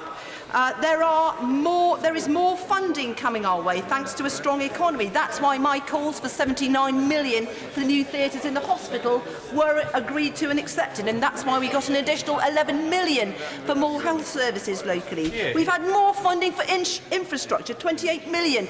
We are upgrading the A358, we are upgrading the Toneway, we are upgrading the motorway junction. We've got 7 million to enable a road through Staple Grove where more housing is being built. We are building more housing than ever before in Taunton Deane, Mr. Speaker, and that's because of this strong economy. There is a great deal going on, and more children in Taunton Deane are getting a better education than ever before, and we're building a new special school. All of these things are only possible with a strong economy and with an understanding of what business needs. We've cut the Labour's astonishing deficit by 4/5, which has restored the public finances. Finally, I want to touch on the environment, and it won't surprise people. This government has an unparalleled record on working for the environment, and we must continue with our great work, which is another good reason why we need to leave the EU. I am backing the Prime Minister. She will come up with a deal. We must do it with compromise. We must work as a team on these benches. We must listen to the other side, but we must pull off Brexit. And I'm confident that this government, with its track record on the economy and all of the other things it's delivered, including on the environment, is the right government to do, and to do it successfully and to do it fairly, so that we leave future generations able to carry on the good work we've set in place and to live in a fair and wonderful economy and take this great nation into the future. Thank you, Mr. Speaker. The famous phrase is that a fish rots from the head down. It is a recognition that bad leadership infects all that it touches. And what greater example of that than this present government? The rot isn't confined to Downing Street, it is infecting the whole country. Not strong and stable, but stubborn and self-obsessed. And Brexit is by far the clearest, but no means the only example. Frankly, the Prime Minister has turned Brexit into some modern-day bizarre Schleswig-Holstein question. Something that Palmerston himself claimed was so complicated only 3 people understood it. One was dead, one who'd been driven mad by it, and one who'd forgotten it altogether. But the truth is that this isn't a complicated situation. It's her red lines that have killed her deal. It's her red lines that have driven this Parliament mad. And it's her red lines that are best forgotten. This infectious failure has covered all bases. This is a government that can't organise a tailback on the M20. A government presiding over a shortage of nurses while stockpiling fridges. A government alienating our EU citizen neighbours whilst deporting our Windrush families. A government obsessed with what stickers are on the Speaker's wife's car, whilst ignoring the pleas for help with issues like knife crime. The roll call goes on and on. Universal credit, homelessness, the cost of living, the refugees crying out for sanctuary, the human rights of the women of Northern Ireland. At every turn, this government cannot get a grip, and those burning injustices burn harder as a result. This country is divided, this Parliament is divided, the deadlock is deepening, not dissolving, and the Prime Minister can't even be bothered to pick up a phone. That's right. No party can continue to prevaricate whilst the far right goes stronger. It will not stop with Brexit, and Brexit does not deal with the crisis of confidence in our politics we all now face.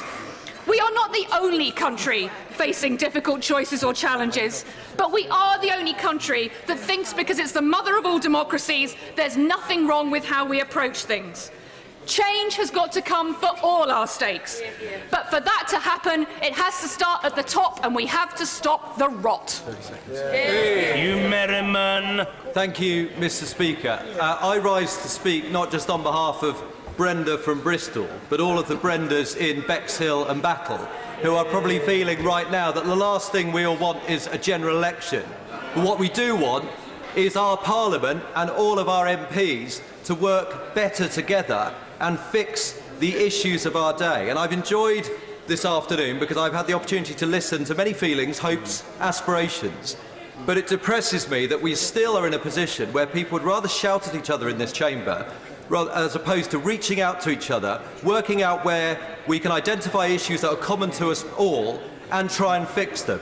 And in my constituency, I'm very proud of things that this government have helped me deliver since I was elected in 2015. All of my secondary schools have now moved to good or outstanding. I had the Secretary of State for Health come and spend time seeing our health service joined up with our social care team on Friday of last. And that made me very proud to see all these amazing leaders really working as one, working together. And again, I think that's a very good example for Parliament. Now, of course, I'm not naive. I recognise the opposition have to oppose and the government have to govern.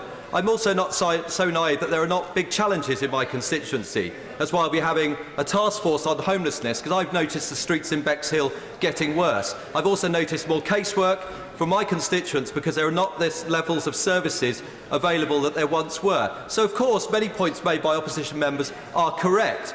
But equally, we now have more people in employment than we ever have done before. So it can't all be as bad as is being said on that side of the bench, and perhaps it can't all be as good as is sometimes said on this side of the bench. If we all took that attitude into this place and worked out how we could fix things which really matter to people, we might also be able to fix the issues of Brexit. But I will touch, to my point, on a matter that I thought we'd have got fixed by now when I got elected in 2015, social care reform.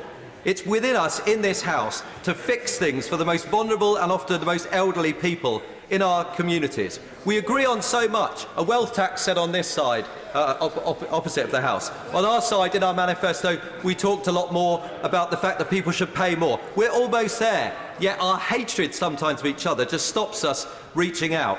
And when it comes to reaching out, Mr. Speaker, there's one thing I would like my government to do to really show that they are listening. The charge of £65 for an EU citizen to maintain and have the same rights that they enjoyed before we in this country took the step in the referendum, that does not feel fair to me. And I speak to many on both sides of the chamber who also feel it's not fair. Surely, if the government is listening, we reach out not just to them, but also to every member in this House who agrees with that, be they Leavers or Remainers, and really offer that olive branch. If we start in that particular way, perhaps others will appreciate the government is listening, and perhaps then we will work better together in the manner that our constituents expect from us all. Alison Thewlis. Mr. Speaker, I have no confidence in this government, and I never have done. I've got no confidence because of the way that the DWP treat people. I have no confidence because of the constituent who was sanctioned because they were visiting their dying father. I've got no confidence because my constituents was sanctioned while waiting to start a job with the DWP. Yep. I've got no sanction because of the way that people are treated on PIP. I've got no confidence because of the way that the two-child policy and the rape clause has been pursued against vulnerable women in our society, and it must be scrapped. I have no confidence because of the closure of Glasgow's job centres. I have no confidence because of the implementation of the hostile environment, of refugees left waiting, and of constituents who have not been able to be with their families. I have no confidence because of the constituent who lost out on his wife's visa because he was under the threshold by £7, Mr Speaker. I have no confidence in this government because of the good character test that's being applied to children who can't get citizenship because this government thinks they are not of good character enough. And Mr Speaker, while we are on good character, I've got no confidence in this government because the Home Office told my constituent he could not get citizenship because he had volunteered with the Red Cross, and that was a sign of bad character too. I have no confidence in this government because of their pursuance of Section 3225 of the immigration rules, where people lost out on getting leave to remain because they made a legitimate change to their tax returns and the government thought that that was somehow wrong. I have no confidence in this government because of their abject failure to deal with Scottish limited partnerships and to reform Companies House. It's almost as if they like money laundering in this country, Mr Speaker. I have no confidence in this government because of the refusal, despite all evidence, to allow Glasgow to pursue supervised drug consumption rooms. It is well expected that drug deaths in Scotland will top 1,000 this coming year, but the government refuses to do so for ideological reasons. I have absolutely no confidence in them for doing so. I have no confidence in this government because they fail to realise that young people deserve a fair day's pay for a fair day's work. The under-25s are not worth the same when they go out to work, and that this pretendy living wage fails to give people the dignity and work that they deserve. I have no confidence in this government because of their failure to tackle the real present danger that Brexit will cause to all of our constituents, that they put their head in their sand, that they refuse to accept the single market and the customs union as the best way forward. And Mr Speaker, I do have confidence in the people in my constituency. I have confidence in the people of Glasgow and the people of Scotland who voted for independence with such hope in 2014. And I know that when Scotland gets its chance again, it will have no confidence in this government and lots of confidence in themselves. James Cartledge. Mr Speaker, and I am sure, Mr Speaker, at some point in your life it is possible that you have owned a copy of that famous political book, The Downing Street Years, by Margaret Thatcher. And if so, given your memory, you may well recall the opening sentence of that book. The very first words read, "Ayes 311, noes 310. The result of the no-confidence vote in 1979, which brought Margaret Thatcher to power." And I say to my colleagues tonight, how would you feel if in a few years from now, browsing in the bookstore was a copy of The Downing Street Years by the Leader of the Opposition, and the opening sentence was a narrow defeat in a vote of confidence which led to a new era in British politics? Because we all know that it wouldn't be like the new era that the previous one I referred to brought in. 1979, it ushered in an era when free enterprise became back in the heart of British politics. We went through the difficult period of adjustment of our economy that culminated in the end of socialism and the fall of the Berlin Wall, the greatest victory in the history of modern conservatism. Instead, we would bring in a different era. All of that would be turned back. A return to nationalisation, command and control, the idea that the state knows best. Confiscatory tax rates, not education, education, education, but regulation, regulation, regulation. And I say this to you, Mr Speaker, I am proud to stand on this side tonight. I became a Conservative after seeing what it was like in Eastern Europe, my experience of the true face of that supposedly compassionate ideology, and those who turned a blind eye to it should be ashamed of it. I started with Callaghan, I'm going to finish with Callaghan, Mr Speaker. Not the former Labour Prime Minister, but Detective Inspector Harry Callahan of the San Francisco Police Department, because I say, if anyone thinks it's a good idea that Labour win the no confidence vote tonight and then get into power, all I can say is, I hope you're feeling lucky. Clive Lewis. Some members opposite have been calling into question the motivations of the opposition for calling this no confidence vote. Let's be clear, Mr. Speaker, yesterday's vote wasn't just a defeat, it was a complete and utter rout. Now, some members in today's debate have been talking about historical parallels, but I think if that had been a battle, it would have to compare to the Battle of Cannae, where Hannibal annihilated the Roman army. A textbook defeat, just like last night, was a textbook example of arrogance and hubris in government. But, you know, last night's vote aside, let's run through some of the myriad of reasons why I and we on this side of the House have no confidence in this government. In-work poverty at 4 million people, homelessness soaring. Yesterday, in my city of Norwich and Norfolk, 38 out of 53 of our children's centres are being closed. Why? Because Norfolk County Council have said this government's cuts are forcing that on them. A day of complete shame in my city.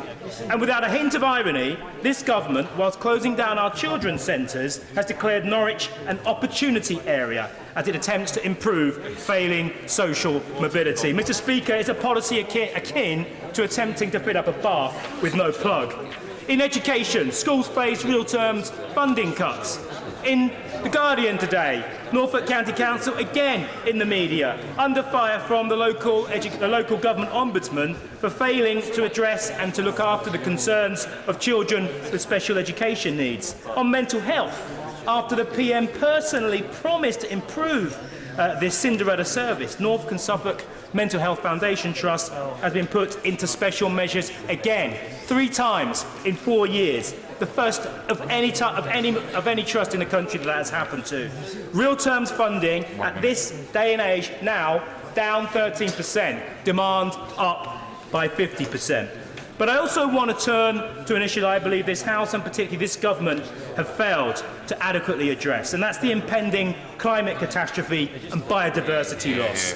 This, above all else, given the timescales that we are talking, is basically a calamity waiting to happen that this government is comprehensively failing on. Time after time, we hear the greenwash from the benches opposite that they are going to do what it takes to do on the environment. They slash soda subsidies, 9,000 job losses. Fracking has been announced and put forward and is now actually happening. But not just in this country, they're also doing it in China as well with taxpayers' money. The climate science tells us that you need to leave this in the ground, 80% of it. It can't happen. And in the words of that famous Delia Smith, that legend of Norwich, I will say to the benches opposite, let's be having ya, let's have that general election, let's have that vote, support this motion. Thank you, Mr. Speaker. There are moments in this chamber for political knockabout. There are moments in this chamber for consensus. And there are moments in this chamber for constructive debate.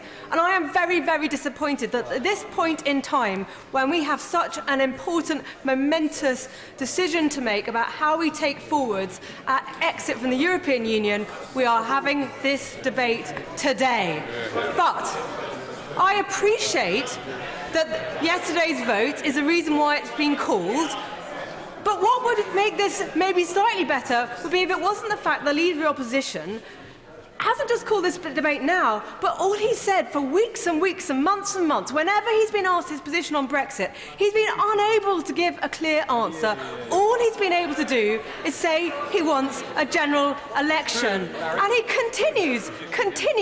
I sincerely hope that after this evening, when I believe he will lose this vote, he will move on and start giving some clarity on his position on Brexit. But it is simply not fair to the country that the opposition cannot put together their own position. At this point in time, when I recognise that here in Parliament we need to come together and solve how we leave the European Union, that is what businesses, particularly my constituents, are calling for us to do, is move forward and get on with it.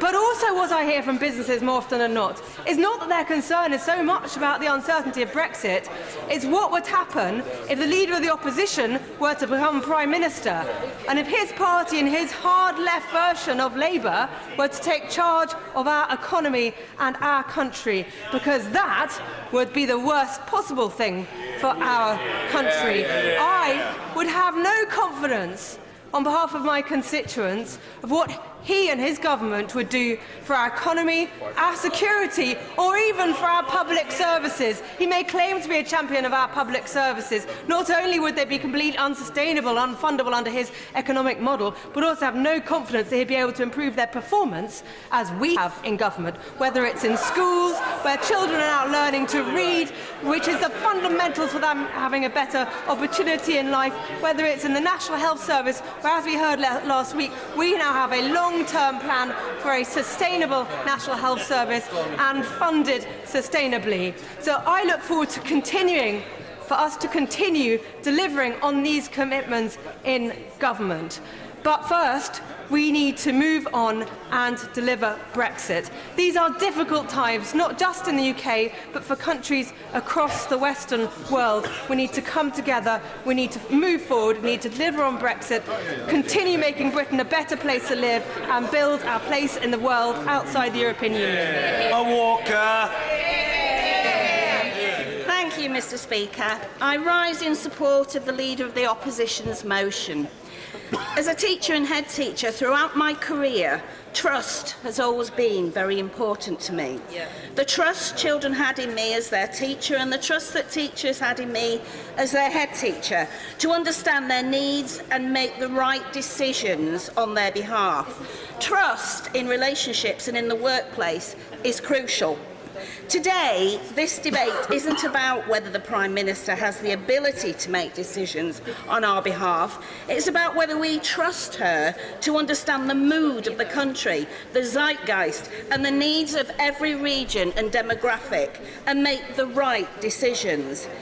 This government has suffered the biggest parliamentary defeat in history, been found in contempt of Parliament, overseen the steepest rise in poverty, and averaged a resignation per month.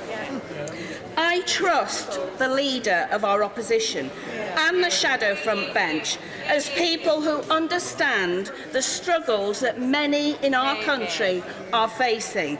I trust them to have the compassion and intellect to understand and empathise with the people of this country, and to be able to make the decisions which will improve all our lives. Is the Prime Minister a good public servant? Yes. Does she work hard? Yes.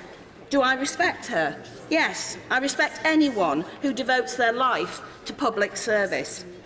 But is the Prime Minister a diplomat? Does she show warmth and empathy? Is she able to negotiate with the other 27 countries in the EU in our interests? Clearly not. I don't trust our Prime Minister to represent our country and to negotiate a deal which is in the best interest of the people of Combe Valley, my constituents, or our country.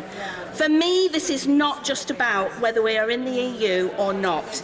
It's about the kind of society I want my granddaughter to live in. Absolutely. Just before Christmas, my 5-year-old granddaughter came into Parliament for the first time, and she loved it. Fast forward 30 years when she's a grown woman.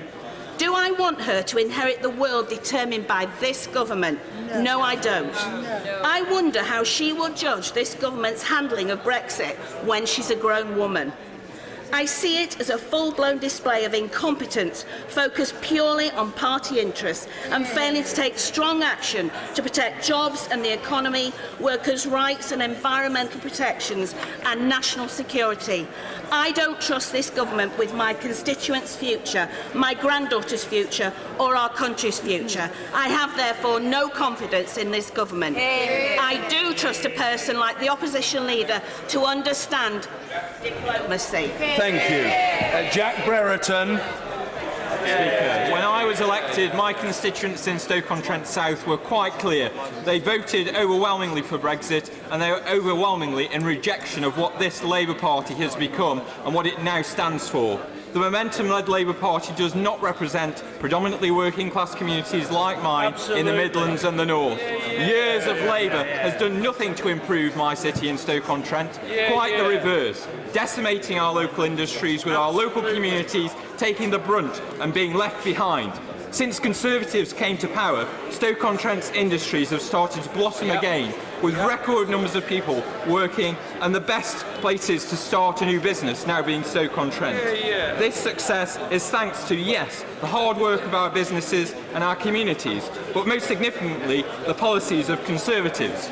We have seen a government that has transformed our economy from the ruins of Labour's crash to one of the most successful developed economies. By supporting local businesses to grow, invest and take on more people, we have seen over 3.4 million more people in work, with unemployment at a record low, measures to keep taxes low and introducing a national living wage.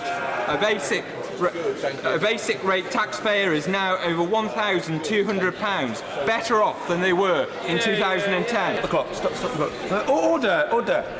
The honourable gentleman, I know that the House is excited, but the honourable gentleman must get a respectful hearing. Jack Brereton.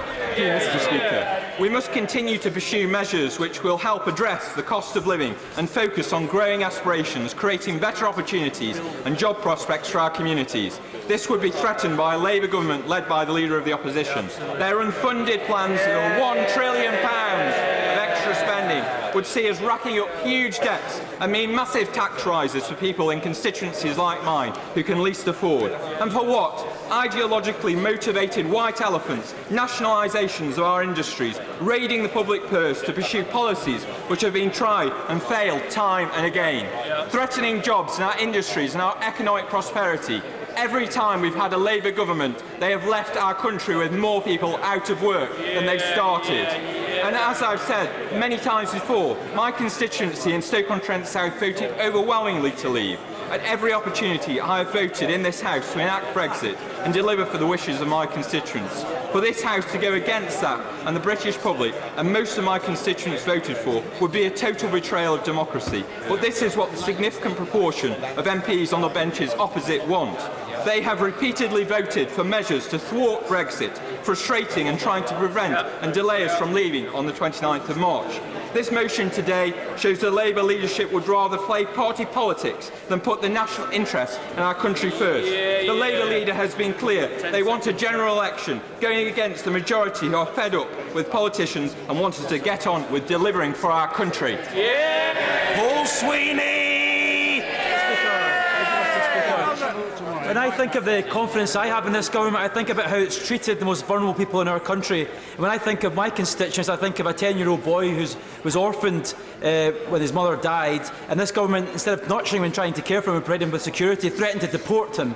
I thought that was the most shameful act, a disgrace, and it's typical of this government's hostile environment policy, and that is why I have no confidence in this government, for that and many other reasons, about how it's treated my constituents and many vulnerable people across this country, but also how they have handled this negotiation in such a feckless and dysfunctional manner. They couldn't agree ahead of time what the negotiating objectives were. There was no spirit of collaboration even after the Prime Minister lost her majority in this place. There was no attempt to form a collegiate basis to agree negotiating objectives for this country and to deliver for this country's national interest. That was not achieved. Indeed, this government has subverted democracy at every turn when it suited its interests, even though it does not command a majority of the popular consent of the people or even a majority in this House of Commons. It has packed its select committees with Tory majorities, even though it is a hung parliament, by procedural sleight of hand.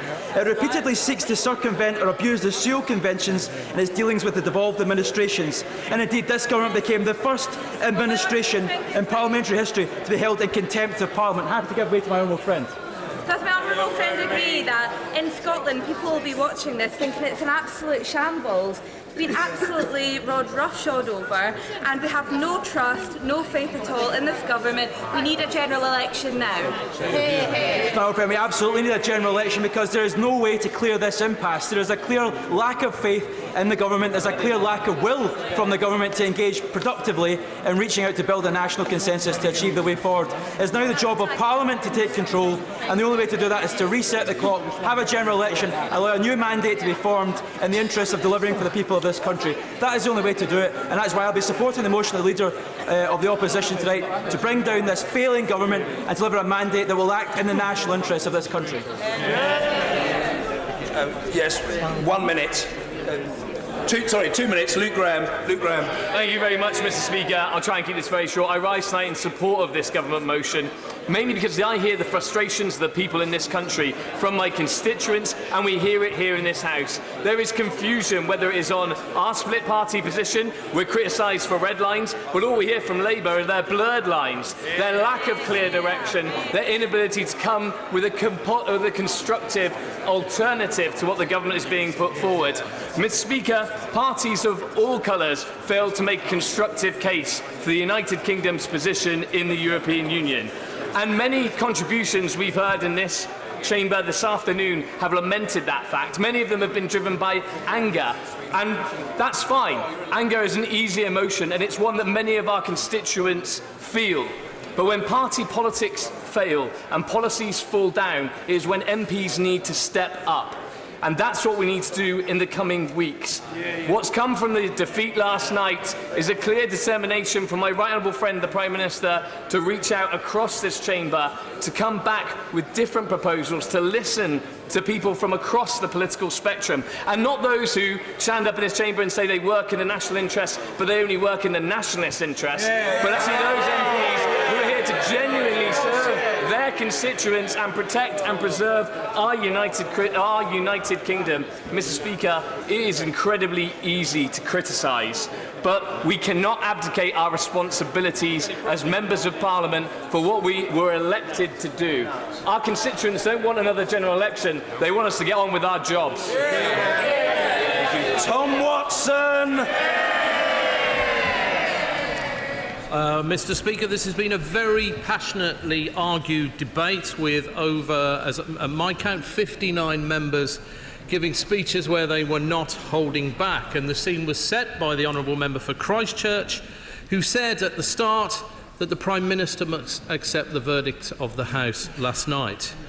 And the necessity for that was underpinned by my right honourable friend, the member for Knowsley, who highlighted the fact that she is a Prime Minister with no majority and no authority, which is perhaps why the honourable member for Ross, Skye and Lochaber talked about the PM's record level of a lack of humility, and the right honourable member for Twickenham, in what I thought was a thoughtful speech, spoke of the government's arrogant approach to these negotiations. Why is that so important?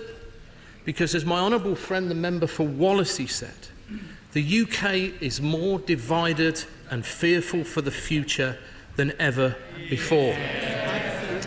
Now, we have had some comic moments in this debate. I was particularly amused by the honourable member for Mid-Norfolk's contribution, his Life of Brian speech, which is an homage to one of the greatest satirical farces in British film history. Very appropriate for the times we are in. And the honourable member for Brentford and Ongar talked about the Conservative Party rebonding in the long lobbies tonight. Now, I can't fail to note the passionate and sometimes breathless critiques of the last 9 years of austerity economics by colleagues on my side of the House, particularly the members for Gedling, Ilford North, Warrington North, Hull West and Hessel. And a special prize must go to the honourable member for Dudley South, who at very short notice gave a 4-minute speech in 3 minutes by speaking 25% faster. Now, Mr. Speaker, as the Prime Minister said earlier in this debate, this is a crucial moment in our nation's history. But it is an unenviable task to summarise this debate today and to ask members of this House to pass judgment on her stewardship of our country. First, let me say very clearly that I am not one of those people who questions her motives. I agree with the Honourable Member for Stirling, who claimed she was motivated by public duty. I don't doubt that she has sincerely attempted to fulfil the task given to us by the voters in this referendum. I have no doubt too that she has tried her best and given it her all. But she has failed. And I'm afraid the failure is hers. And it's hers alone. And I'm certain that every member of this House admires her resilience. To suffer the humiliations on a global stage that she has done would have finished off weaker people far sooner. Yet the reality is that if the Prime Minister really sat down and thought carefully about the implications of that defeat last night for our country, she would have resigned. Throughout history, Prime Ministers have tried their best and failed. There's no disgrace in that. That's politics. But this Prime Minister has chosen one last act of defiance, not just defying the laws of politics, but defying the laws of mathematics. And it was Disraeli who said, "A majority is always better than the best repartee." She is a Prime Minister without a majority for her flagship policy, with no authority and no plan B. 432 to 202. Mr. Speaker, that is not a mere flesh wound. No one doubts her determination, which is generally an admirable quality, but misapplied it can be toxic. And the cruelest truth of all is that she doesn't possess the necessary skills, the political skills, the empathy, the ability, and most crucially, the policy to lead this country any longer.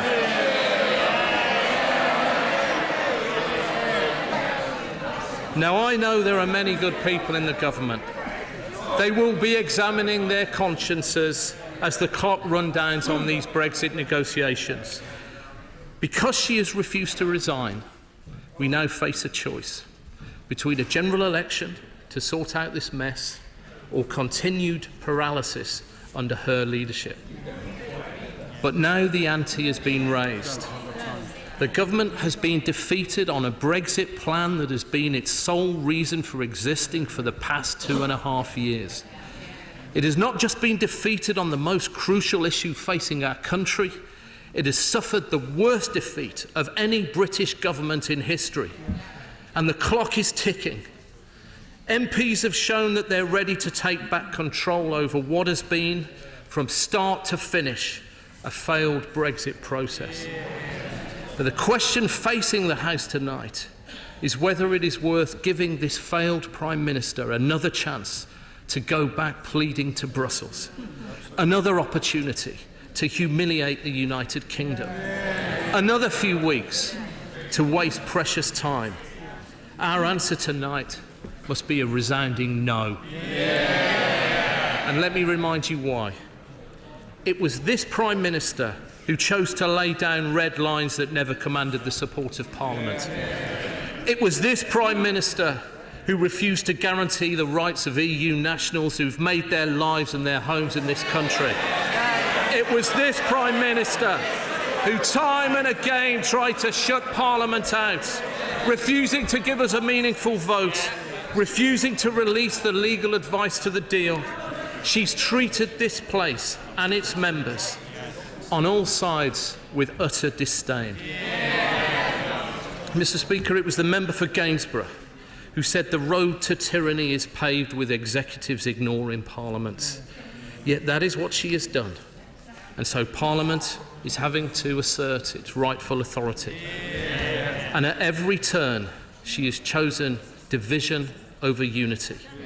She's not tried to bring the 17 million people that voted Leave and the 16 million people that voted Remain together.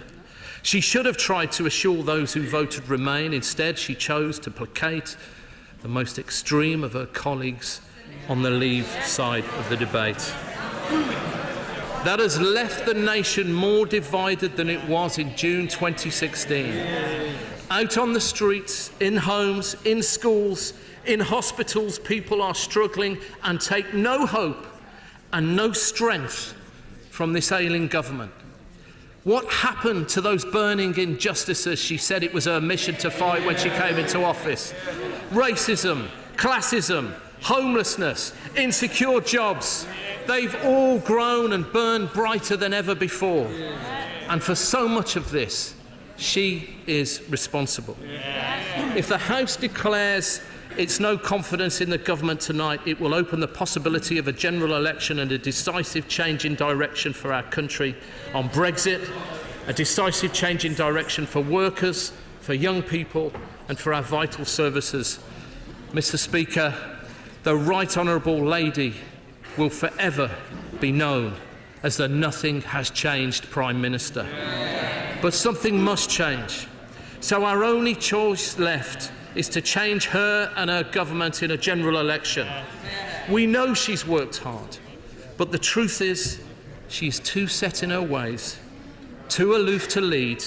She lacks the imagination and agility to bring people with her. She lacks the authority on the world stage to negotiate this deal. Ultimately, she has failed. It's not through lack of effort. It's not through lack of dedication. And I think the country recognises that effort. In fact, the country feels genuinely sorry for the Prime Minister. I feel sorry for the Prime Minister.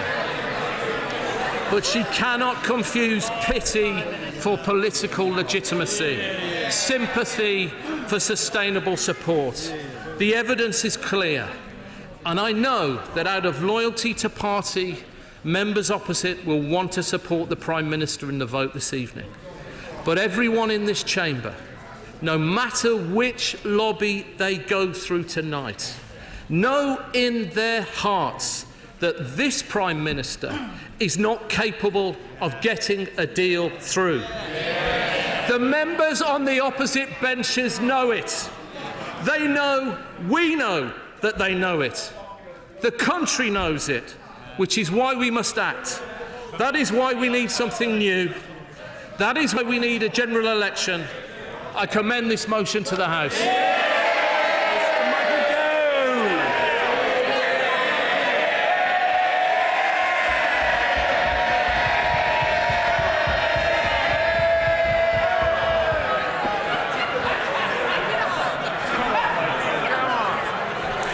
Mr. Speaker, as you know, having sat throughout this entire debate, it has been a passionate debate characterised by many excellent speeches, and I commend the members for Tiverton and Honiton, Bolton West, East Surrey, Mid Norfolk, Plymouth Moorview, Broxtowe, Stirling, Dudley South, Faversham and Stoke-on-Trent South on my side for a series of outstanding speeches. Yeah. But it has also been the case, as the Shadow Secretary of State pointed out, that there have been many powerful speeches from the opposition benches as well.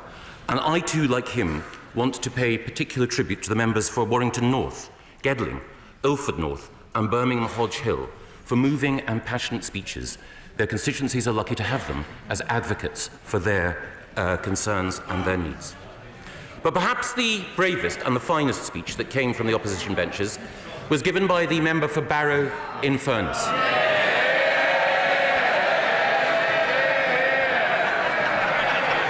It takes courage. It takes courage, and he has it, having been elected on a Labour mandate, representing working-class people, to say that the leader of the party that you joined as a boy is not fit to be Prime Minister. He speaks for his constituents. He speaks for the country. And that takes me to the speech from the Shadow Secretary of State. He spoke well. He spoke well, but I felt he did not rise to the level of events. But one thing that was characteristic about his speech, he did not once mention in his speech the leader of the opposition or why he should be Prime Minister.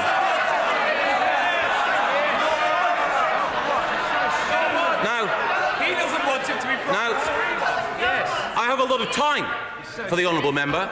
We have several things in common. He's lost weight recently. Sorry, we've both lost weight recently, I should say. Him much more so. We're both friends of Israel. Him much more so. And we both recognise that the member for Islington North is about the worst possible person to lead the Labour Party. Him much more so.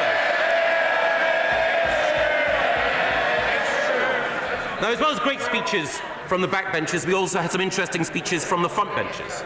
We had a speech of over 20 minutes from my great friend, the leader of the Scottish National Party in this place. But again, in those 20 minutes, he did not once mention the common fisheries policy.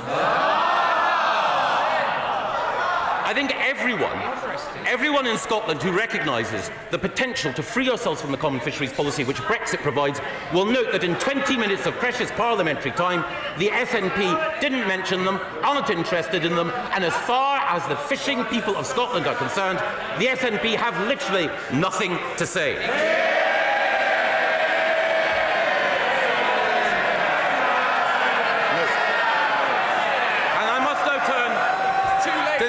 I turn to the speech from the leader of the Liberal Democrats, someone whom I also have affection and respect for, and he made a number of good points.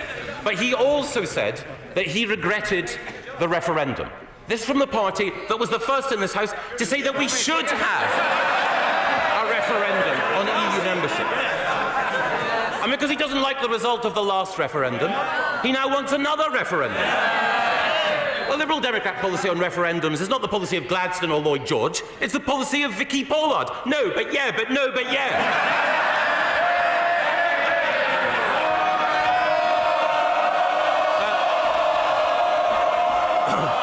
I should also commend the speech given by the leader of the Democratic Unionist Party.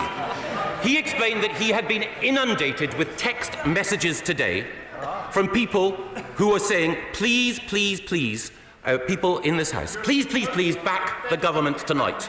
And some of those text messages had even come from Conservatives. And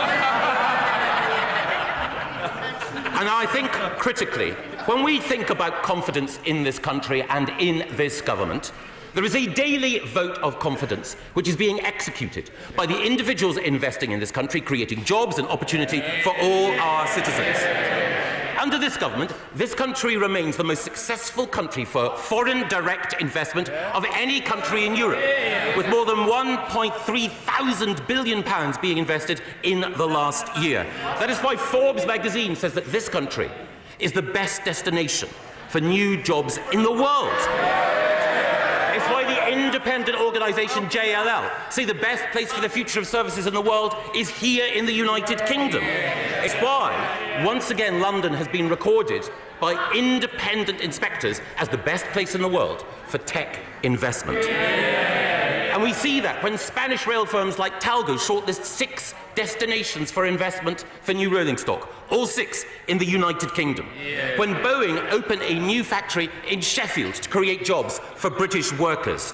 When Chanel moved from France to London in order to establish a new corporate headquarters. Smells good. And when Starbucks moved from Amsterdam to London in order to ensure more investment and jobs. The opposition should wake up and smell the coffee. And all of this, in the words of the BBC, despite Brexit. Now that investment, those jobs that have been created under my right honourable friend the Prime Minister's inspirational leadership, has been invested in public services and social justice. As we heard from the member for Dudley South and Bexhill and Battle, 1.9 million more children in good and outstanding schools. It is also the case that the gap between the poorest and the richest in our schools has narrowed under this Conservative government. We also have a record level of investment in the NHS, and thanks to my right honourable friend, the Secretary of State for Health, a 10-year plan, £20 billion investment, £394 million extra every week for our NHS. And we also have investment in our national security. We meet the 2% target for investment in NATO, and we have 2 new aircraft carriers capable of projecting British force and influence across the world in defence of freedom and democracy. contrast, while we are standing up for national security, what about the Right Honourable Gentleman, the member for Islington North? He wants to leave NATO. He wants to get rid of our nuclear deterrent. And recently in a speech he said, why do countries boast about the size of their armies? That is quite wrong. Why don't we emulate Costa Rica that has no army at all? No allies, no deterrent, no army. No way can this country ever allow that man to be our Prime Minister and in charge of our national security.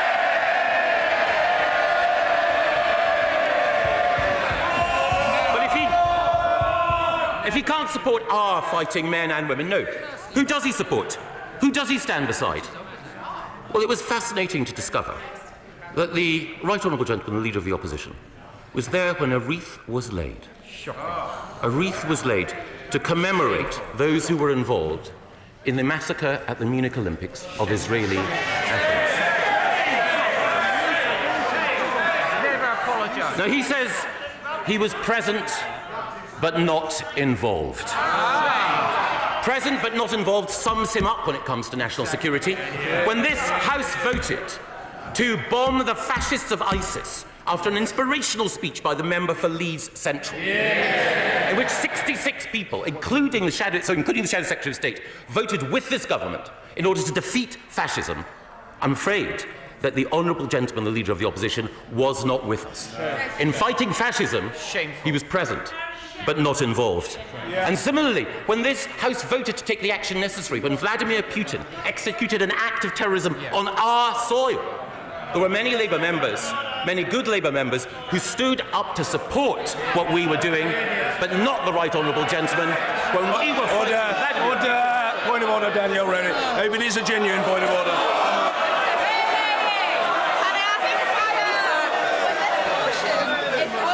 The government, how is this relevant? And is this not dangerous? If the Secretary of State were out of order, I'd have said so. I didn't, because he isn't. Secretary of State. Thank you very much, Mr. Speaker. And if the Leader of the Opposition won't stand up against Putin when he attacks people in this country, if he won't stand up against fascists when they are running riot in Syria, if he will not stand up for this country when critical national security questions are being asked, how can we possibly expect him to stand up for us in European negotiations? Will he stand up for us against Spain over Gibraltar? Will he stand up against the Commission in order to ensure that we get a good deal? Of course he won't, because he won't even stand up for his own members of Parliament.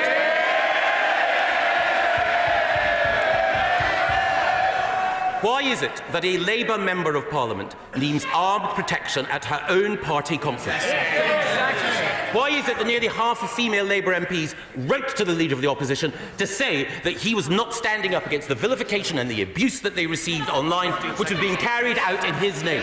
If he cannot protect his own members of Parliament, if he cannot protect the proud traditions of the Labour Party, how can he possibly protect this country? We cannot have confidence in him to lead. We have confidence in this government, which is why I commend this motion. Order! Under the order of the House!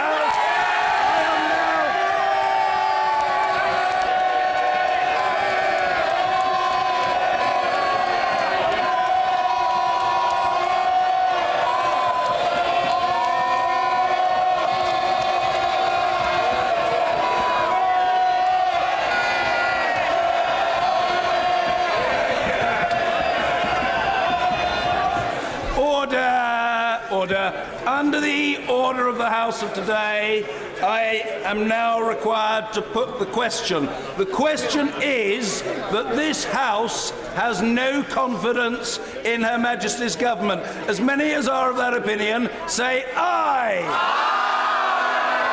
Of the contrary, no. No. Division! Clear the lobby!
Order. The question is that this House has no confidence in Her Majesty's government. As many as are of that opinion, say aye. Aye. Of the contrary, no. No. Tellers for the ayes, Jessica Morden and Jeff Smith. Tellers for the noes, Julian Smith and Christopher Pincher.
ayes to the right, 306. The noes to the left, 325.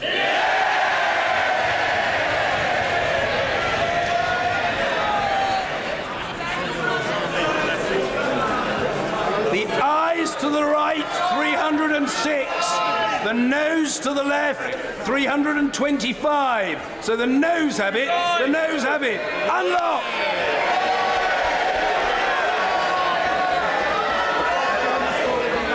Point of order, the Prime Minister. On a point of order, Mr. Speaker, I'm pleased that this House has expressed its confidence in the government tonight. I do not take this responsibility lightly, and my government will continue its work to increase our prosperity, guarantee our security, and to strengthen our union. And yes, we will also continue to work to deliver on the solemn promise we made to the people of this country to deliver on the result of the referendum and leave the European Union. I believe this duty is shared by every member of this House, and we have a responsibility to identify a way forward that can secure the backing of the House. To that end, I've proposed a series of meetings between senior parliamentarians and representatives of the government over the coming days, and I would like to invite the leaders of parliamentary parties to meet with me individually, and I would like to start these meetings tonight. Mr. Speaker, the government approaches these meetings in a constructive spirit, and I urge others to do the same. But we must find solutions that are negotiable and command sufficient support in this House. And, as I've said, we will return to the House on Monday to table an amendable motion and to make a statement about the way forward. The House has put its confidence in this government. I stand ready to work with any member of this House to deliver on Brexit and ensure that this House retains the confidence of the British people. Point of order, Mr. Jeremy Corbyn. Thank you. Thank you, Mr. Speaker. Last night the House rejected the government's conclusion of its negotiations with the European... Order. I called the Prime Minister on a point of order, and the Prime Minister was heard. And she was heard in relative tranquillity and certainly with courtesy. And the same courtesy will be extended to the Leader of the Opposition and to others who seek to raise points of order. That's the way it is. Jeremy Corbyn. Thank you, Mr. Speaker. Last night, the House rejected the government's deal, emphatically. A week ago, the House voted to condemn the idea of a no-deal Brexit. Before there can be any positive discussions about the way forward, the government must remove clearly, once and for all, the prospect of the catastrophe of a no-deal Brexit from the EU and all the chaos that would come as a result of that. And I invite the Prime Minister to confirm now that the government will not countenance a no-deal Brexit from the European Union. A point of order, Mr. Ian Blackford. Thank you, Mr. Speaker, and I must say that I welcome the offer of talks from the Prime Minister. I think it's important, Mr. Speaker, that all of us recognise the responsibility that we have, and on the back of the defeat of the government's motion last night, that we have to work together where we can to find a way forward. I commit the Scottish National Party to working constructively with the government. However, I do think it's important. I do think it is important in that regard that we make it clear to the Prime Minister, in the spirit of openness in these talks, that the issue of extending Article 50 of a people's vote and avoiding a no deal have to be on the table. We have to agree to enter these talks on the basis that we can move forward and achieve a result which will unify all the nations of the United Kingdom. Thank you. Point of order, Sir Edward Davey, and then I'll come to the right honourable gentleman. Thank you, Mr. Speaker. From the Liberal Democrat position, we are clear that we want to engage with talks with Her Majesty's government. But it's very important that the government makes clear that no deal is not an option. It's very, very important that the Prime Minister, as she actually, to be fair to her, earlier today didn't rule out extending Article 50. It's important that the House has that chance to think and come together. And finally, I would ask the Prime Minister, will she ensure, Mr. Speaker, that this House gets a chance to take control of our own business as we go through the next few days and weeks? Thank you. Point of order, Mr. Nigel Dodds. Mr. Speaker, and the result of the motion of no confidence tonight illustrates the importance of the confidence and supply arrangement that is currently in place between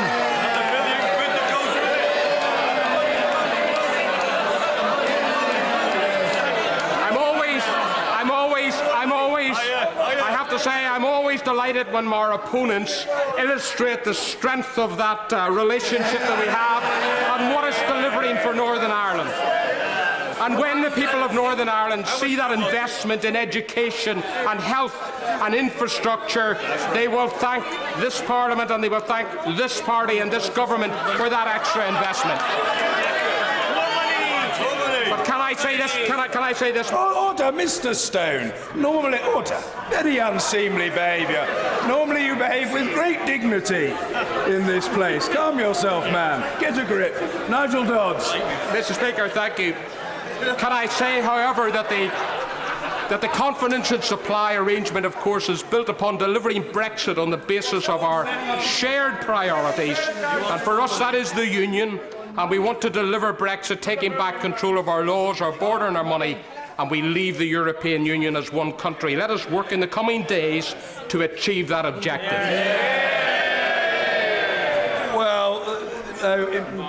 On ground, if the honourable gentleman, right honourable gentleman, really feels he must, but he has been represented by his right honourable friend. But if he really wants to, briefly, I don't mind. But we really must. No. Well, the generosity of spirit, Mr. Alistair Carmichael. For her assurance, Mr. Speaker, that the motion that will be brought on Monday will be amendable. And can I seek your guidance about how we, on this side of the House, and indeed on that side of the House as well, who want to see this matter put to a people's vote, might on Monday be given the opportunity to do so, including the opportunity given to the Leader of the Opposition, now that we know there is not to be a general election? Response to the right honourable gentleman, apart from thanking him for his point of order, is to say that if there is an amendable motion of which the Prime Minister on behalf of the government has given notice, manifestly there will be an opportunity for people to table amendments, and we shall have then to see what happens. The right honourable gentleman wouldn't expect me to make a commitment in advance, but I know what he thinks and I've heard what he said. We come now to the adjournment. The whip to move. I beg to move this House to now adjourn. Thank you. The question is that this House do now adjourn.